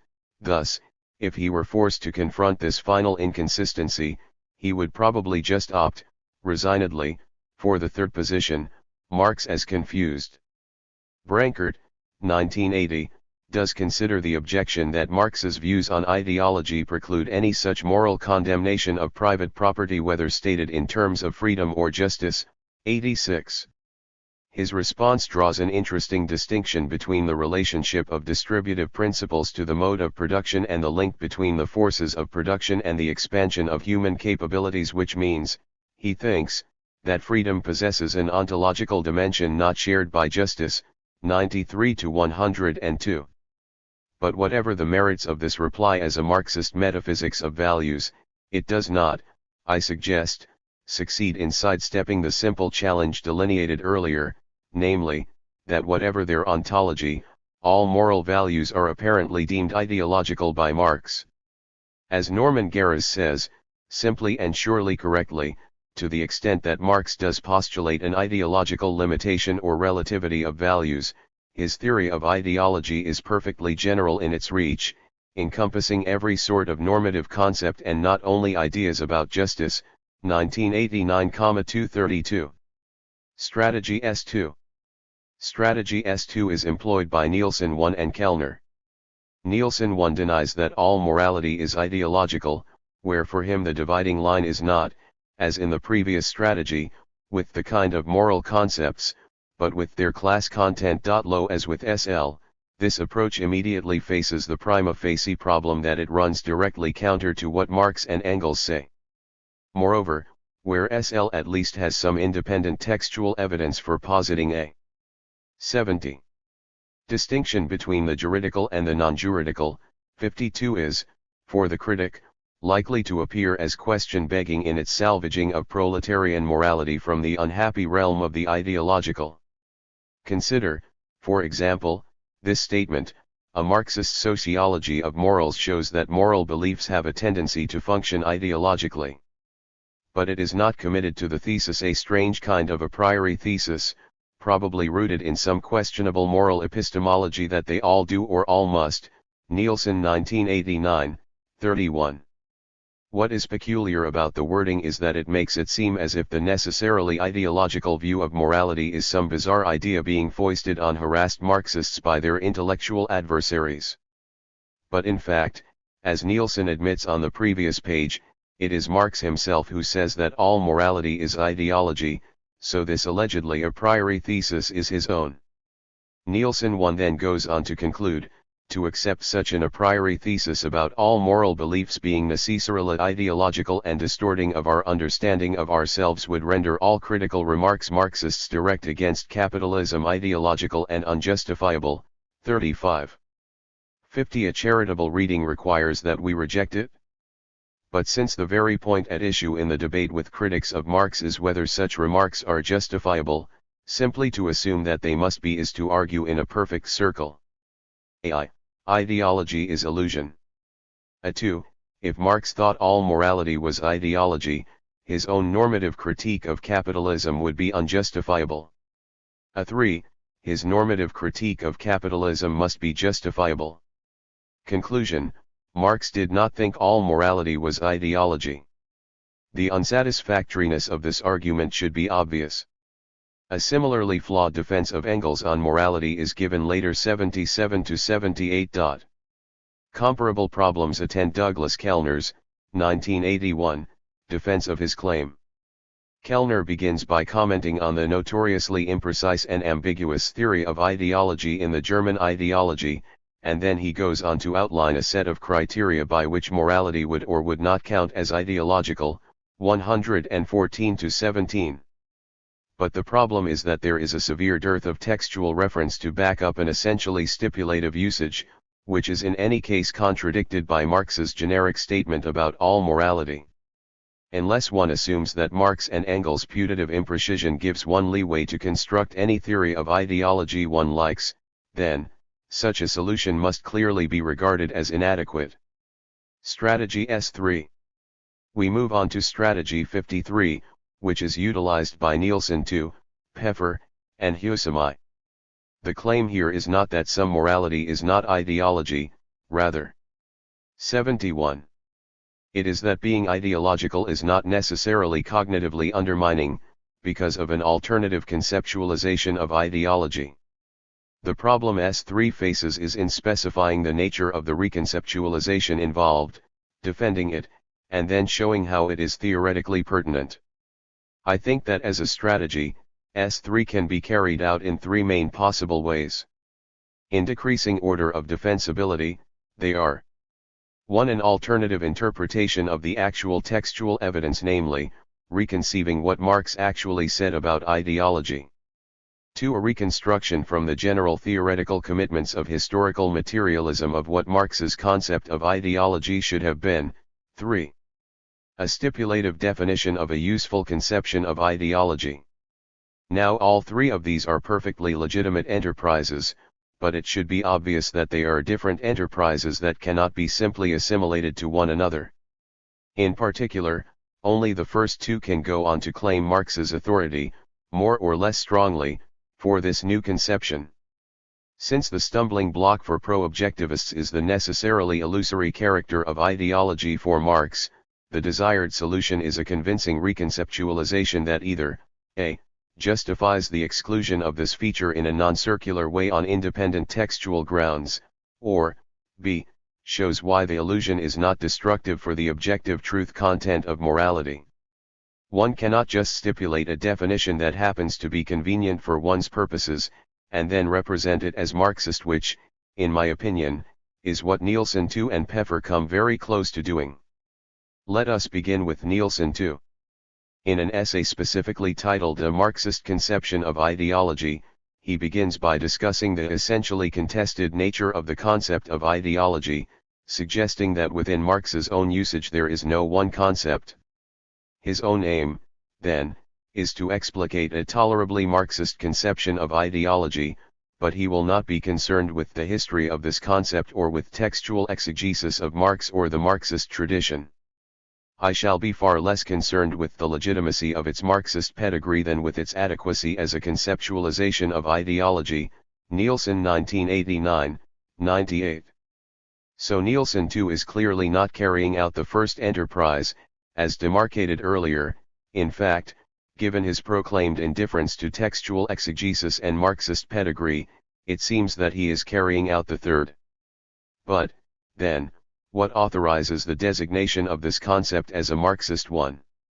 And what are the criteria of adequacy if there is to be no control by the text, either in the form of Marx's actual pronouncements about ideology or in terms of rigorous fidelity to a conceptual framework?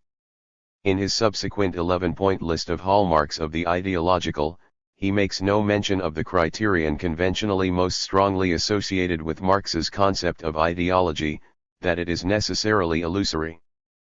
But it 72 is obviously open for the critic to object that this exclusion is simply question-begging and that the adequacy of the conceptualization has been circularly determined by what is necessary to avoid the charge of self-refutation, not by what Marx actually says, nor by what it can plausibly be reconstructed that he would have said. 12. A similar criticism can be made of Rodney Peffer, 1990. As explained earlier, Peffer distinguishes between a neutral global and a pejorative non-global conception of ideology, claiming that the nominal form, ideology, subs both, whereas the adjectival form, ideological, always refers specifically to the latter.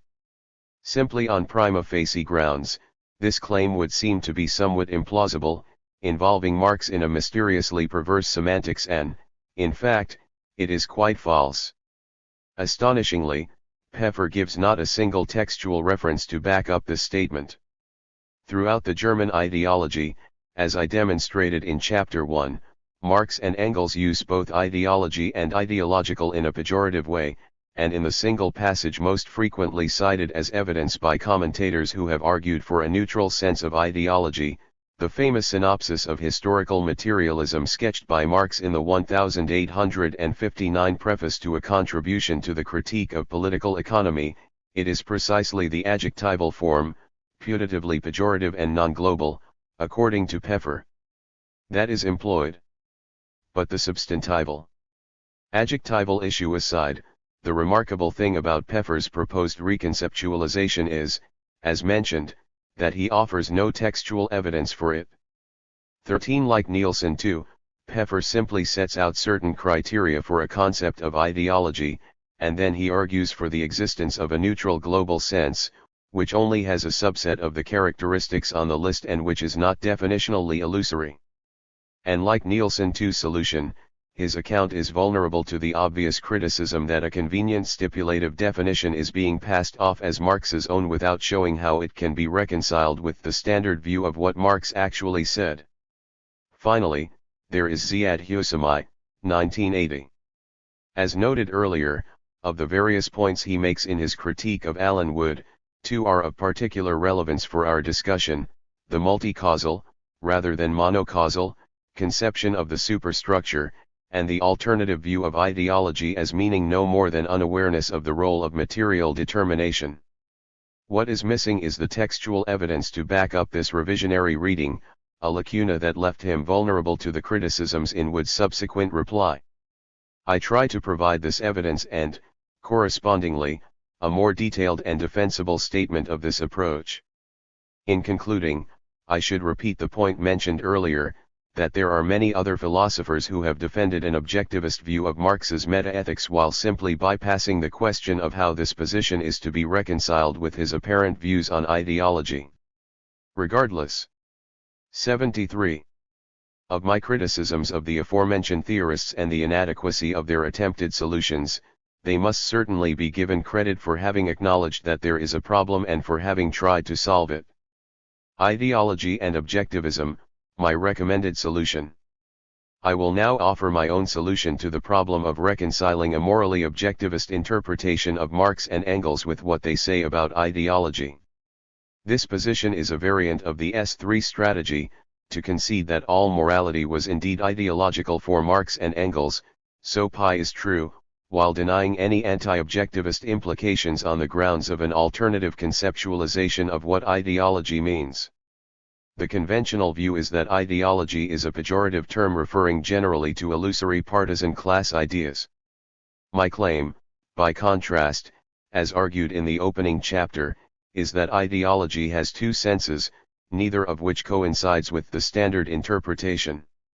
One sense has a non-ideational reference, denoting the ideal superstructure as a whole, that is, ideal as opposed to the material, economic base, see chapter 2. The other sense is ideational, as well as pejorative, but it refers not to illusory ideas in general, but to idealist views in particular, that is, idealist, not in the ontological sense, but in the sociological, thereby indicating beliefs and theories about society that ignore or downplay the role of material, economic factors. Thus, harking back to the set of distinctions drawn in the previous section, this reconceptualization is not a stipulative definition of ideology, the third defense, nor is it a variant of the second defense, a theoretical reconstruction of how Marx should have defined ideology, with all the attendant dangers of irrelevance, question-begging, or fuzzy criteria for assessment, that both of these enterprises face. Instead, it is the first defense, a reinterpretation of the actual textual evidence. So I am not vulnerable to the same kinds of criticisms I leveled against Nielsen II and Peffer since, 1. My claim is that I am offering the correct interpretation of what Marx and Engels actually said about ideology, and, 2. I have, unlike both of these writers, an extensive textual defense to back it up. 14 What, then, according to me, are the implications of moralities being ideological for Marx and Engels? In the superstructural sense, moralities being ideological just means that it is part of the superstructure. As I have argued elsewhere, Mills 1989, in agreement with Husserl, this position in itself would not make morality automatically non-objective, since the superstructure should be thought of as reflecting multiple causation and since only some of its ideational contents will be non-veridical. The ideational sense is admittedly pejorative, so P2 is true also, but it refers 74. Narrowly to a specific kind of illusion, superstructuralism, which, where morality is concerned, reflects not on its normative content but on its causal efficacy. Thus the indictment is targeted at a level other than that of the moral judgments themselves. Ideology, in the ideational sense, is a pejorative meta-theoretical term for theories and beliefs that aggrandize the causal power of the superstructure, theories and beliefs that imply that global social determination takes place exclusively or primarily by ideal, superstructural causes. Accordingly, though that all morality is ideology is a meta-ethical statement, it is not one in the sense conventionally presupposed by rival sides in the debate. It refers not to the truth values of ethical propositions, but rather to their social significance.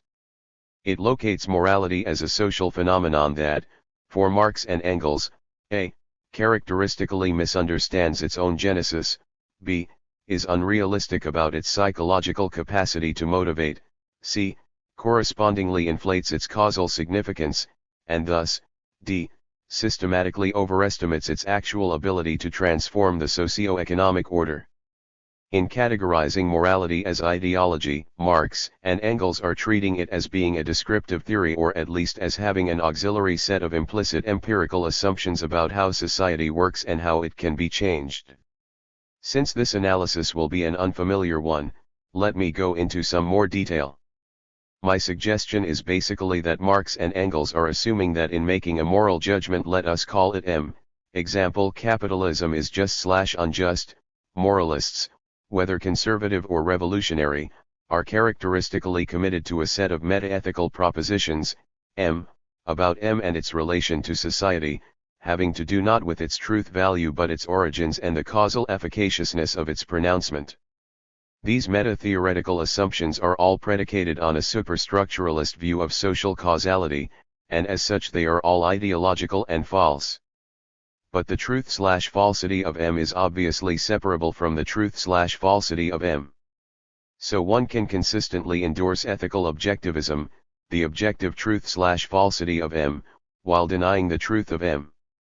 The illusion of morality, the illusion referred to in P2, then, consists in these meta-theoretical and causal claims, rather than the non-objectivity of capitalism is just/unjust, an illusion not about the truth values of ethical judgments, but about their causal etiology and prescriptive efficaciousness. It is preeminently this point that the ideological characterization is meant to convey. If I am right, the debate in the secondary literature has been significantly off course from the beginning because of an initially mistaken conception of what ideology meant for Marx and Engels.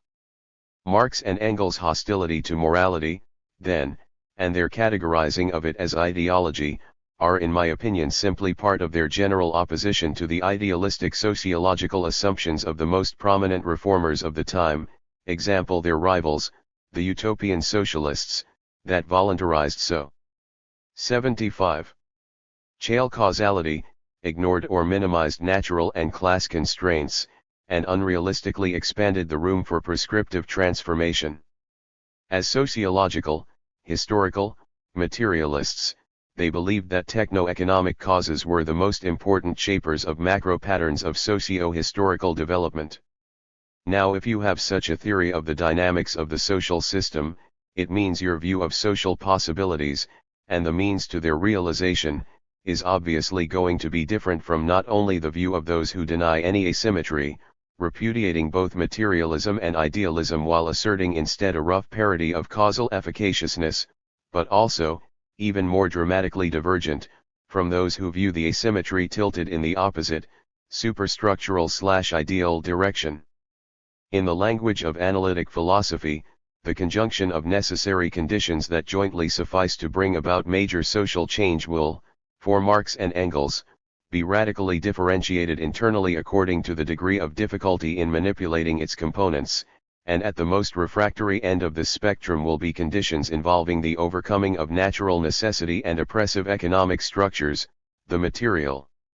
These conditions should therefore be our primary object of focus. But sociological idealists, proponents of the primacy of superstructural causation, deny this position. They turn things upside down by inverting the actual, materialist, societal causal hierarchy, that is, they ignore altogether, or at least downplay, the role of material techno-economic factors in social change and thereby grossly exaggerate the causal efficaciousness of superstructural changes that are unaccompanied by base/economic ones. The point is, then, that even with the best will in the world, one will not be able to bring about radical social change that is morally desirable in the absence of the appropriate material prerequisites.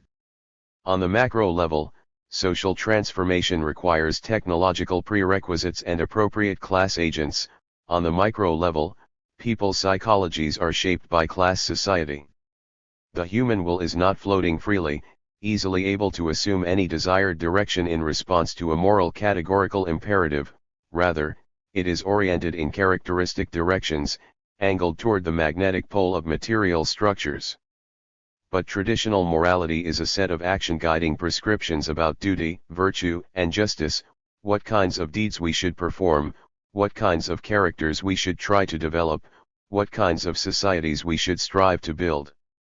Since ought implies can, these prescriptions imply a certain estimate of individual and social possibilities. Absent the appropriate enabling material conditions, however, such exhortations are, in Marx and Engels' opinion, likely to be futile. Insofar as morality as a whole tends to neglect these conditions, it could be regarded as idealistic and as assuming an idealistic conception of the will. Instead, one needs to focus one's theoretical attention on the material conditions that will be necessary for the complex conjunct of 76 variables to become jointly sufficient for change, thereby making possible the can that gives point to uttering the ought. Morality and idealism. Let me now try to demonstrate the textual support for the causal reading by showing both the ubiquity of causal claims in Marx and Engels' discussions of morality, and the connection between these claims and assertions about idealism ideology. To summarize Marx and Engels' denials of typical M claims, I suggest that the evidence can be perspicuously organized under the following categories. 1. Morality is socially determined, linked to particular classes, not something that descends from a Platonic heaven. 2. Moral dilemmas and oppositions are historically bound and contingent, not eternal and necessary. 3. Moral preaching cannot overcome technological underdevelopment. 4. Moral preaching cannot overcome an unfavorable balance of class forces, and people cannot voluntaristically transform their characters. 5. In the absence of these material prerequisites, morality is in genere impotent to effect radical social change. My claim will be that Marx and Engels' judgment that morality is ideology and ideological, idealism idealistic, is intended to point out moralists' characteristic adherence to what Marx and Engels, as materialists, are denying. Morality is socially determined. The first appearance of the judgment that morality is ideology is in the German ideology. Morality, religion, metaphysics, and all the rest of ideology as well as the forms of consciousness corresponding to these, thus no longer retain the semblance of independence. They have no history, no development, but men, developing their material production and their material intercourse, alter, along with this their actual world, also their thinking and the products of their thinking. It is not consciousness that determines life, but life that determines consciousness. CW 5, 36-37. Ideology here, I suggest, should be taken in the superstructural sense. So the point here, in this first mature formulation of historical material. 77. Ism, is to underline, against the young Hegelians, the derivative status of the ideational, its lack of an internal dynamic of development.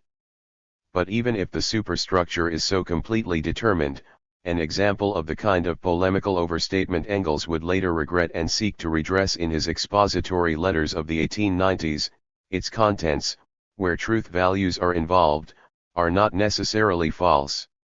Causation is not incompatible with truth. In fact, in a passage from the previous paragraph that was crossed out in the manuscript, Marx and Engels say that individuals' ideas are the conscious expression real or illusory of their real relations and activities, of their production, of their intercourse, CW 5, 36x. So all ideas, both veridical and illusory, are materially determined a conception consistent with the existence of true as well as false moral beliefs. Oppositional moralities, genealogically linked to subordinate classes, could therefore constitute a part of the superstructure without being cognitively compromised, Mills 1989. But for the moralist, as Marx and Engels see her, morality is characteristically conceived of as independent of a material genesis, as ideally determined.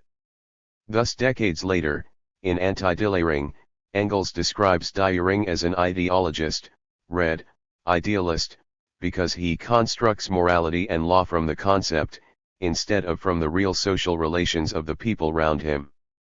As a result, while he thinks he is framing a doctrine of morals and law for all times and for all worlds, he is in fact only fashioning an image of the conservative or revolutionary tendencies of his day, an image which is distorted because it has been torn from its real basis and, like a reflection in a concave mirror, is standing on its head. CW 25, 89.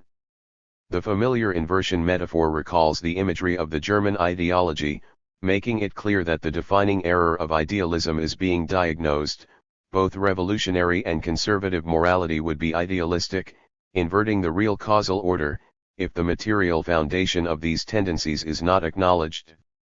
Similarly, in the housing question, having spent some pages polemicizing against theorists like Proudhon and Mailberger, who invoke eternal justice as a norm, Engels writes that justice is but the idealized expression of the existing economic relations, now from their conservative, and now from their revolutionary angle, CW 23, 381. Note that, consistent with my interpretation of ideology, ideologist seems intended to be read as synonymous with idealized. Engels' point is that idealistic moralists, a pleonasm for Marx and Engels, whether conservative or revolutionary, sever moral judgments from their material roots, for example, by assuming rival conceptions of justice to be independent of a socio-economic genesis. 15. 78. Moral dilemmas are contingent. Because of this lack of insight into its own materialist genealogy, moral theory also typically absolutizes and eternalizes moral dilemmas and oppositions that are actually contingently rooted in specific historical situations, configurations of possibilities determined by the existing socio-economic structure. Thus, in a famous passage on Max Stirner, often cited as evidence of their moral nihilism, Marx and Engels say that the communists do not oppose egoism to selflessness or selflessness to egoism, nor do they express this contradiction theoretically either in its sentimental or in its high-flown ideological form, they rather demonstrate its material source, with which it disappears of itself. The communists do not preach morality at all, CW 5, 247. Again, what would arguably rescue them from the nihilist accusation is a sympathetic reading, which makes allowances both for the hyperbole that characterizes the whole text and for Marx and Engels' touchingly 19th-century faith in technological panaceas. Their point is that the opposition of egoism and altruism is not immanent in the structure of things, but a product of class society. To preach morality in these circumstances, to moralize without understanding this material foundation, would be to tacitly endorse the permanence of this contradiction, when in fact it needs to be transcended by a new society in which, because of the communist cornucopia of goods, it will disappear. Given their view of morality as tied to an idealist sociology, a purely moral critique would then be inadequate because it would fail to get to the root of things, the material source, rather than the high-flown ideological idealistic form, and it would only address the superstructural symptom. This would be fighting against the predicates, CW 5, 235-37. Similarly, in the discussion of another opposition, asceticism and enjoyment, Marx and Engels declare that once it became possible to criticize the conditions of production and intercourse in the hitherto existing world, this shattered the basis of all morality, whether the morality of asceticism or of enjoyment, CW 5, 419. In general, for them, moral dissatisfaction is an ideological superstructural. Superstructuralist expression of these existing relations themselves, which does not at all go beyond them, but belongs wholly to them, CW 5, 378. Moral preaching cannot overcome technological underdevelopment.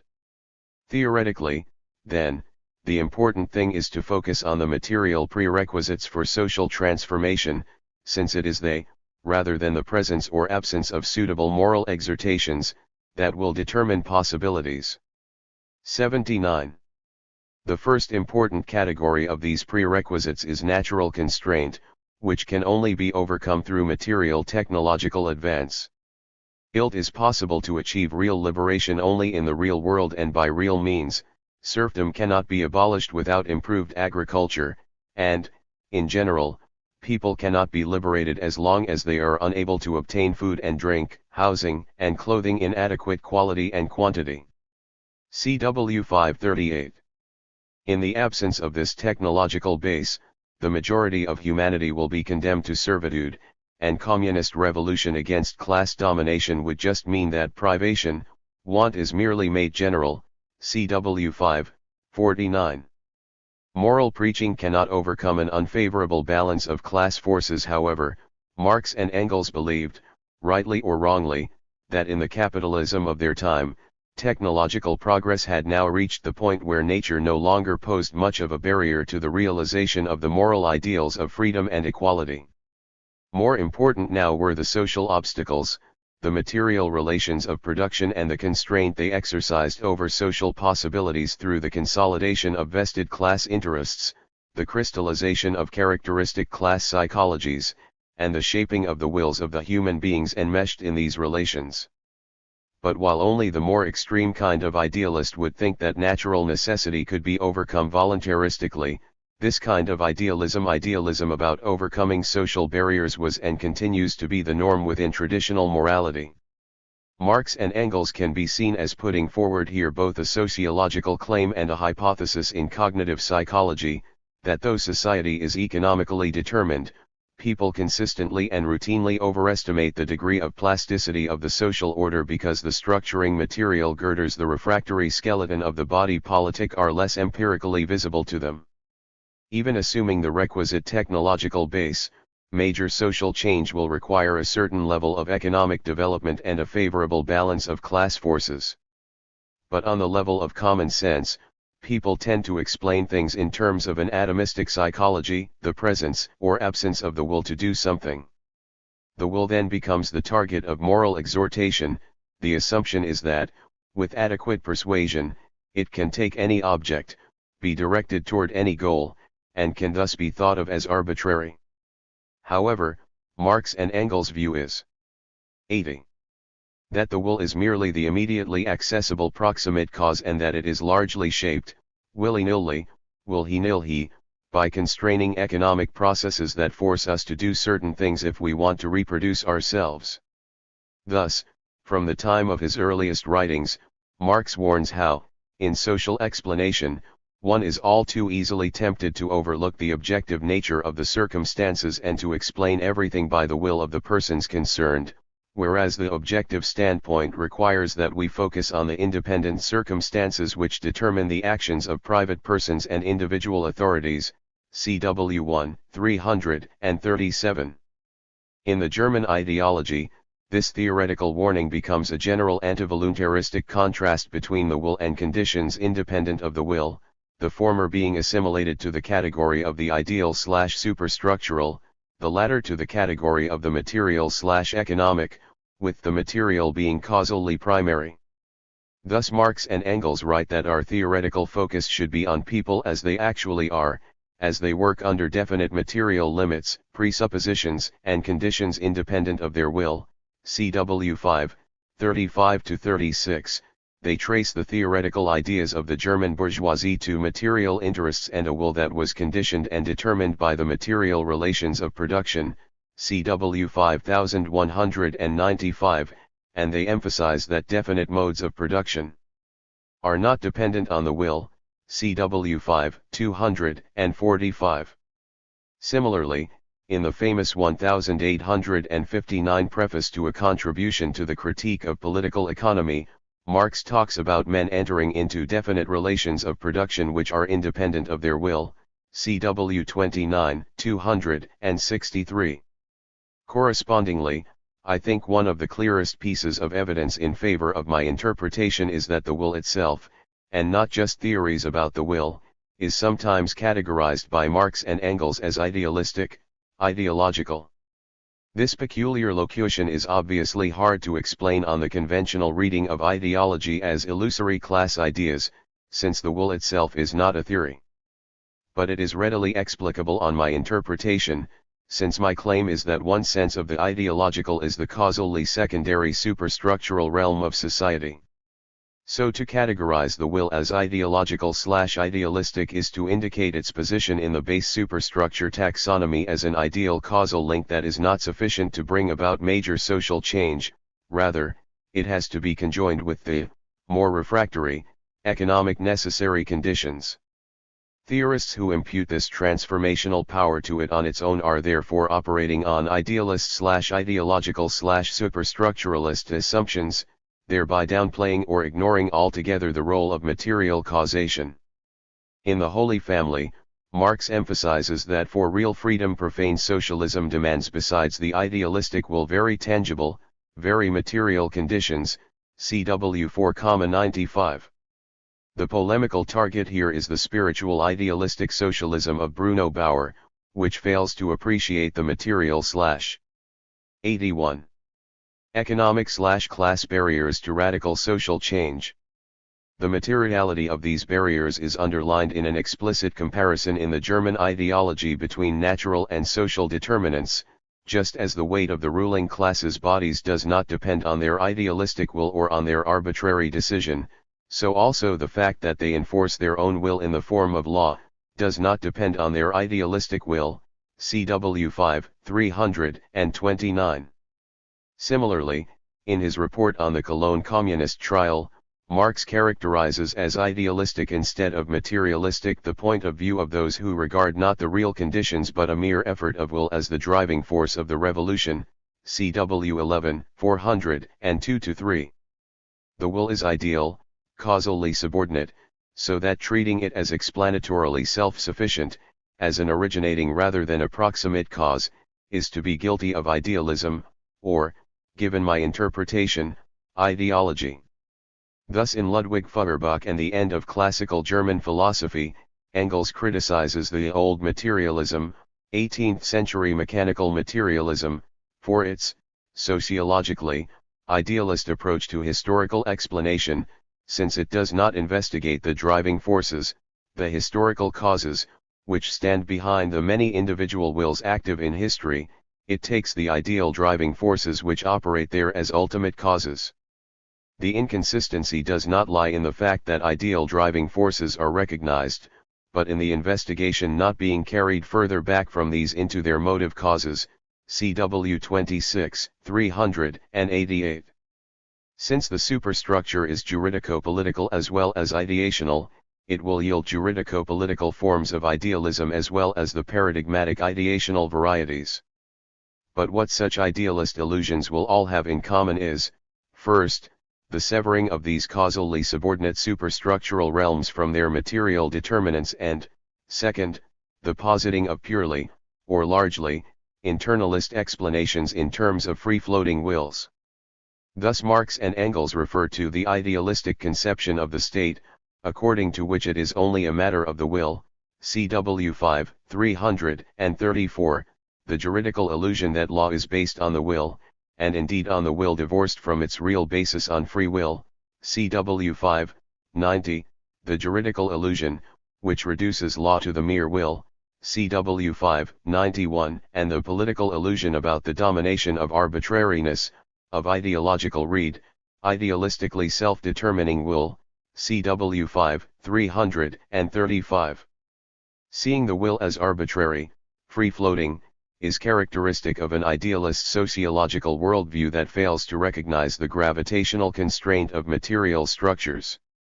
Similarly, they criticize Kant for making the materially motivated determinations of the will of the French bourgeoisie into pure self-determinations of free will, of the will in and for itself, of the human will, and so converting it into purely ideological idealistic conceptual determinations and moral postulates, CW 5195.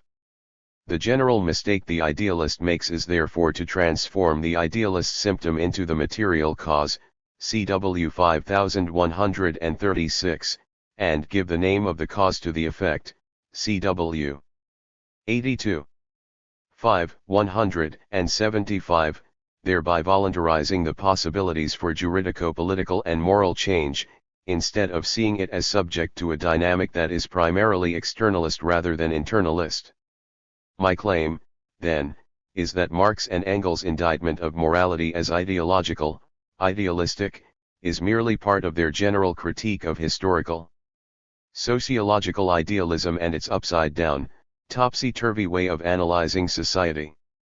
They saw moralists as typically, or even necessarily, operating with an inverted picture of social causality, which presupposed a larger role for the will and a greater latitude for social transformation, as a result of superstructural causation, than in fact existed.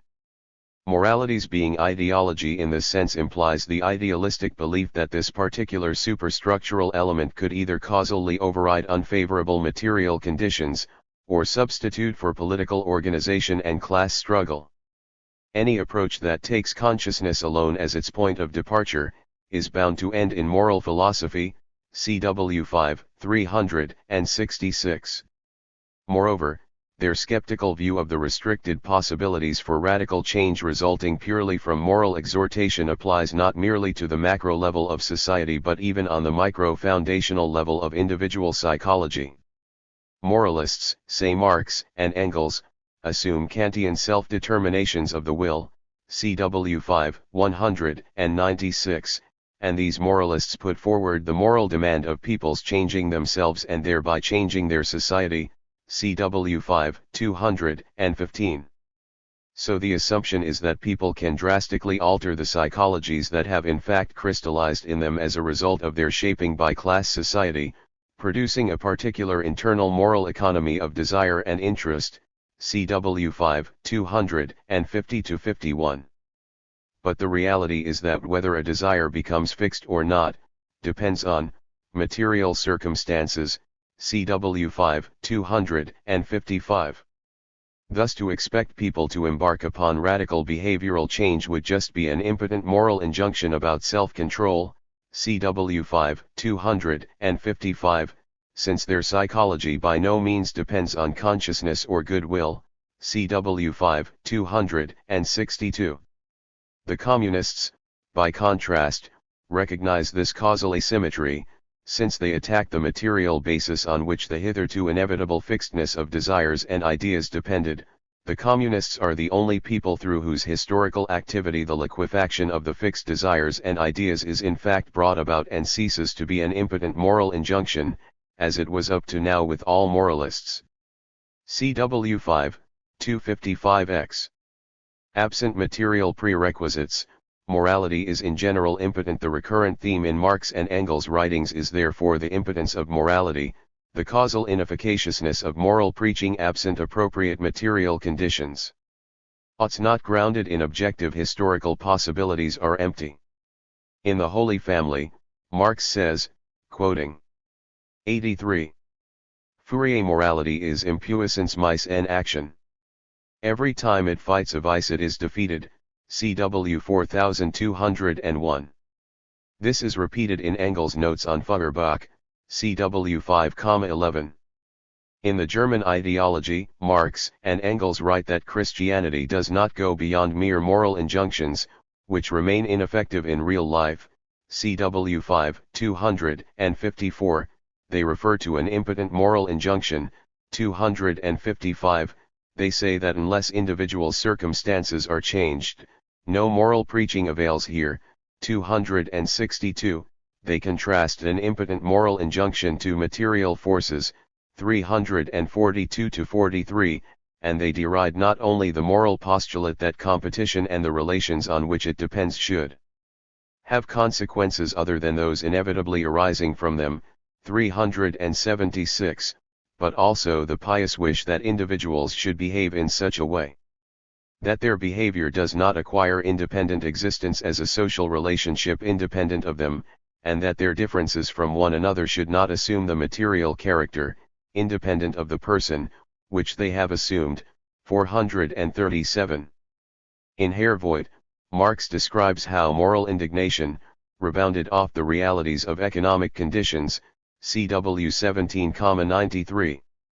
And in the housing question, Engels refers to moral sermons whose emotional effects immediately evaporate under the influence of private interest, CW 23, 341. Finally, it is in this light that I think we should read the notorious and frequently cited passage, example by Wood, Lukes, Hodges, Buchanan, from the Critique of the Gotha Program. Criticizing the Lassalleans' programmatic demands for equal right and fair distribution, Marx indicts them for their perverting the realistic outlook, which it costs so much effort to instill into the party but which has now taken root in it, by means of ideological, legal, and other trash, CW 24, 87. On the standard interpretation, a reader would infer a paradigm statement of Marxian realpolitik, in which an amoral realistic outlook is contract opposed and prescribed as a desideratum to the ideological trash of morality. But once ideological is read as superstructuralist or idealistic, the sense shifts dramatically from a critique of the content of these ideas to a critique of the view that they are causally primary and should be given theoretical center stage. The contrasting realistic outlook can then be simply seen as the historical materialist perspective on the differential causal efficacy of different regions of society, which is why legal, as superstructural, is included with ideological, as a target for him. So this infamous passage, far from being the smoking gun that confirms Marx's amoralism, would merely be a restatement of his familiar claim that the moral is causally subordinate in social change and an inappropriate programmatic starting point. Marx and Engels would later retreat from the somewhat epiphenomenalist view of the superstructure they advanced in the German ideology. And 84. In the last few years of his life, Engels wrote a series of letters deploring the one-sidedness of his and Marx's earlier formulations, which he attributed to the context of polemical engagement with their, sociologically, idealist adversaries.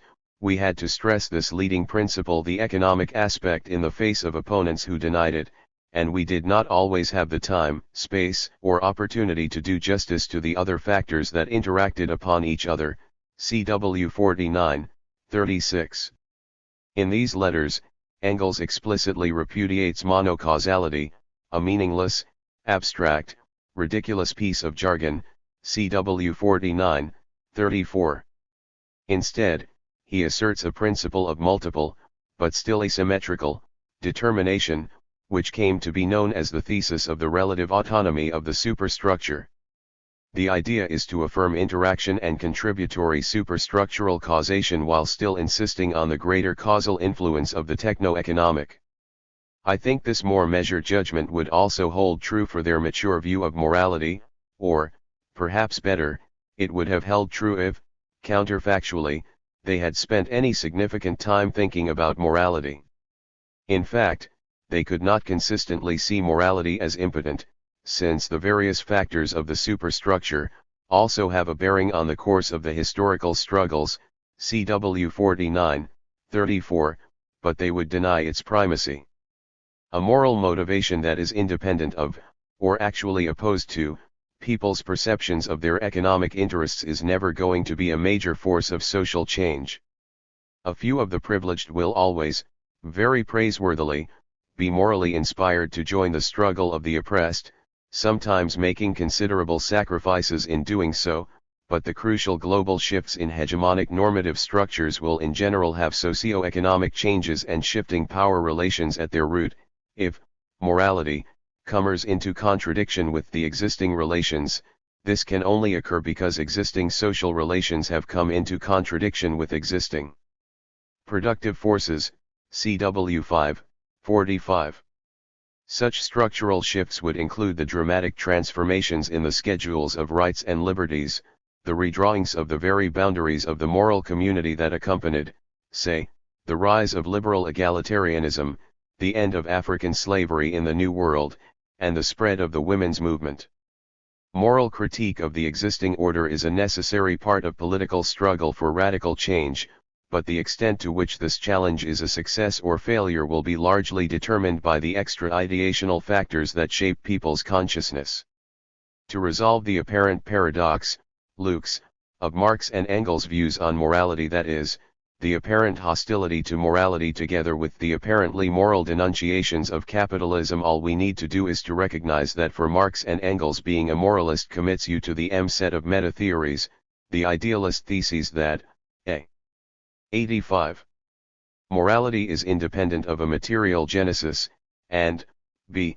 moral agitation is sufficient to bring about, or, less strongly, is causally predominant in bringing about major socio-economic change. This is to see morality ideologically, that is, idealistically.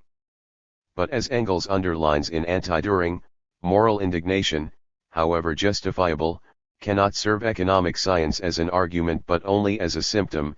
CW 25, 138, since, as he later claims, the final causes of all social changes and political revolutions are to be sought, not in men's brains, not in man's better insight into eternal truth and justice, but in changes in the modes of production and exchange. CW 25, 254. Moral indignation may be justifiable, and thus arguably cognitivist, but on its own it just doesn't make the wheels turn. Conclusion.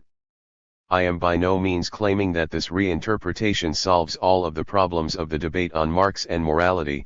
As I indicated at the beginning, other kinds of problematic passages in Marx and Engels' work exist, and other kinds of theoretical difficulties have to be faced. but I think that the standard reading of ideology has been one major obstacle to an objectivist analysis, which for the most part has been unsuccessfully negotiated by commentators. Moreover, my revisionist reading of ideology, through making the conceptual connection with idealism, has the virtue of establishing a link between what have usually been seen as two separate pro-objectivist claims, that there is an interpretation of ideology that permits metaethical objectivism, and that the real target of Marx and Engels' hostility was moralism rather than morality. If these are joint implications of the new reading, since ideology for me refers not to moral truth values but to the illusion of causal primacy, the case for both is arguably strengthened. Marx and Engels believed, that morality standardly misconceives its own autonomy and causal significance, an assessment of continuing validity even today. But for the purposes of metaethical clarification, if nothing else, we can point out that this is a contingent rather than conceptual truth. We can separate what Marx and Engels have conflated, and we can detach M from M. An objectivist oppositional morality is not logically or conceptually precluded when it self-consciously recognizes its material roots in the economic situation and when it has no propensity to exaggerate its likely causal efficacy. Such a morality would be doubly realist, in the metaethical sense of being objectivist and in the politically informed sense of facing the uglier facts about how the world really works. 16. 4. The moral epistemology of Stalinism. A standard criticism of academic Marxism in general, and analytical Marxism in particular, has been its failure to examine actual political practice.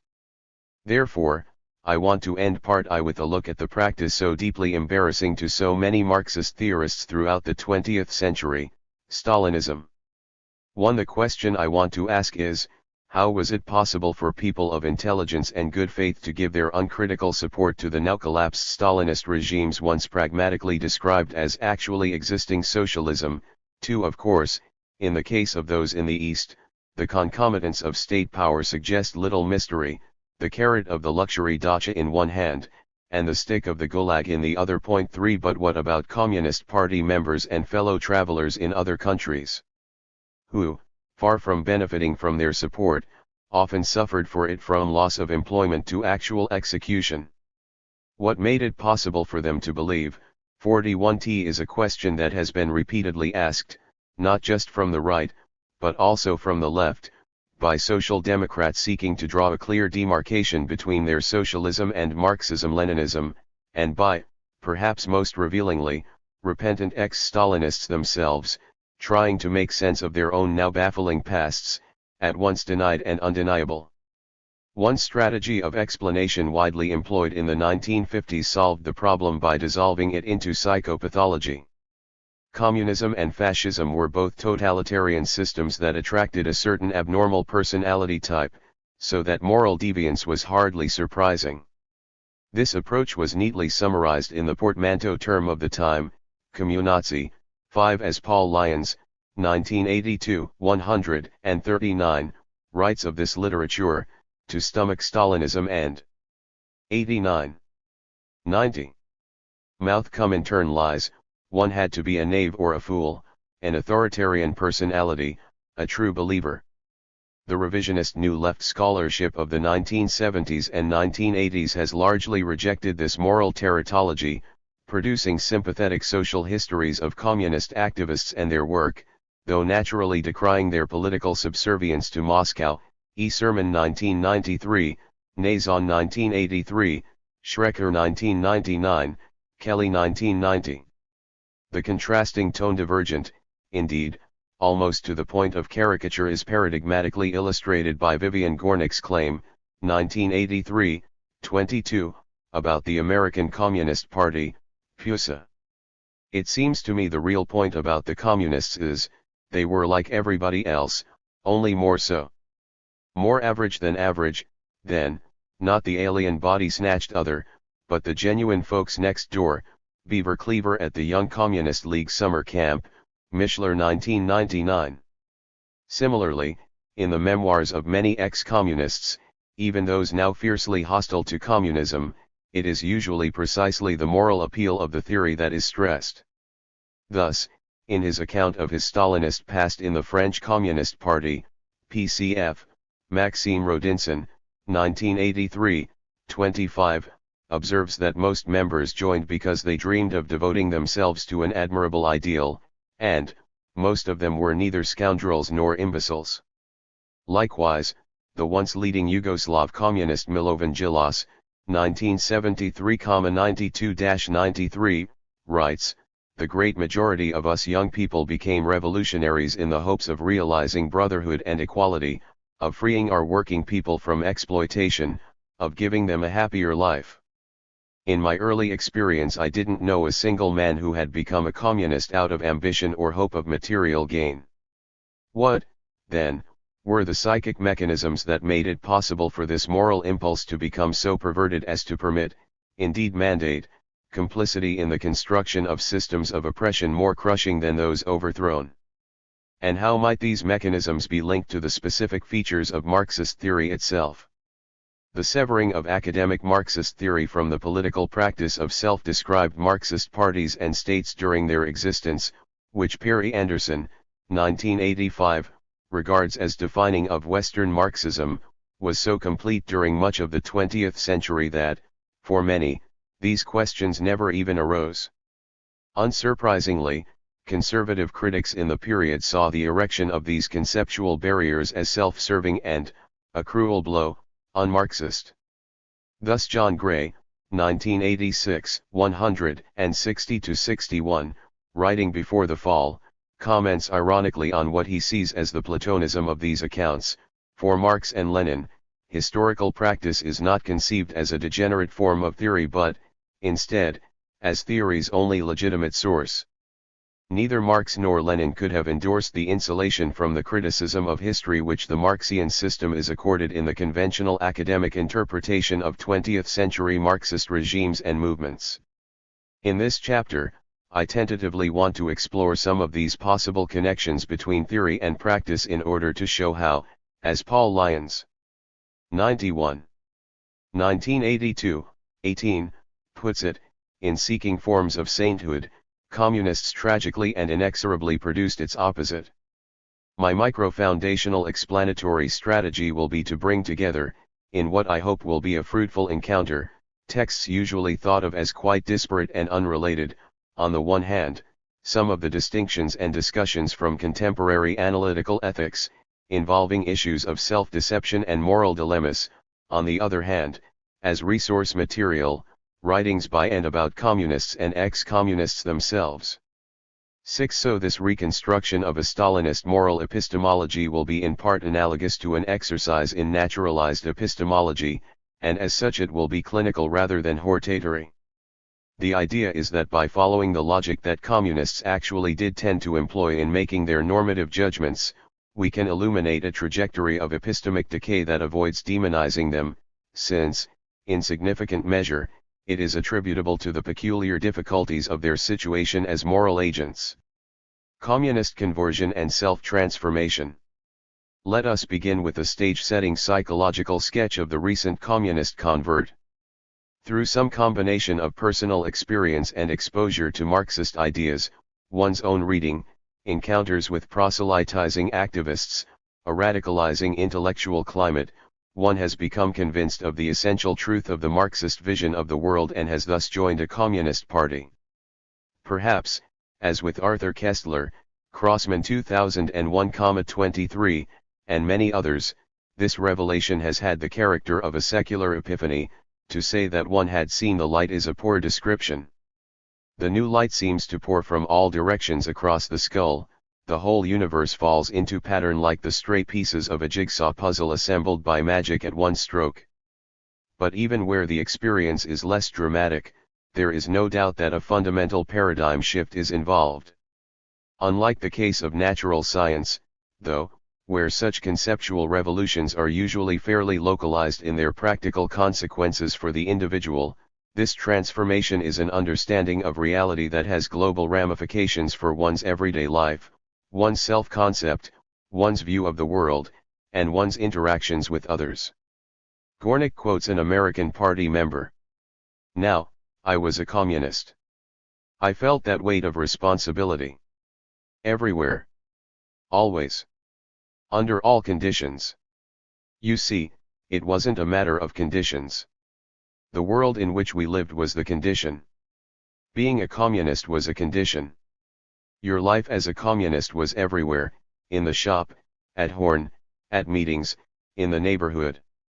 You were always being a communist. There was never a time when you weren't a communist. You were a communist when you went to the store to buy a bottle of milk, when you went to a movie, attended a party or a meeting, voted in the shop. It was all one. The life was of a piece. Gornick 1983, 113. 92. And this new life imposed duties that were both moral and epistemic. For the problem immediately raised by becoming a Marxist revolutionary, of course, is that one is then faced with the challenge of interacting with a world where the vast majority of people are not communists and where in fact many of one's empirical and normative views are regarded with incredulity and odium. This challenge, I suggest, can be regarded as having two main aspects, the theoretical and the practical. The theoretical aspect is the epistemological problem of accounting for the divergent beliefs of others.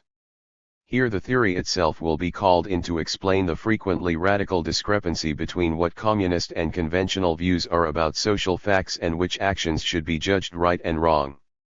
By virtue of its overarching theses about the social determination of belief, Marxism has a particularly rich array of such meta-theories, including the specification of both hot and cold mechanisms of cognitive distortion, the distinction being that the former rely crucially on motivational processes.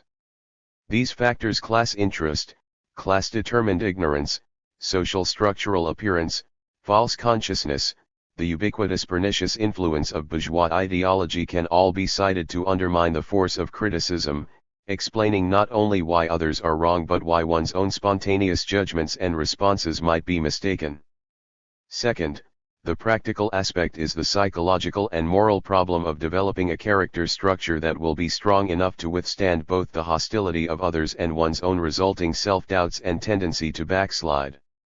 Intellectually, the recent convert may be epistemically forearmed against the hostile environment in which he or she must operate, with theoretical explanations for the disdain and outrage with which communist views are treated in the established, capitalist, press and traditional, bourgeois, scholarship, and for the fact that the door is too often slammed in one's face by the workers themselves.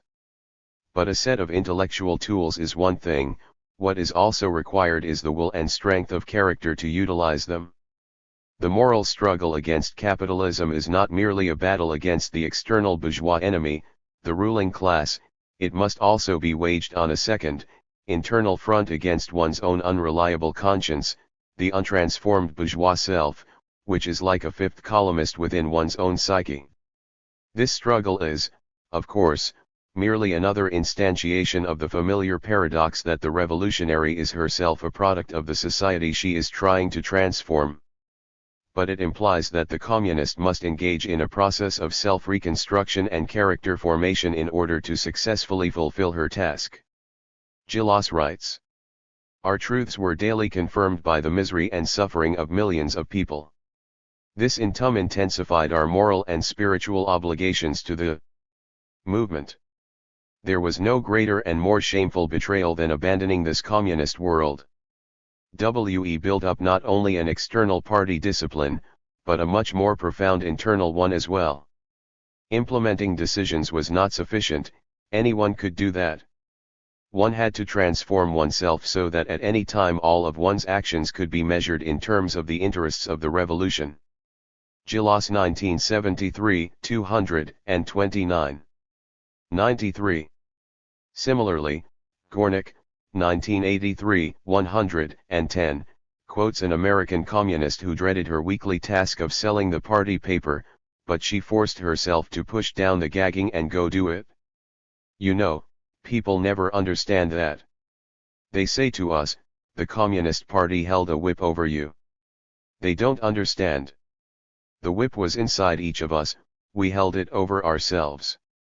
In understanding the dynamics of this character transformation, I suggest that recent literature from mainstream ethics may prove helpful. For what is involved is arguably just a special case, admittedly more dramatic because of the radical divergence in beliefs of a project usually encountered in more mundane ethical settings.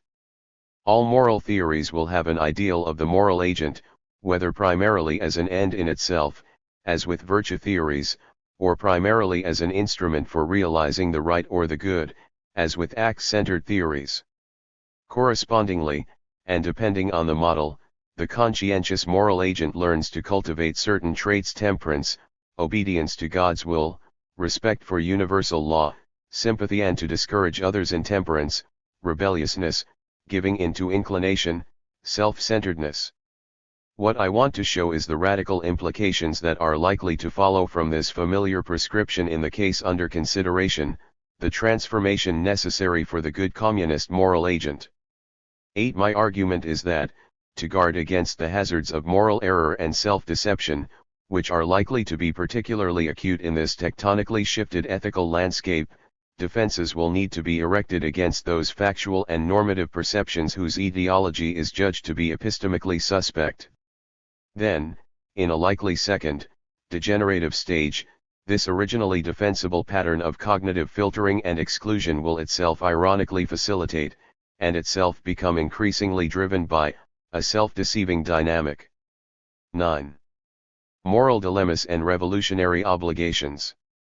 Since Harry Frankfurt's classic paper, 1971, on the concept of a person, it has been standard practice to distinguish between first and second-order desires. The latter have other desires as their object. In Frankfurt's terminology, second-order volitions are that subset of second-order desires that 94. The agent wants to be effective in modifying her first-order desires, so as to reconstruct herself. The model is of general applicability, but in the case we are considering, of course, the targeted first-order mental contents are envisaged by the agent as being socially generated, rather than peculiar to her. The new revolutionary, then, wishes to transform what she now sees as her old bourgeois self, so as to become a unified personality with a single consistent set of beliefs, values, and moral intuitions. At present, she is a divided self whose old psychology is still manifesting itself in various ways, so she has desires not only to spontaneously believe certain things but also to spontaneously evaluate and will in a certain way, when some of these reactions are book-learned, rather than natural. Of course, she now has an elaborate meta-theoretical account that claims that these ostensibly natural reactions are really socially manipulated, capitalist creations. In terms of achieving an Aristotelian hexis, a dispositional characteristic, she wants to be not simply one who behaves in a certain way, but one who behaves that way out of a certain character, so she needs a theory not only of how to act well but also of how to feel well, a character that enables her to exhibit the right kinds of emotions as well as the right kinds of actions. Kozman 1980, 103-5. Becoming a better communist implies not merely deepening one's understanding of Marxist theory, but spontaneously reacting in a communist way, having the moral intuitions a revolutionary would have. Thus Gornick, 1983, 137, describes a recent recruit who always felt vaguely ill at ease, but, he kept telling himself that these doubts were the residual effects of his bourgeois background, and in time, as his inner merger with the party became more complete, they would evaporate. Now the kinds of situations in which this problem of incomplete communist transformation will become especially acute are, of course, moral dilemmas or apparent moral dilemmas.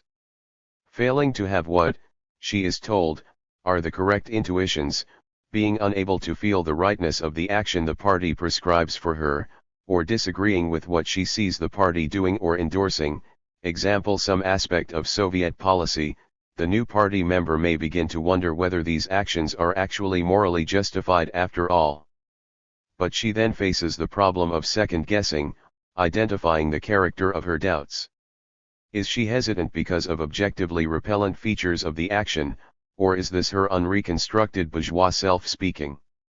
If she opposes the action, is she displaying moral character or weakness of will? Is her reflexive examination of the resultant structure of her own motivations and intuitions veridical or mistaken, possibly self-deceived?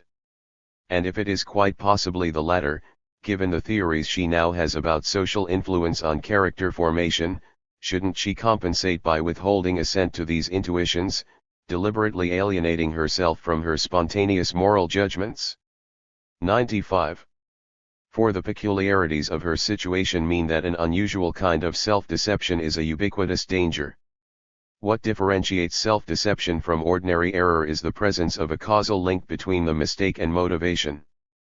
A large literature is dedicated to the subject, Melly 1987, McLaughlin and Rorty 1988, Dupuy 1998, with philosophical work focusing on apparent problems in the concept, for example, the paradoxes, both static and dynamic, involved in modeling intrapersonal on interpersonal deception. Low, but let us assume that some viable model can be found for what appears to be a genuine psychological phenomenon, for example, as the philosopher Alfred Melly argues, by rejecting isomorphism with interpersonal deception, and by concentrating instead on straightforward cognitive processes of negative and positive misinterpretation, selective focusing, and selective evidence gathering. Melly 2001, ch. 2.11. Our interest then is in showing the particular form its dynamic may assume in the case of the communist convert, the standing danger of self-deception that is morally motivated. Let me try to explain how this possibility could come about.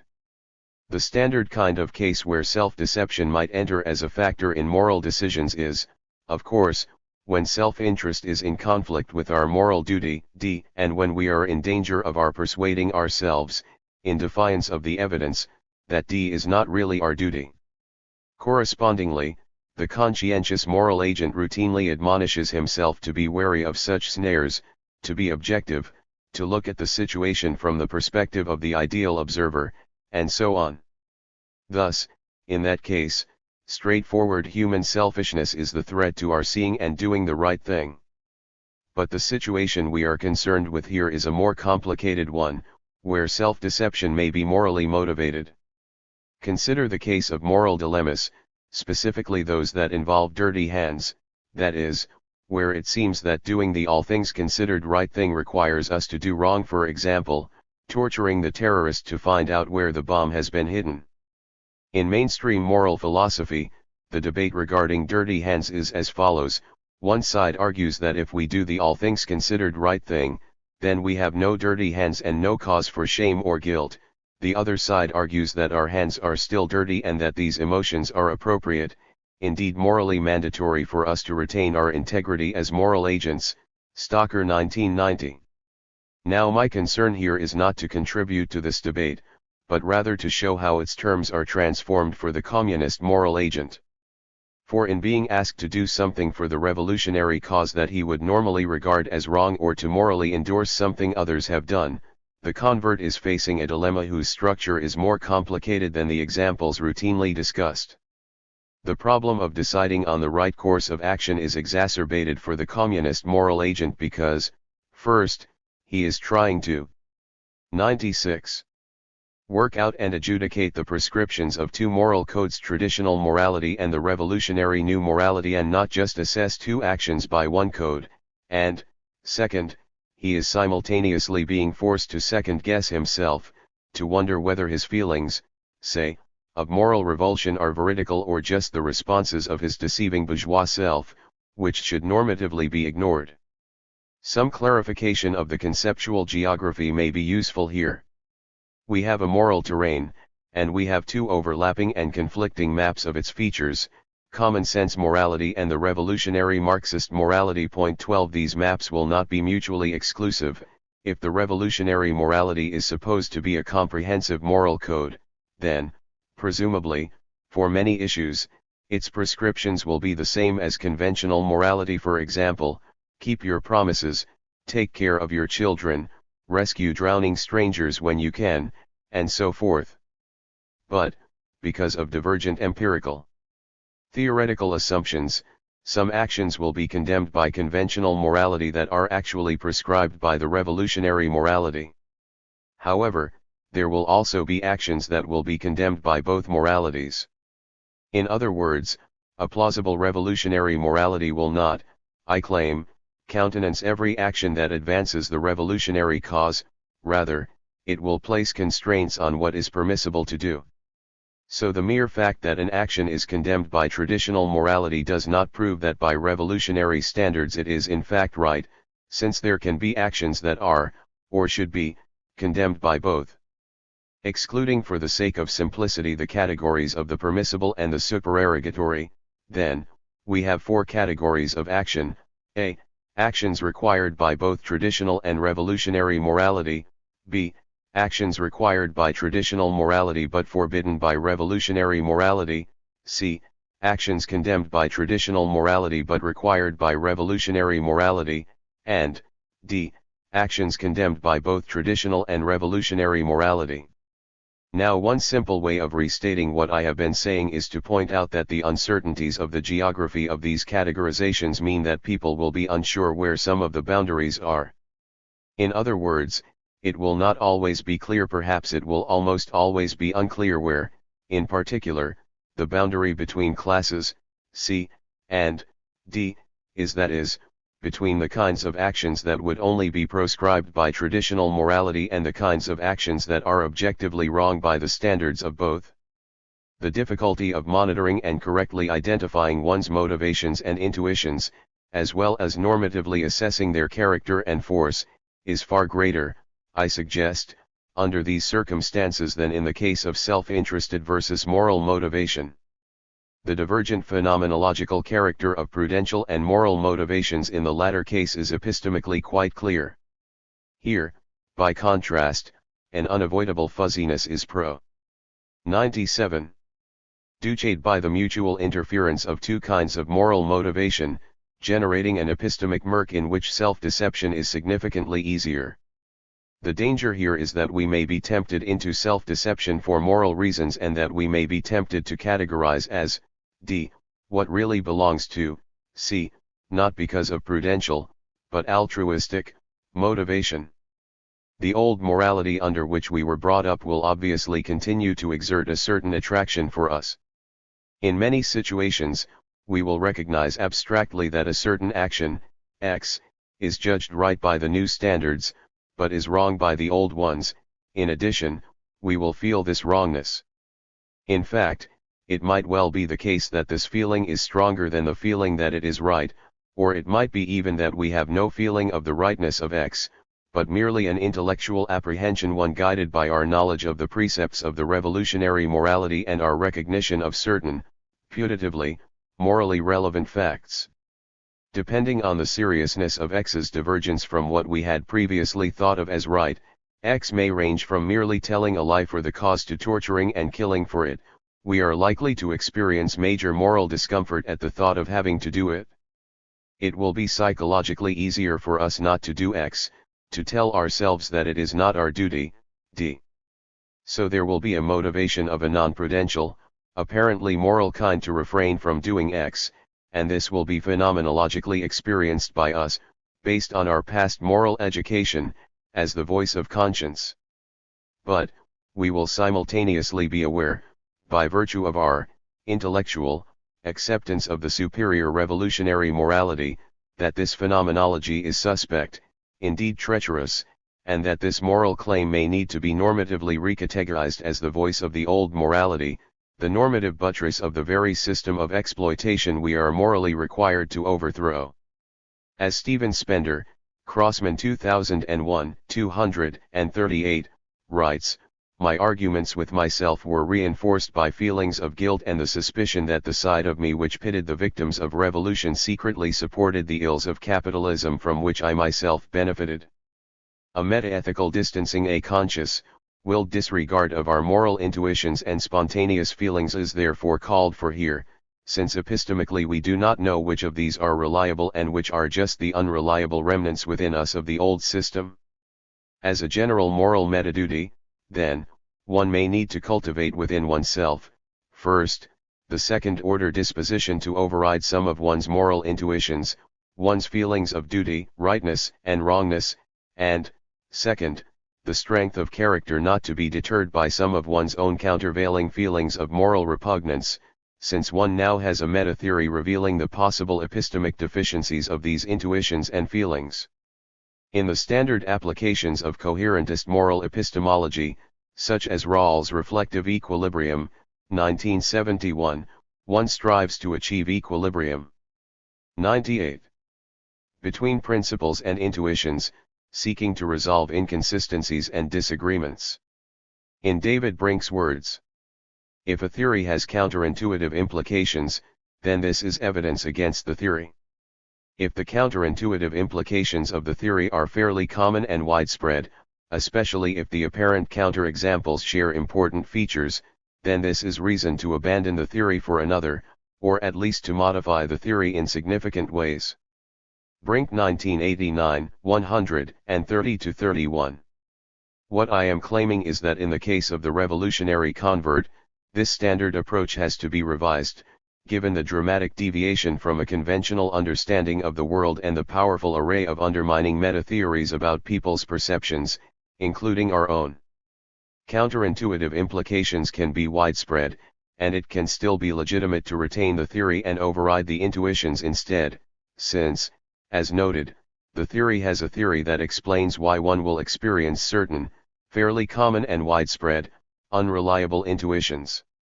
Discussions of this kind of problem have usually taken place in arguments with utilitarians, who have long pointed out the following, that if the theory is correct, many of our moral intuitions instantiating as they do a deontic patchwork of heterogeneous moral traditions, not to mention plain old prejudices, may simply be wrong, therefore, they cannot be regarded as foundational or necessarily infeasible.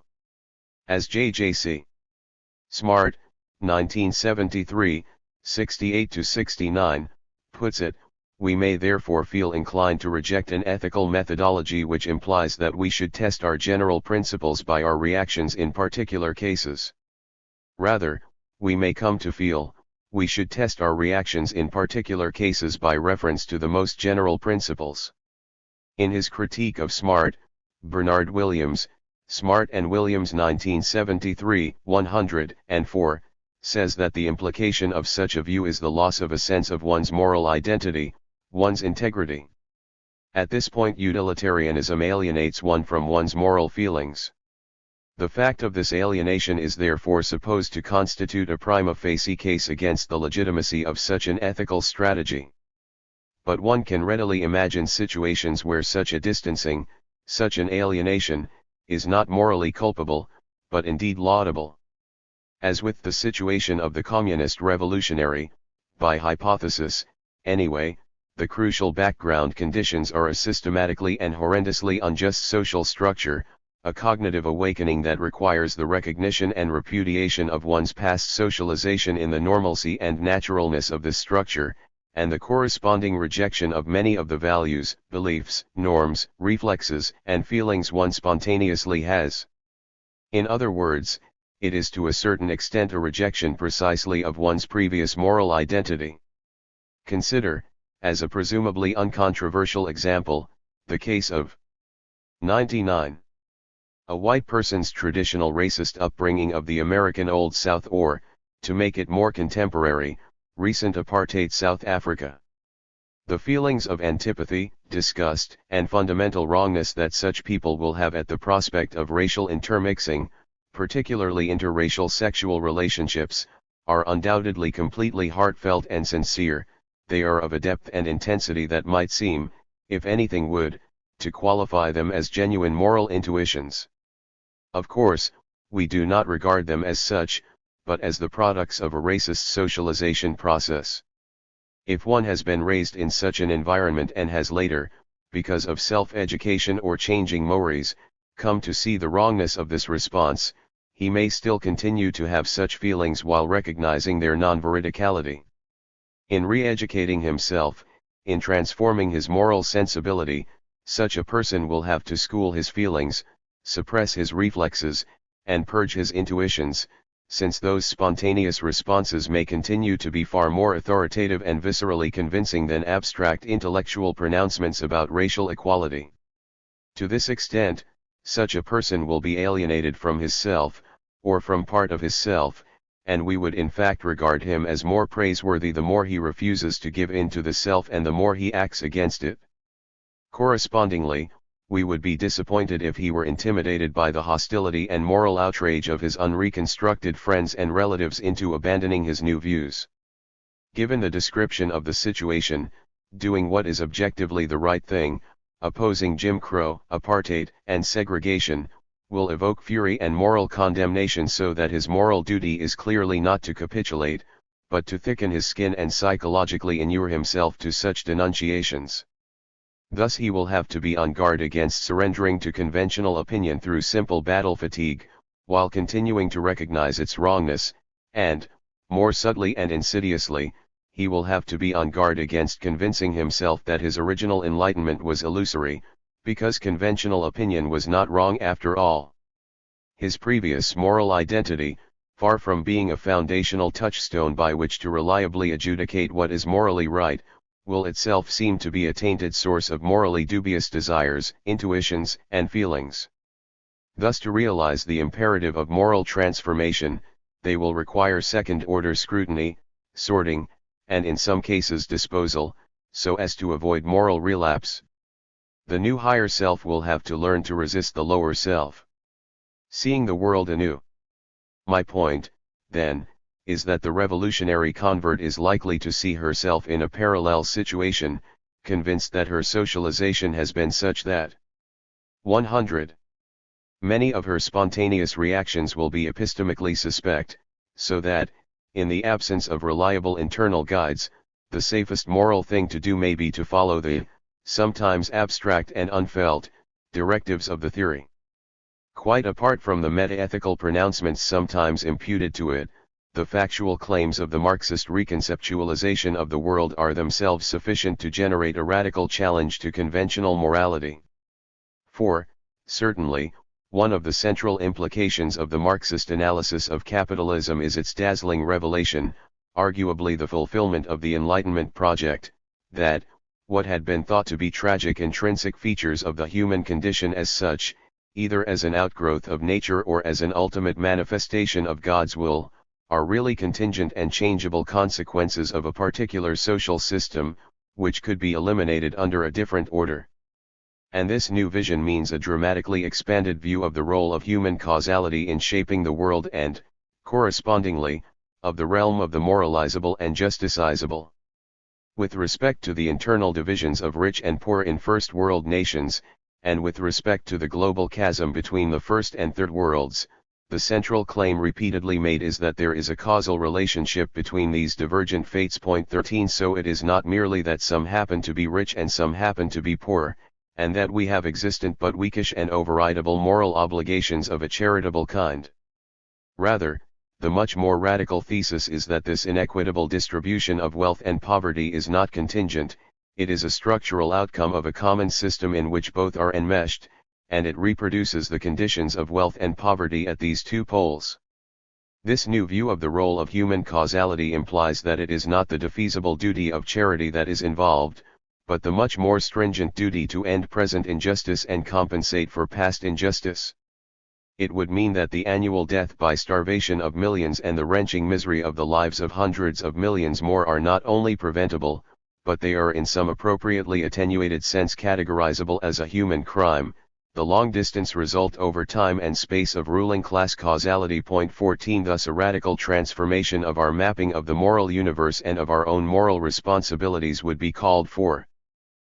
From such a perspective, mainstream moral theory, predicated on a social ontology of individual actors, may suddenly seem quite deficient. Indeed, it might then seem to the convert that the focus of much moral theory is simply misplaced, that the really important issues escape attention. They are located in a theoretical space that is usually regarded as, at best, the realm of benevolence, the charitable, the supererogatory. But once the trail of human causality has been uncovered, it becomes clear that they really need to be brought under the category of justice. Are considered moral beliefs, the intuitions and principles that we are seeking to bring 101 into maximal coherence with one another, would then have been revealed to be startlingly deviant from what they should have been because of these theoretical blinders. I suggest that this reconceptualization will have several implications for the convert's thinking on the issues of moral dilemmas and Marxist dirty hands. As mentioned, the simple dramatic fact is that these hundreds of millions of lives must now be placed on the moral scales. Far from being seen as people who are suffering and dying in an unfortunate yet decalogically neutral way, i.e., bad, yet neither just nor unjust, they must now be categorized as people to whom a great injustice has been done, whose fundamental rights have been violated.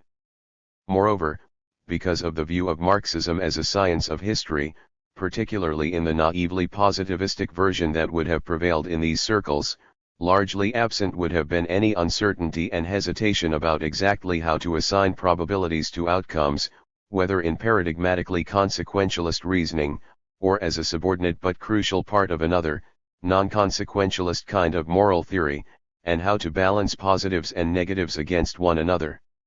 Historical materialism had proven that global socialism would bring the millennium, thus rescuing capitalism's victims, and faced with this momentous set of choices, one had to decide whether to advance or retard this, preordained, outcome. Second, the reflective convert is likely to be struck by the epistemological aspect of the whole affair, the fact that all along she has been taking these horrors for granted as unfortunate but inevitable. However, now she sees and is agonized that others do not see that they are really the preventable result of the workings of capitalism. How could she have been so blind? She may wonder. And how can others go on being so blind? Gornick writes, For all of my growing up years us and them were socialists and non-socialists, the politically enlightened and the politically unenlightened, those who were struggling for a better world and those who, like moral slugs, moved blind and unresponsive through this vast inequity that was our life under capitalism. Gornick 1983-4-5.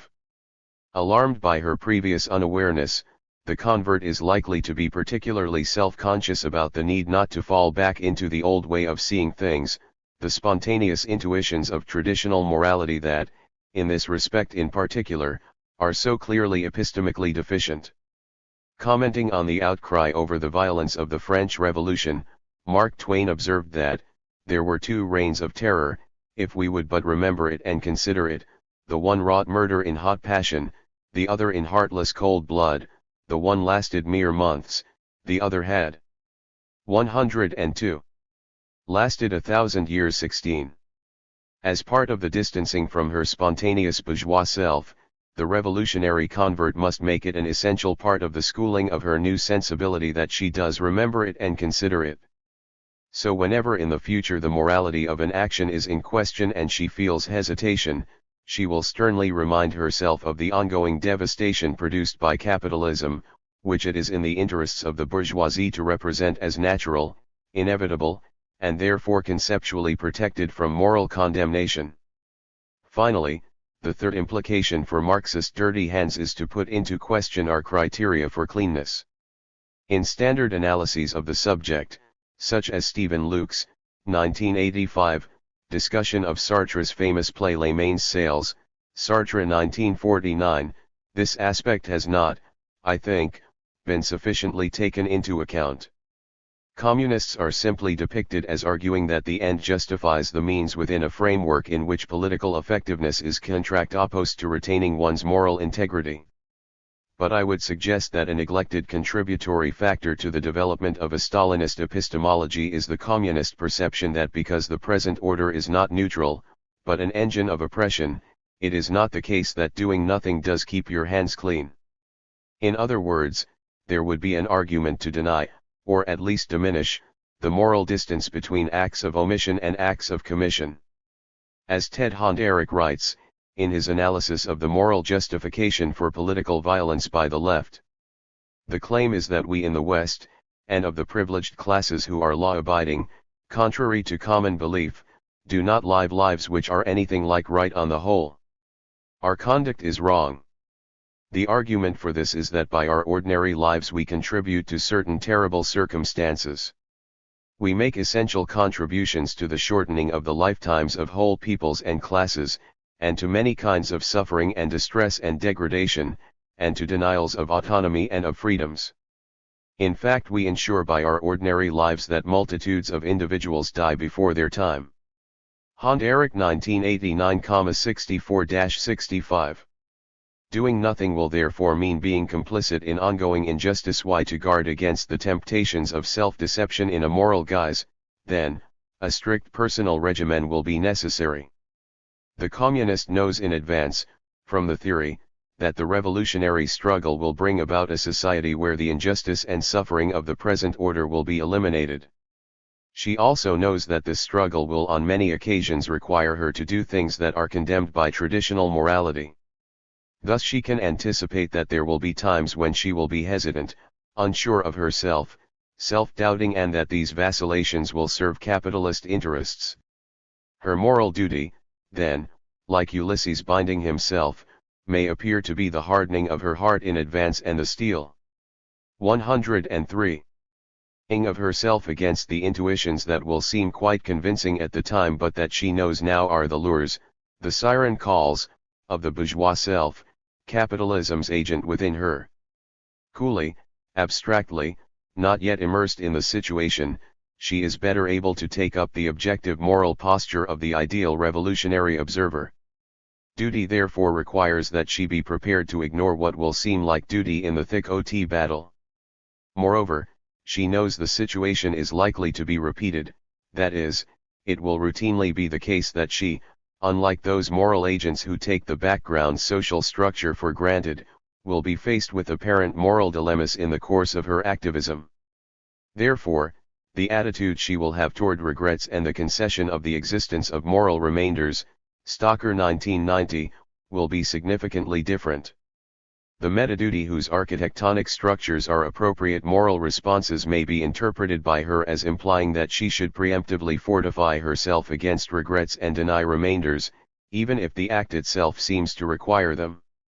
For the argument would be that, given our likely psychological weakness as agents and given the dangers of falling short of the demands of the revolutionary self, the iterated character of our encounter with such dilemmas implies that to consistently do the right revolutionary thing, we should act as if no regrets are appropriate.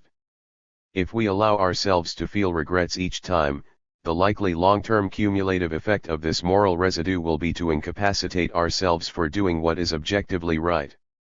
In Spender's words, one ceases to be inhibited by pity for the victims of revolution. Indeed, one can regard pity as a projection of one's own counter-revolutionary wish to evade the issue of revolution. It is humanitarian weakness to think too much about the victims. The point is to fix one's eyes on the goal, and then one is freed from the horror and anxiety quite useless in any case which inhibit the energies of the liberal mind. Crossman 2001, 237-38. The will to believe. I hope I have now said enough to make it seem plausible that, given Marxism's empirical and normative claims, the communist convert will need to be on his cognitive guard against both the world and himself, so that a character and belief transformation is called for that is intrinsically, at least initially, neither irrational nor morally contemptible, but indeed, on the contrary, rational and morally praiseworthy. What we now need to do is examine the specific techniques employed and show how a cognitive posture originally adopted in part to guard against self-deception would itself facilitate self-deception. 104. Belief modification via doxastic voluntarism, i.e., willing yourself to believe something, has traditionally seemed to many philosophers both implausible as a possible psychological process and, in any case, normatively indefensible from an epistemic point of view, since it implies making yourself believe via an effort of the will in defiance of the evidence. The assumption has been that if the evidence were really such as to support the belief, you would already have the belief, and if you don't, then this shows, ipso facto, that you should not. But on both counts, this is too summary a dismissal. J. Thomas Cook, 1987, has argued that it is indeed possible to decide to believe. One does not, of course, actually make oneself believe by an act of will, rather, One sets up processes by which one is exposed to certain stimuli that one knows will help to generate and sustain the belief, and, correspondingly, avoid stimuli with the opposite effect. These stimuli can themselves, of course, produce the belief through evidential or non-evidential causal chains. For example, the Pascalian model: go to church, associate with religious types, drop your atheist friends, read the Bible every night, and eventually you will come to believe in God. Leakin and Schlesinger, 1996. Similarly, in one sense, though conversely in another, Cook's example involves a student who knows his creationist beliefs will obstruct a biology career, and so he deliberately sets out to induce in himself beliefs that he regards as false through going to Harvard, associating with adherence to an evolutionary viewpoint, reading scientific texts, and so on. In these kinds of examples, our rationality is engaged only instrumentally. Our initial attitude to the desired belief set is that it is false. However, we have good prudential, non-evidential reasons: eternal salvation, a successful career, why we should make ourselves believe it. However, it is also possible to devise examples where the process is epistemically defensible, where an effort of will is required to believe what we have reason to think is true. The problem is that the belief does not come spontaneously, or is not stable, because we are resisting hot motivation and or cold appearance. Here rationality is engaged both instrumentally and epistemically. We are not believing against what we believe to be epistemically convincing evidence, as in the two cases just illustrated. Rather, we are believing against prima facie evidence that we believe to be illusory, one-sided, or in some other way epistemically inadequate, but that nonetheless exerts a certain doxastic pull on us, either for some motivational reason or because of its intrinsic features. Now, as argued, the revolutionary convert is in a similar position. He wishes to generate or preserve what he thinks, from Marxist theory, are the correct empirical and normative beliefs. In an environment where he knows he will be under constant pressure to abandon them, he also wishes to unify his belief system, thereby reducing cognitive dissonance, because 105. At a lower level, or, in the language of partitioned selves, with his bourgeois self, he continues to be prone to beliefs and intuitions he now regards as false. For example, if he is himself from a privileged background and leading a comfortable life, he may have to keep reminding himself that the capitalist system is indeed an unjust and exploitative one in which prosperity and material wealth are purchased at the cost of great misery elsewhere. So it may seem reasonable to adopt an epistemic strategy in which he ignores and avoids reports and stories negative to the cause, exposes of the conditions in socialist countries, celebrations of the achievements of capitalism, and in which he is even wary about his own observations, intuitions, and reactions. The formidable array of hostile ideational influences conservative scholarship, the corporate press, popular culture, the attacks of relatives, former friends, workmates, his own socialization will constitute an ongoing cognitive besiegement. Moreover, there will be, in many cases, a remarkable confluence of mutually reinforcing epistemic, moral, and prudential reasons to change his views, appeals to his rationality, the apparent evidence, his moral sense, the conventional condemnations of communists, and his self-interest, the consequences to him of his continued allegiance. But the very ferocity of these attacks, the very ease with which one could give in to them, may be taken by him as a sign of a temptation to be resisted. Precisely because it would be so easy, it would be wrong. Some of the reports he hears may be disturbing, but he will be able to tell himself, at least initially, that, if one had the time and resources to do the necessary investigatory work, these stories could be refuted or defused. The left is perpetually embattled, outgunned in the propaganda wars by the bourgeoisie. So it may genuinely seem that it is rationally defensible to ignore them or even actively avoid them, with the confident expectation that at some stage the truth will come out, but, until then, to give them one's attention would only weaken one's resolve, and to do so would be morally culpable. The convert erects a concentric series of defenses, with successive fallback positions prepared. 1. One can avoid reading negative stories in the first place, or one can read them with an a prioristically dismissive attitude. 2. One can redscribe them in such a way as to diffuse their impact. 3. One can morally justify them. 1. To begin with, the convert may simply enclose himself as far as possible in the world of the party press. Maxime Rodinson, 1983, 33, comments on the refusal even to examine any document, any argument, that could imperil the delicate balance one has achieved in one's inner being.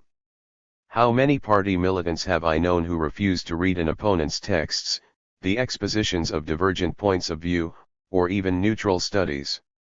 106. Often stating quite flatly that it was a matter of preserving their mental tranquility. Similarly, Ellen Schrecker, 1999, 37, describes the behavior of U.S. academics in the 1930s and 1940s, such ignorance was largely deliberate. Convinced that the CP, despite its problems, was the most effective political organization around, many academic communists simply avoided informing themselves about these problems, and stifled their doubts about the Moscow Purge trials. Because of the press's past record, this policy seemed rationally justified. Dorothy Healey, for many decades a leading member of the Californian branch of the PUSA, says, Healey and E. Sermon 1993, 153 We had read so many lies about our own party in the capitalist press that we felt we could dismiss reports of cruelty and repression in the Soviet Union as just so much propaganda. Paul Lyons writes, Communists assumed that the press was biased against the Soviet Union and all working-class peoples. They experienced media deception and hypocrisy almost every day in their own work, lies about strikers, sensationalism about outside agitators, and selective reporting. It is understandable, therefore, that communists mistrusted press reports and relied on their own party media. The Bolshevik Code, which visualized all struggles through military metaphors, argued that there are times when the revolutionary cadre has to simply maintain discipline and have faith that information will eventually be revealed to clarify seemingly compromising situations. Such moments were tests that comrades had to pass. Lyons 1982, 140-41, My emphasis. We see here a clear statement of what I have argued the psychology of the situation will produce, a perception of the fusing of moral and epistemic duty. Significantly, Rodinson, 1983, 51, draws an explicit parallel between the self-conceptions of the PCF and the Catholic Church, both morally and epistemically besieged by temporal sin, but ultimately, the party knows best, the Church knows best. Especially since the thought of each individual is dulled by original sin and the insinuations of Satan, or by the weight of bourgeois ideology, which seeps in through our every pore. In such a framework, considering giving credence to hostile reports will, under one's psychological introspection, bear the phenomenological stigmata of giving in to temptation. But even where the epistemic sorting was less Manichean, the simple fact of such radically divergent accounts, conjoined with a meta-theory about the class bias motivating them, produced a state of cognitive confusion and uncertainty in which the convert was likely to decide that the best strategy was to stick with the party. Stephen Spender goes so far as to suggest that the very virulence of the accusations would in some cases have the counterproductive result of confirming belief. 107. The fanatical propaganda directed by counter-revolutionaries on the whole helped Russia very much, by producing a dense fog of prejudice in which it became impossible for a detached observer to accept what was said against Russia. In parenthesis, I suggest that anti-communist propaganda has proved the most reliable and best propaganda, working in the long run in favor of Stalin, since the revolution. Crossman 2001, 243. Second, where outright evasion/denial of critical stories or apparently disconfirming experiences was not possible, the fallback defense was that of reconceptualizing them in some way as to be less threatening. The general strategy here is just a variation on the familiar Duhem-Quine thesis, that any core hypothesis can be preserved from refutation simply by making suitable adjustments in the surrounding auxiliary beliefs.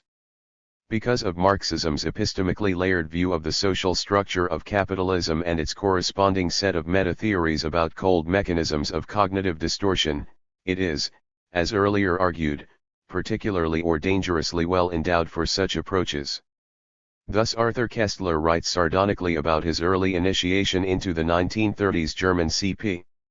Gradually I learned to distrust my mechanistic preoccupation with facts and to regard the world around me in the light of dialectic interpretation. It was a satisfactory and indeed blissful state. Once you had assimilated the technique, you were no longer disturbed by facts, they automatically took on the proper color and fell into their proper place. Crossman 2001, 34. For example, he recounts how on a 1932-1933 visit to the Soviet Union he was initially shocked by the economic backwardness of the country.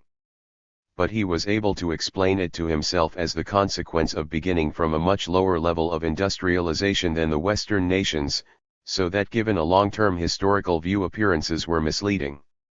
He developed an automatic sorting machine to handle problems. I learned to classify automatically everything that shocked me as the heritage of the past and everything I liked as the seeds of the future. Koestler 1954-53. Finally, for those reports with moral implications that could neither be denied nor convincingly reconceptualized, there were justificatory strategies that made essential reference to capitalism's present victims and socialism's future millennium. Louis Fisher, Crossman 2001, 205, writes, in an illuminating metaphor, the future was Bolshevik capital / on which the Soviet government could issue promissory notes and post-dated checks. Koestler, 1954, 88, denying the putative single-mindedness of communists, talks about the recurrent crises comparable to the periods of temptation and doubt in the case of religious believers / the frequent desire in moments of disgust with Russia or the party, to turn back. 108. And on every occasion it was some repellent aspect of capitalist society which put us back again on the road. Above all, it was the theoretical analysis that uncovered the grey agency, Honderich, of capitalism behind the suffering and premature deaths of millions, thus making them admissible weights in the moral scales, which repeatedly helped to tip the balance. Rodinson, 1983, 27, 31, describes the general moral indignation leading to a commitment to self-sacrifice, to put an end to a system that permanently produces poverty and crime, that subjugates and condemns millions of people throughout the world to an atrocious life, or even to death. And Stephen Spender delineates the standard pattern of argument. If communism produces victims, capitalism produces far more. What are the millions of unemployed in peacetime, the millions killed in wars, but the victims of capitalist competition? Capitalism is a system based on victimization, in which the number of victims increases all the time. Communism is a system in which, theoretically, there will be no victims. The revolution was the beginning and the end, the sum of all sums. Someday, somewhere, everything would add up to the happy total. Crossman 2001, 238, 255. If socialism really would eliminate the unjust sufferings of millions, was the apparently moral hesitation about taking the steps necessary to bring it about not really properly categorizable as some other, more disreputable motive? 19. Leninist vanguardism. The intrinsic difficulties of adjudicating the moral identity of one's reactions were, of course, compounded by the need for the strength of character to resist the pressures from the particular organizational form dominant in the communist movement throughout the 20th century, the Leninist Vanguard Party. 20 As classically stated by Lenin in his 1902 What is to be done? The Vanguard Party is supposedly required because of the need to guide the workers with the science of Marxist theory, necessitating a clean break with a workers' consciousness corrupted by bourgeois ideology. This is somewhat qualified elsewhere in the text, but the caveats are, literally, marginal, occasional footnotes. 21 Moreover, It is not merely that the party as a whole is the vehicle of science as against the bourgeois ideology of the masses, but that internally, within the party, there are gradations of knowledge and a corresponding hierarchy of power and wisdom, atop which sits the Central Committee. What would obviously not have been greatly encouraged within such an organizational framework, particularly at the lower, less scientific levels. 109. Would be any personal soul-searching and agonizing over the morally correct thing to be done, as well as any worries about the exact location of the boundary between what was merely conventionally morally unacceptable and what should be proscribed by any morality. In addition, as Luke's, 1985, has pointed out, Lenin's own attitude toward morality was fairly clearly instrumentalist, without the nuances that can, arguably, be found in Marx, so that no answer is given to the equally important question what is not to be done. The apparent success of the Bolsheviks meant that this particular organizational form, which could be seen as a defensible response to the specific conditions of Tsarist absolutism, became officially canonized as the global model to be followed. Contingency was frozen into necessity. Worldwide communist identification with the fate of a backward peasant nation, represented as the future that worked, would henceforth imply within the militaristic metaphors of local and global class struggle the mandatory theoretical endorsement of every tactical shift of the Soviet government. Some might therefore argue that it is here that the real blame lies. Nevertheless, it is obviously open for critics to reply that this attempt to displace some of the responsibility onto a particular organizational form is disingenuous and simply raises the same problem at a different level. It avoids the question of why this form found such widespread acceptance within Marxist circles and whether there is not a possible organic connection between it and the ideology itself. Thus Leszek Kolakowski, 1977, 284, himself an ex-communist, asks the question, was every attempt to implement all basic values of Marxian socialism likely to generate a political organization that would bear marks unmistakably analogous to Stalinism? He answers it with an affirmative. The problem for the left is to devise an organizational structure appropriate to a theory predicated on an epistemic disjuncture, of a greater or lesser sharpness, depending on one's Leninist or Gramscian sympathies, with common sense and mass consciousness while avoiding cognitive authoritarianism and sectarian politics. Thus, at the other end of the political spectrum from Kolakowski, even a writer as sympathetic as Roger Gottlieb describes the dilemmas of leftist social differentiation, and, based in part on his own experiences with the American New Left, he argues that the personal identity of leftists separates them from the rest of society. Socialist politics faces a dilemma because socialists meet their personal needs in ways alien to the majority, non-socialist, culture. A community of leftists develops its own exclusionary form of life. Socialist politics becomes contradictory because socialists are driven, consciously and unconsciously, by two incompatible imperatives: meet your needs as persons, and create more and more socialists. Gottlieb 1987,215-16. 110. A tension exists between constituting a subcommunity to provide epistemic and moral support for one another and reaching out to the world, and the danger will be a gradual and unnoticed deterioration into a sect with self-confirmatory modes of apprehending reality. The will to disbelieve. For all the reasons outlined, the intrinsic difficulties of mapping this new moral topography, the fears that one's own moral hesitations might really be some other kind of motivation, the constant pressure from a party leadership taking its orders from a besieged foreign power, the convert increasingly begins to be less critical in her judgment, or she suspends it altogether, suppressing or banishing her doubts. If the first time is hard, the second time is easier, and the third easier still.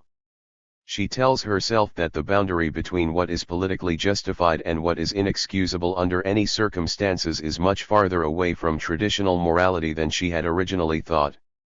She experiences a callousing of the sensibility, a calcification of the heart. Actions she would originally have questioned she now goes along with or performs herself without hesitation.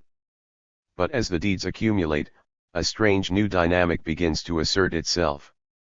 For if the party has been wrong, a terrifying thought that occasionally flits across her consciousness, then she does in fact stand condemned. Thus she would now have a motivation for denying this possibility, given the depth of her involvement. The greater the number of morally questionable actions she has performed or endorsed, the more important it will be to insist on their justifiability. So an eerily inverted transition takes place. The same set of cognitive postures originally adopted to minimize empirical and moral error begins to facilitate them. The very psychological transformation required of us to avoid self-deception begins to encourage it. In a paper on the subject, David Jones, 1989, distinguishes what he calls episodic and pervasive self-deception, suggesting that although most commentators have focused on explanations for the former, it is the latter that is perhaps most challenging. He offers an account of pervasive self-deception that he thinks lays the basis for a more unified theory of human psychology, since the various patterns of human irrationality can be located on a single spectrum, with no need for the positing of a radical distinction between normal and abnormal psychology. For what is involved is the unforeseen and unintended cumulative result of a largely unplanned incremental process of psychological development, which, through feedback loops and the responses to others, gradually develops into a vicious downward spiral. Jones 1989,230-234. As indicated at the 111 beginning, I am sympathetic to such an analysis, since it obviates the need of having to postulate a fundamentally deviant personality type to explain communist belief patterns. Instead, it is the situational dynamic that is crucial. First, one inculcates in oneself a general skepticism about countervailing factual and moral claims, developing a behavioral infrastructure to support this pattern of cognition. This skepticism eventually becomes routinized and habitual, so that it is easier and easier to ignore bourgeois accusations, to simply dismiss them wholesale rather than discriminate among and attempt to assess different charges as one might originally have done. And then, once one has crossed a certain line, it becomes difficult to go back because of one's investment in having been right. The diagnosis of self-deception is one that many ex-communists have made of themselves. Thus Arthur Koestler, Crossman 2001, 71-72, refers to the dialectical tightrope acts of self-deception, performed by men of goodwill and intelligence, the almost unlimited possibilities of mental acrobatism. Describing the impact of Khrushchev's famous 1956 speech to the 20th Congress of the Soviet Communist Party, Vivian Gornick, 1983, 10, suggests that Khrushchev's report compelled millions of people to know consciously that which many of them had known subconsciously for a very long time. Dorothy Healy talks about the false consciousness that communists themselves developed and the relation between it and their original revolutionary mental self-discipline. We ignored anything which challenged our version of the truth. What sustained us all those decades in our quest to change the world was an unreal set of notions about the world. Faith in the inevitability of history and the purity of our own cause had always been our greatest asset. Paradoxically, our illusions strengthened our commitment even as they weakened our chances of ever reaching our goal. Healy and E. Sermon 1993, 156. For it would always be possible to find reasons to stay. Since Marxism is a theory that emphasizes long-term developments, it is always possible to tell oneself that this is a temporary historical zag that will eventually straighten itself out. Moreover, one could argue that where there were problems, it was one's duty to stay to try to remedy them. Koestler, Crossman 2001, 65, writes, though we wore blinkers, we were not blind, and even the most fanatical among us could not help noticing that all was not well in our movement.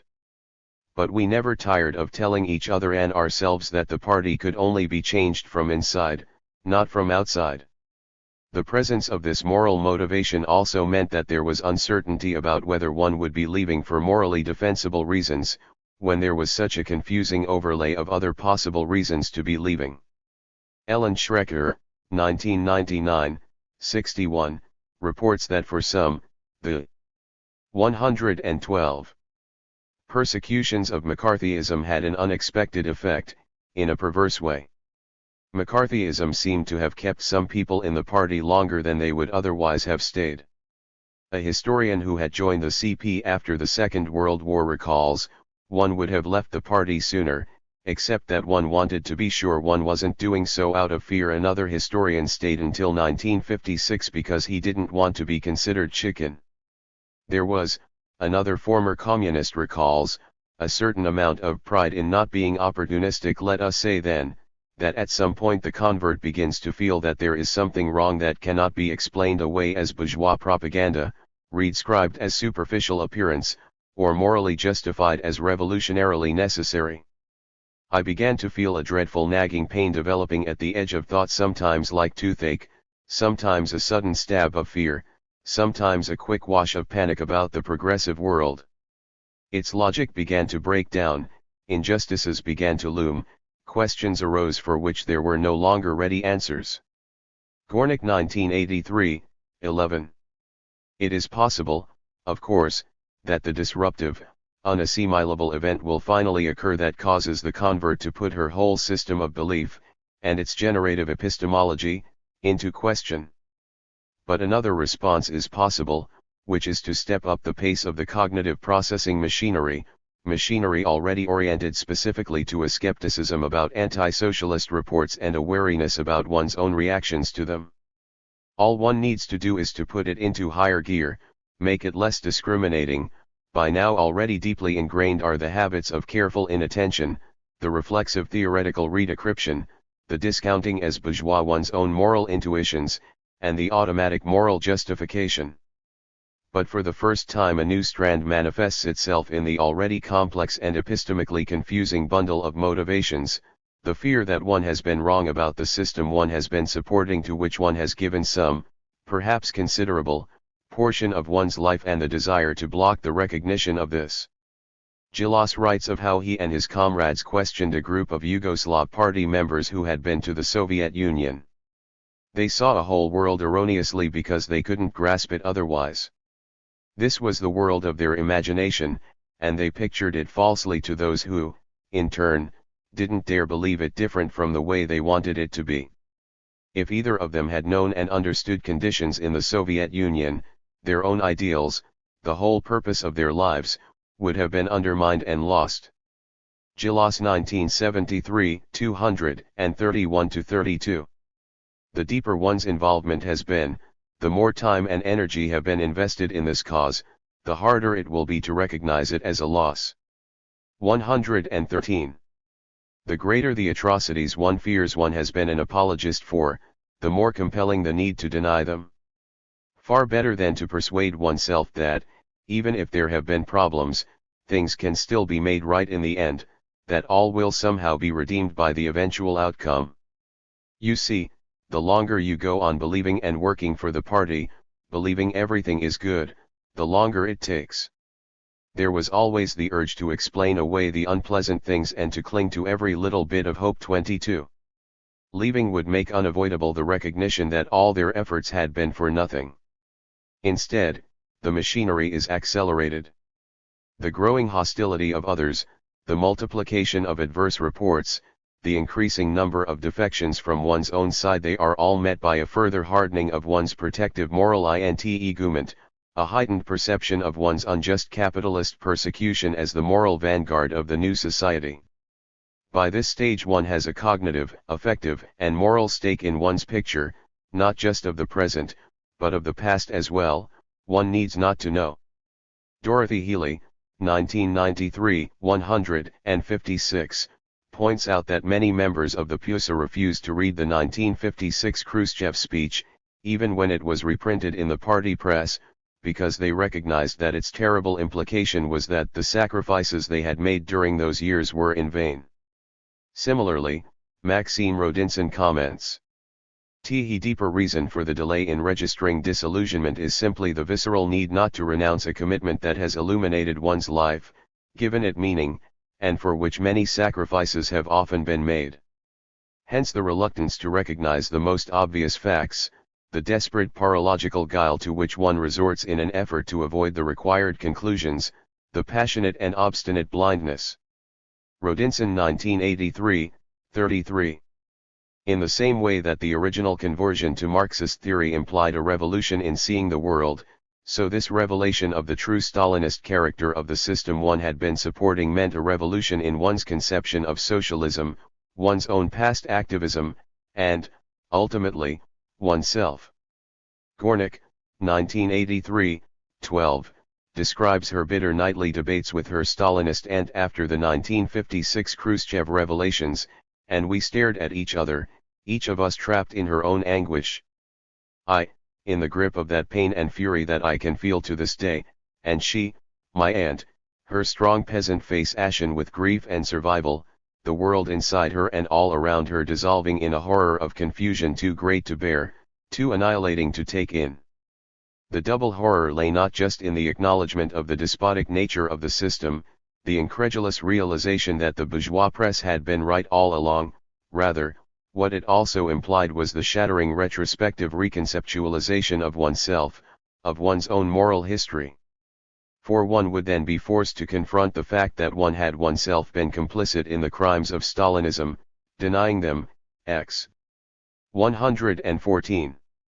Planing them away, defending them to others, the agonized but ineluctable recognition of the bloody-handed figure in the mirror as oneself. After such knowledge, after such ignorance, what forgiveness? Conclusion. As argued at the beginning, then, a virtue of this account is that it does not need to postulate any aberrant psychological profile to explain the puzzling pattern of continuing communist fidelity to an exploded dream. While it may be the case that morally deviant psychological types were attracted to such parties in greater numbers than to mainstream parties, though the remoteness in many cases of any real chance of attaining political power might well imply the converse, there is no necessity for supposing that they must constitute the majority of communist membership. Instead, all we need to do is to follow through the degeneration of a moral epistemology constructed for the very difficult circumstances of revolutionary struggle. If the account has been persuasive, it illustrates a set of standing dangers of which the left needs to be aware and against which any ethically responsible socialist project must somehow find a way to safeguard itself. 2. Race and class. The second part, on race and class, marks the bridge between my previous and my present work, and as such it is most obviously and explicitly transitional. To strike an autobiographical note, I went to graduate school in Canada in the 1970s in the hope of finding a philosophical framework for making sense of the struggles around race, class, and imperialism then taking place in my native country, Jamaica. But I found philosophy very frustrating, very white. As one may imagine, however bad things are today, they were far worse then. The body of theory that came closest to providing the kind of framework I was looking for, which made oppression central, was Marxism. So I became a Marxist. There was that sense of revelation, of scales falling, that many others have experienced and that has been crucial in understanding the theory's appeal to intellectuals. But I nonetheless found many aspects of the theory problematic, including its treatment of these very issues of imperialism and race. Moreover, on coming to the United States to work after graduation, my dissatisfactions deepened. I have never been as conscious of race as I have been in this country. The Canadian style of racism at the time anyway was somewhat different, more oblique. These two chapters express this unhappiness. In Chapter 5, I look at the then ongoing debate about the so-called underclass, which is disproportionately black and Latino. While arguing from a left perspective against mainstream liberal and conservative conceptions, I also argue against traditional left theory. The paper expressed my frustrations, in a way that would later become more pronounced, with orthodox Marxism, which claimed to be historical but ignored white. 121. 122. Supremacy as a major historical structure. Though still identifying myself as a Marxist, I make a case for the need to develop a modified Marxism that takes race into account in a deep, rather than superficial, way. In a phrase dropped for this revised version, I commented on the paucity of analyses of whiteness. Little did I know what a growth industry this would become over the course of the decade. By analogy with the attempt to develop a dual systems approach, like socialist feminism, I argued for the need for a black Marxism that would synthesize the approaches of the Marxist and black nationalist traditions. The phrase critical race theory had not yet been widely established at the original time of writing. An invitation to be on a Rethinking the Left panel some years later provided me with a forum for exploring and airing my emerging new view. Bracing myself in advance for the reaction, I boldly argued that in the United States, race was the primary contradiction. My presentation outraged many in the audience. But after people had calmed down somewhat, and with subsequent email exchanges, at least some of those who had been present developed a greater appreciation of, if not necessarily agreement with, the point I was trying to make. I later incorporated this presentation into a paper invited for a special journal issue on Marx and Marxism, which would become Chapter 6. In this chapter, I flesh out and defend the claim in greater detail in order to make a case for the asymmetric significance of race in the United States versus gender and class. Moreover, I had begun to believe that race could legitimately be conceptualized as material even within a Marxist framework, indeed in a sense more deeply material than class. Whereas previously, for example, at the time of writing the original of Chapter 1, I would have thought of race as purely superstructural, a matter of ideological construction, I now saw it as located within the base. However, I have not subsequently pursued this line of argument in my later work. 5 years after the underclass paper appeared, this article was to be my last paper explicitly within the Marxist tradition. 5. I want to turn now to the issue of race and the question of whether, or to what extent, race can be conceptualized within a class, i.e., Marxist, framework. As a convenient reference point, I will use the debate about the underclass and what, if anything, to do about it.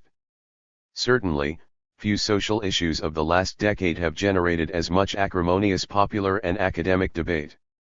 The problem has, in effect, become a kind of ideological touchstone for sorting different domestic agendas: liberal, conservative, radical for the future of the country and the place envisaged in it for the non-white poor. Given the large literature on the subject, I will pay particular attention to Bill Lawson's edited Philosophy Collection, 1992a. Based on papers originally given at a 1989 conference at the University of Delaware, his book A Set of Essays by African American Philosophers addressing various conceptual and normative questions in the debate is particularly noteworthy, since, as far as I know, it is the first collective written intervention on a specific topic by black philosophers in U.S. history. Since so much of the controversy has centered on William Julius Wilson's work The Truly Disadvantaged 1987, he has written, appropriately enough, a brief foreword. As such, it represented at the time a welcome sign that African American philosophers were starting to make the difference in helping to reconceptualize the discipline and contributing to the national dialogue that women philosophers have done with feminist theory. My own philosophical perspective in this chapter is doubly minoritarian. First, as an African American in a largely white profession, I am concerned to make a case along with my fellow black philosophers for the socio-political importance of race. Second, as somebody sympathetic to 123. 124. Marxism, I wish to relate this importance to class forces. So I will be attempting to bring out the possible insights provided by a black, or at least racially informed, Marxism. 2. My claim will be that race is much more central to the American polity than is usually recognized in philosophy, that it should accordingly be much more central to our theorizing than it currently is, and that this situation can be explained by a modified, historical materialism. I will focus on the following 4 topics: the underclass as a category, race and class, moral obligation and motivation, and the political spectrum of diagnoses and solutions. Accordingly, my title is meant to be read 3 ways: in general reference to different understandings of the underclass, in specific reference to understandings arrived at through, or under, a class framework, and in pointed reference to what is sufficiently acknowledged neither by Marxism nor liberalism, the subordinate moral racial standing of the underclass. The underclass as a category. What's in a name? A great deal, as it turns out. Naming the underclass makes the underclass, nominates it into existence, and constitutes it at once as other, says David Theo Goldberg, 1992, 17. The left standardly argues that concepts carry hooks, theoretical and, frequently, political commitments that link them up to particular understandings of the world and the way it works, often condensing questionable existential assertions, normative judgments, and substantive presuppositions about causal connections. And for many radicals, the underclass is itself already a loaded category, being judged to be inherently biased, racially coded, and methodologically vacuous. Inherently biased. The objection here is that the term mystifies and stigmatizes, begging crucial questions about causation and agency. 3. It is internally divided, in that, at one and the same time, a human collectivity, a class, is identified which presumably, in good Aristotelian fashion, is being seen as a constituent of society, while simultaneously, by the quarantining and threatening adjectival preposition, suggesting the disreputable, dangerous, disruptive, dark, evil, and even hellish. Peterson. 1991–1992, 617, it is being removed from it. So this is a class that is not a class, a social entity that is a social. And, of course, a long line of historical precedents exists for such a notion: the 18th century mob and rabble, the undeserving poor, the dangerous classes that fills what could be regarded as a permanent theoretical niche within class ideology of those systemi. 125. Cali marginalized by the economy, with social structural causation then being reified and moralized as psychological traits. Racially coded. Moreover, the inherently suspicious nature of the category is exacerbated by its racial cryptography. Intrinsically, the term is a race-neutral one, and it could theoretically be used in an ethnically and racially homogeneous society. In the U.S. context, however, it necessarily acquires a racial subtext that is fused, whether through straightforward biological determinism or more attenuated ethnocultural attribution, with the characteristics of personalized causal responsibility, as just indicated.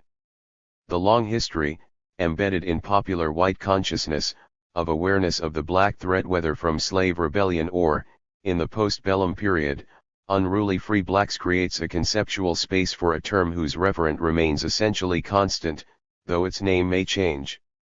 With the shift from explicitly racist public discourse to the more sanitized language of the post-Civil Rights Act struggles, a vocabulary of euphemism and indirection becomes necessary, in which one can refer without pointing, and many left critics see the underclass as the latest entry in this old semantic shell game, a way of talking about blacks, and, increasingly, Latinos, without talking about blacks. 4. Methodologically vacuous. Finally, the underclass category involves problems of operationalism. One urban geographer demonstrates that in New York, for example, one can get a variable count of underclass census tracts that ranges from 131 all the way down to 6, depending on the threshold and standard deviation norms one takes to be plausible candidates. Thus, it leads him to conclude that the concept is too volatile an organizing principle. Hughes 1989, Sawhill 1989. Somewhat similarly, Christopher Jenks, 1992, ch. 5, shows that even answering a presumably simple question like "Is the underclass growing?" is hampered by the multiplicity of criteria for determining its boundaries. He examines the pertinent statistics under 4 possible characterizations: the impoverished underclass, income level, the male and female jobless underclass, income source, the educational underclass, cultural skills, and the violent and reproductive underclass, moral norms. Overall, Jenks concludes that from these diverse characterizations no simple vector outcome results, with some problems getting worse and some getting better. Thus, it raises questions about how useful the underclass actually is as a synthesizing social category. For left commentators like Adolph Reed Jr. 1990, these difficulties arise. 126. Unsurprisingly, from the fact that the concept has no real theoretical content, that it is a politically driven empiricist construct that amalgamates neighborhoods and peoples with no real connection with one another, under a questionable behaviorist rubric. As a result of objections like these, Jennifer Hochschild, 1991, proposes the term estranged poor. Wilson himself, 1991, now prefers to speak of ghetto poor, arguing that Hochschild's phrase fails to capture the dual dimensions of economic marginality and social isolation. Goldberg, 1992, criticizing both, suggests the racially marginalized, though the obvious objection to this phrase is that it excludes the white underclass. These locutions, it is argued, better facilitate a non-tendentious discussion of moral responsibility and public policy.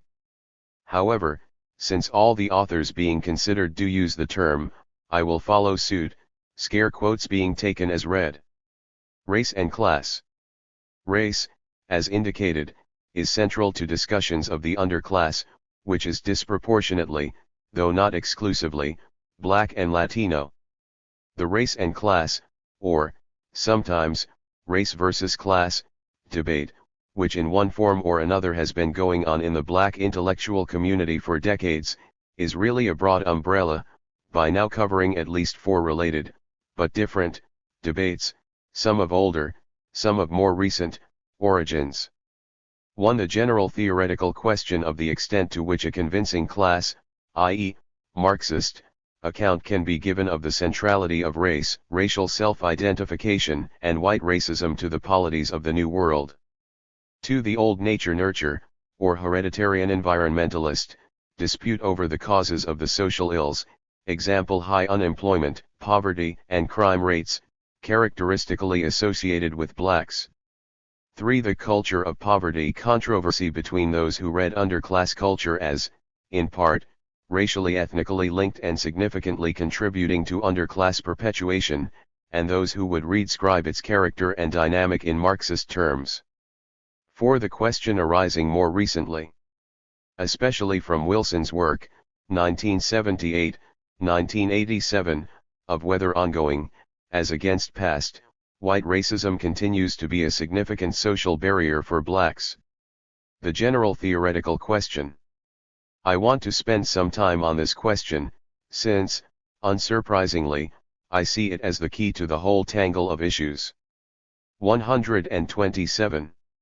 It would not seem prima facie unreasonable to expect that a purportedly global theory of history would view the project of explaining white racism as important, since it has been a central reality of the planet for the past several hundred years, with a major historical impact on a large proportion of the Earth's inhabitants.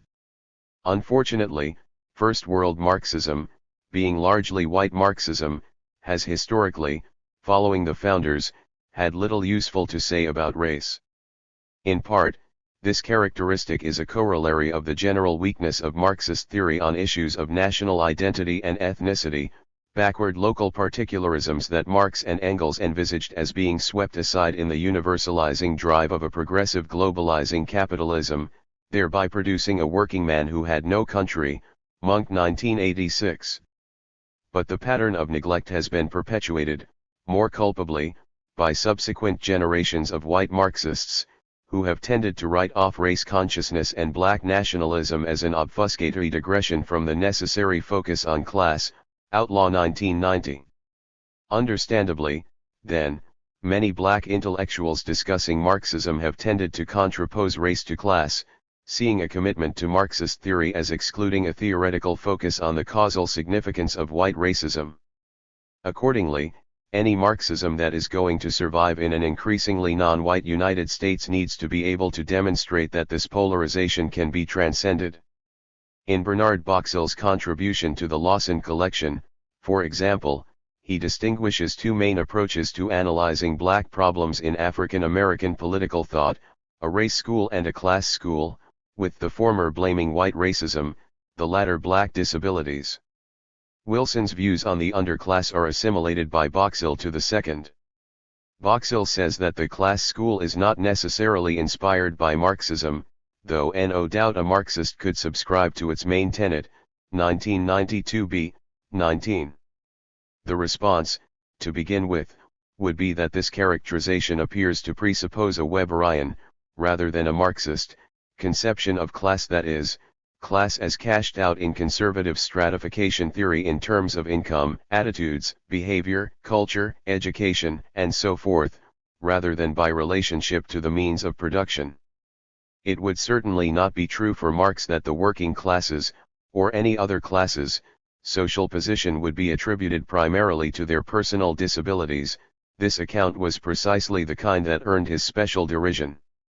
So Boxall's mapping of the conceptual geography is really a bit misleading, and a Marxist reply to him would be that his dichotomization of theories into a race school versus a class school might better be cast as a racism school, which should be expanded to encompass both Marxist and non-Marxist theories of racism, versus a group disability school, including both biologically determinist and culturalist accounts of this putative disability.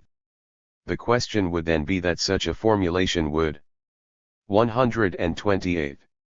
Leave open rather than foreclose whether plausible Marxist accounts of racism can be developed. I am not sure in any case how fair Boxall's categorization of Wilson is, since Wilson explicitly distances himself from accounts that emphasize present-day white racism and from the culture of poverty argument. So he would presumably reply that the alternatives for explaining the perpetuation of the underclass are not exhausted by Boxall's dichotomization, since he should include the race-neutral in character, if not in social impact, structural transformation of American capitalism. What would a convincing Marxist theorization of race be like?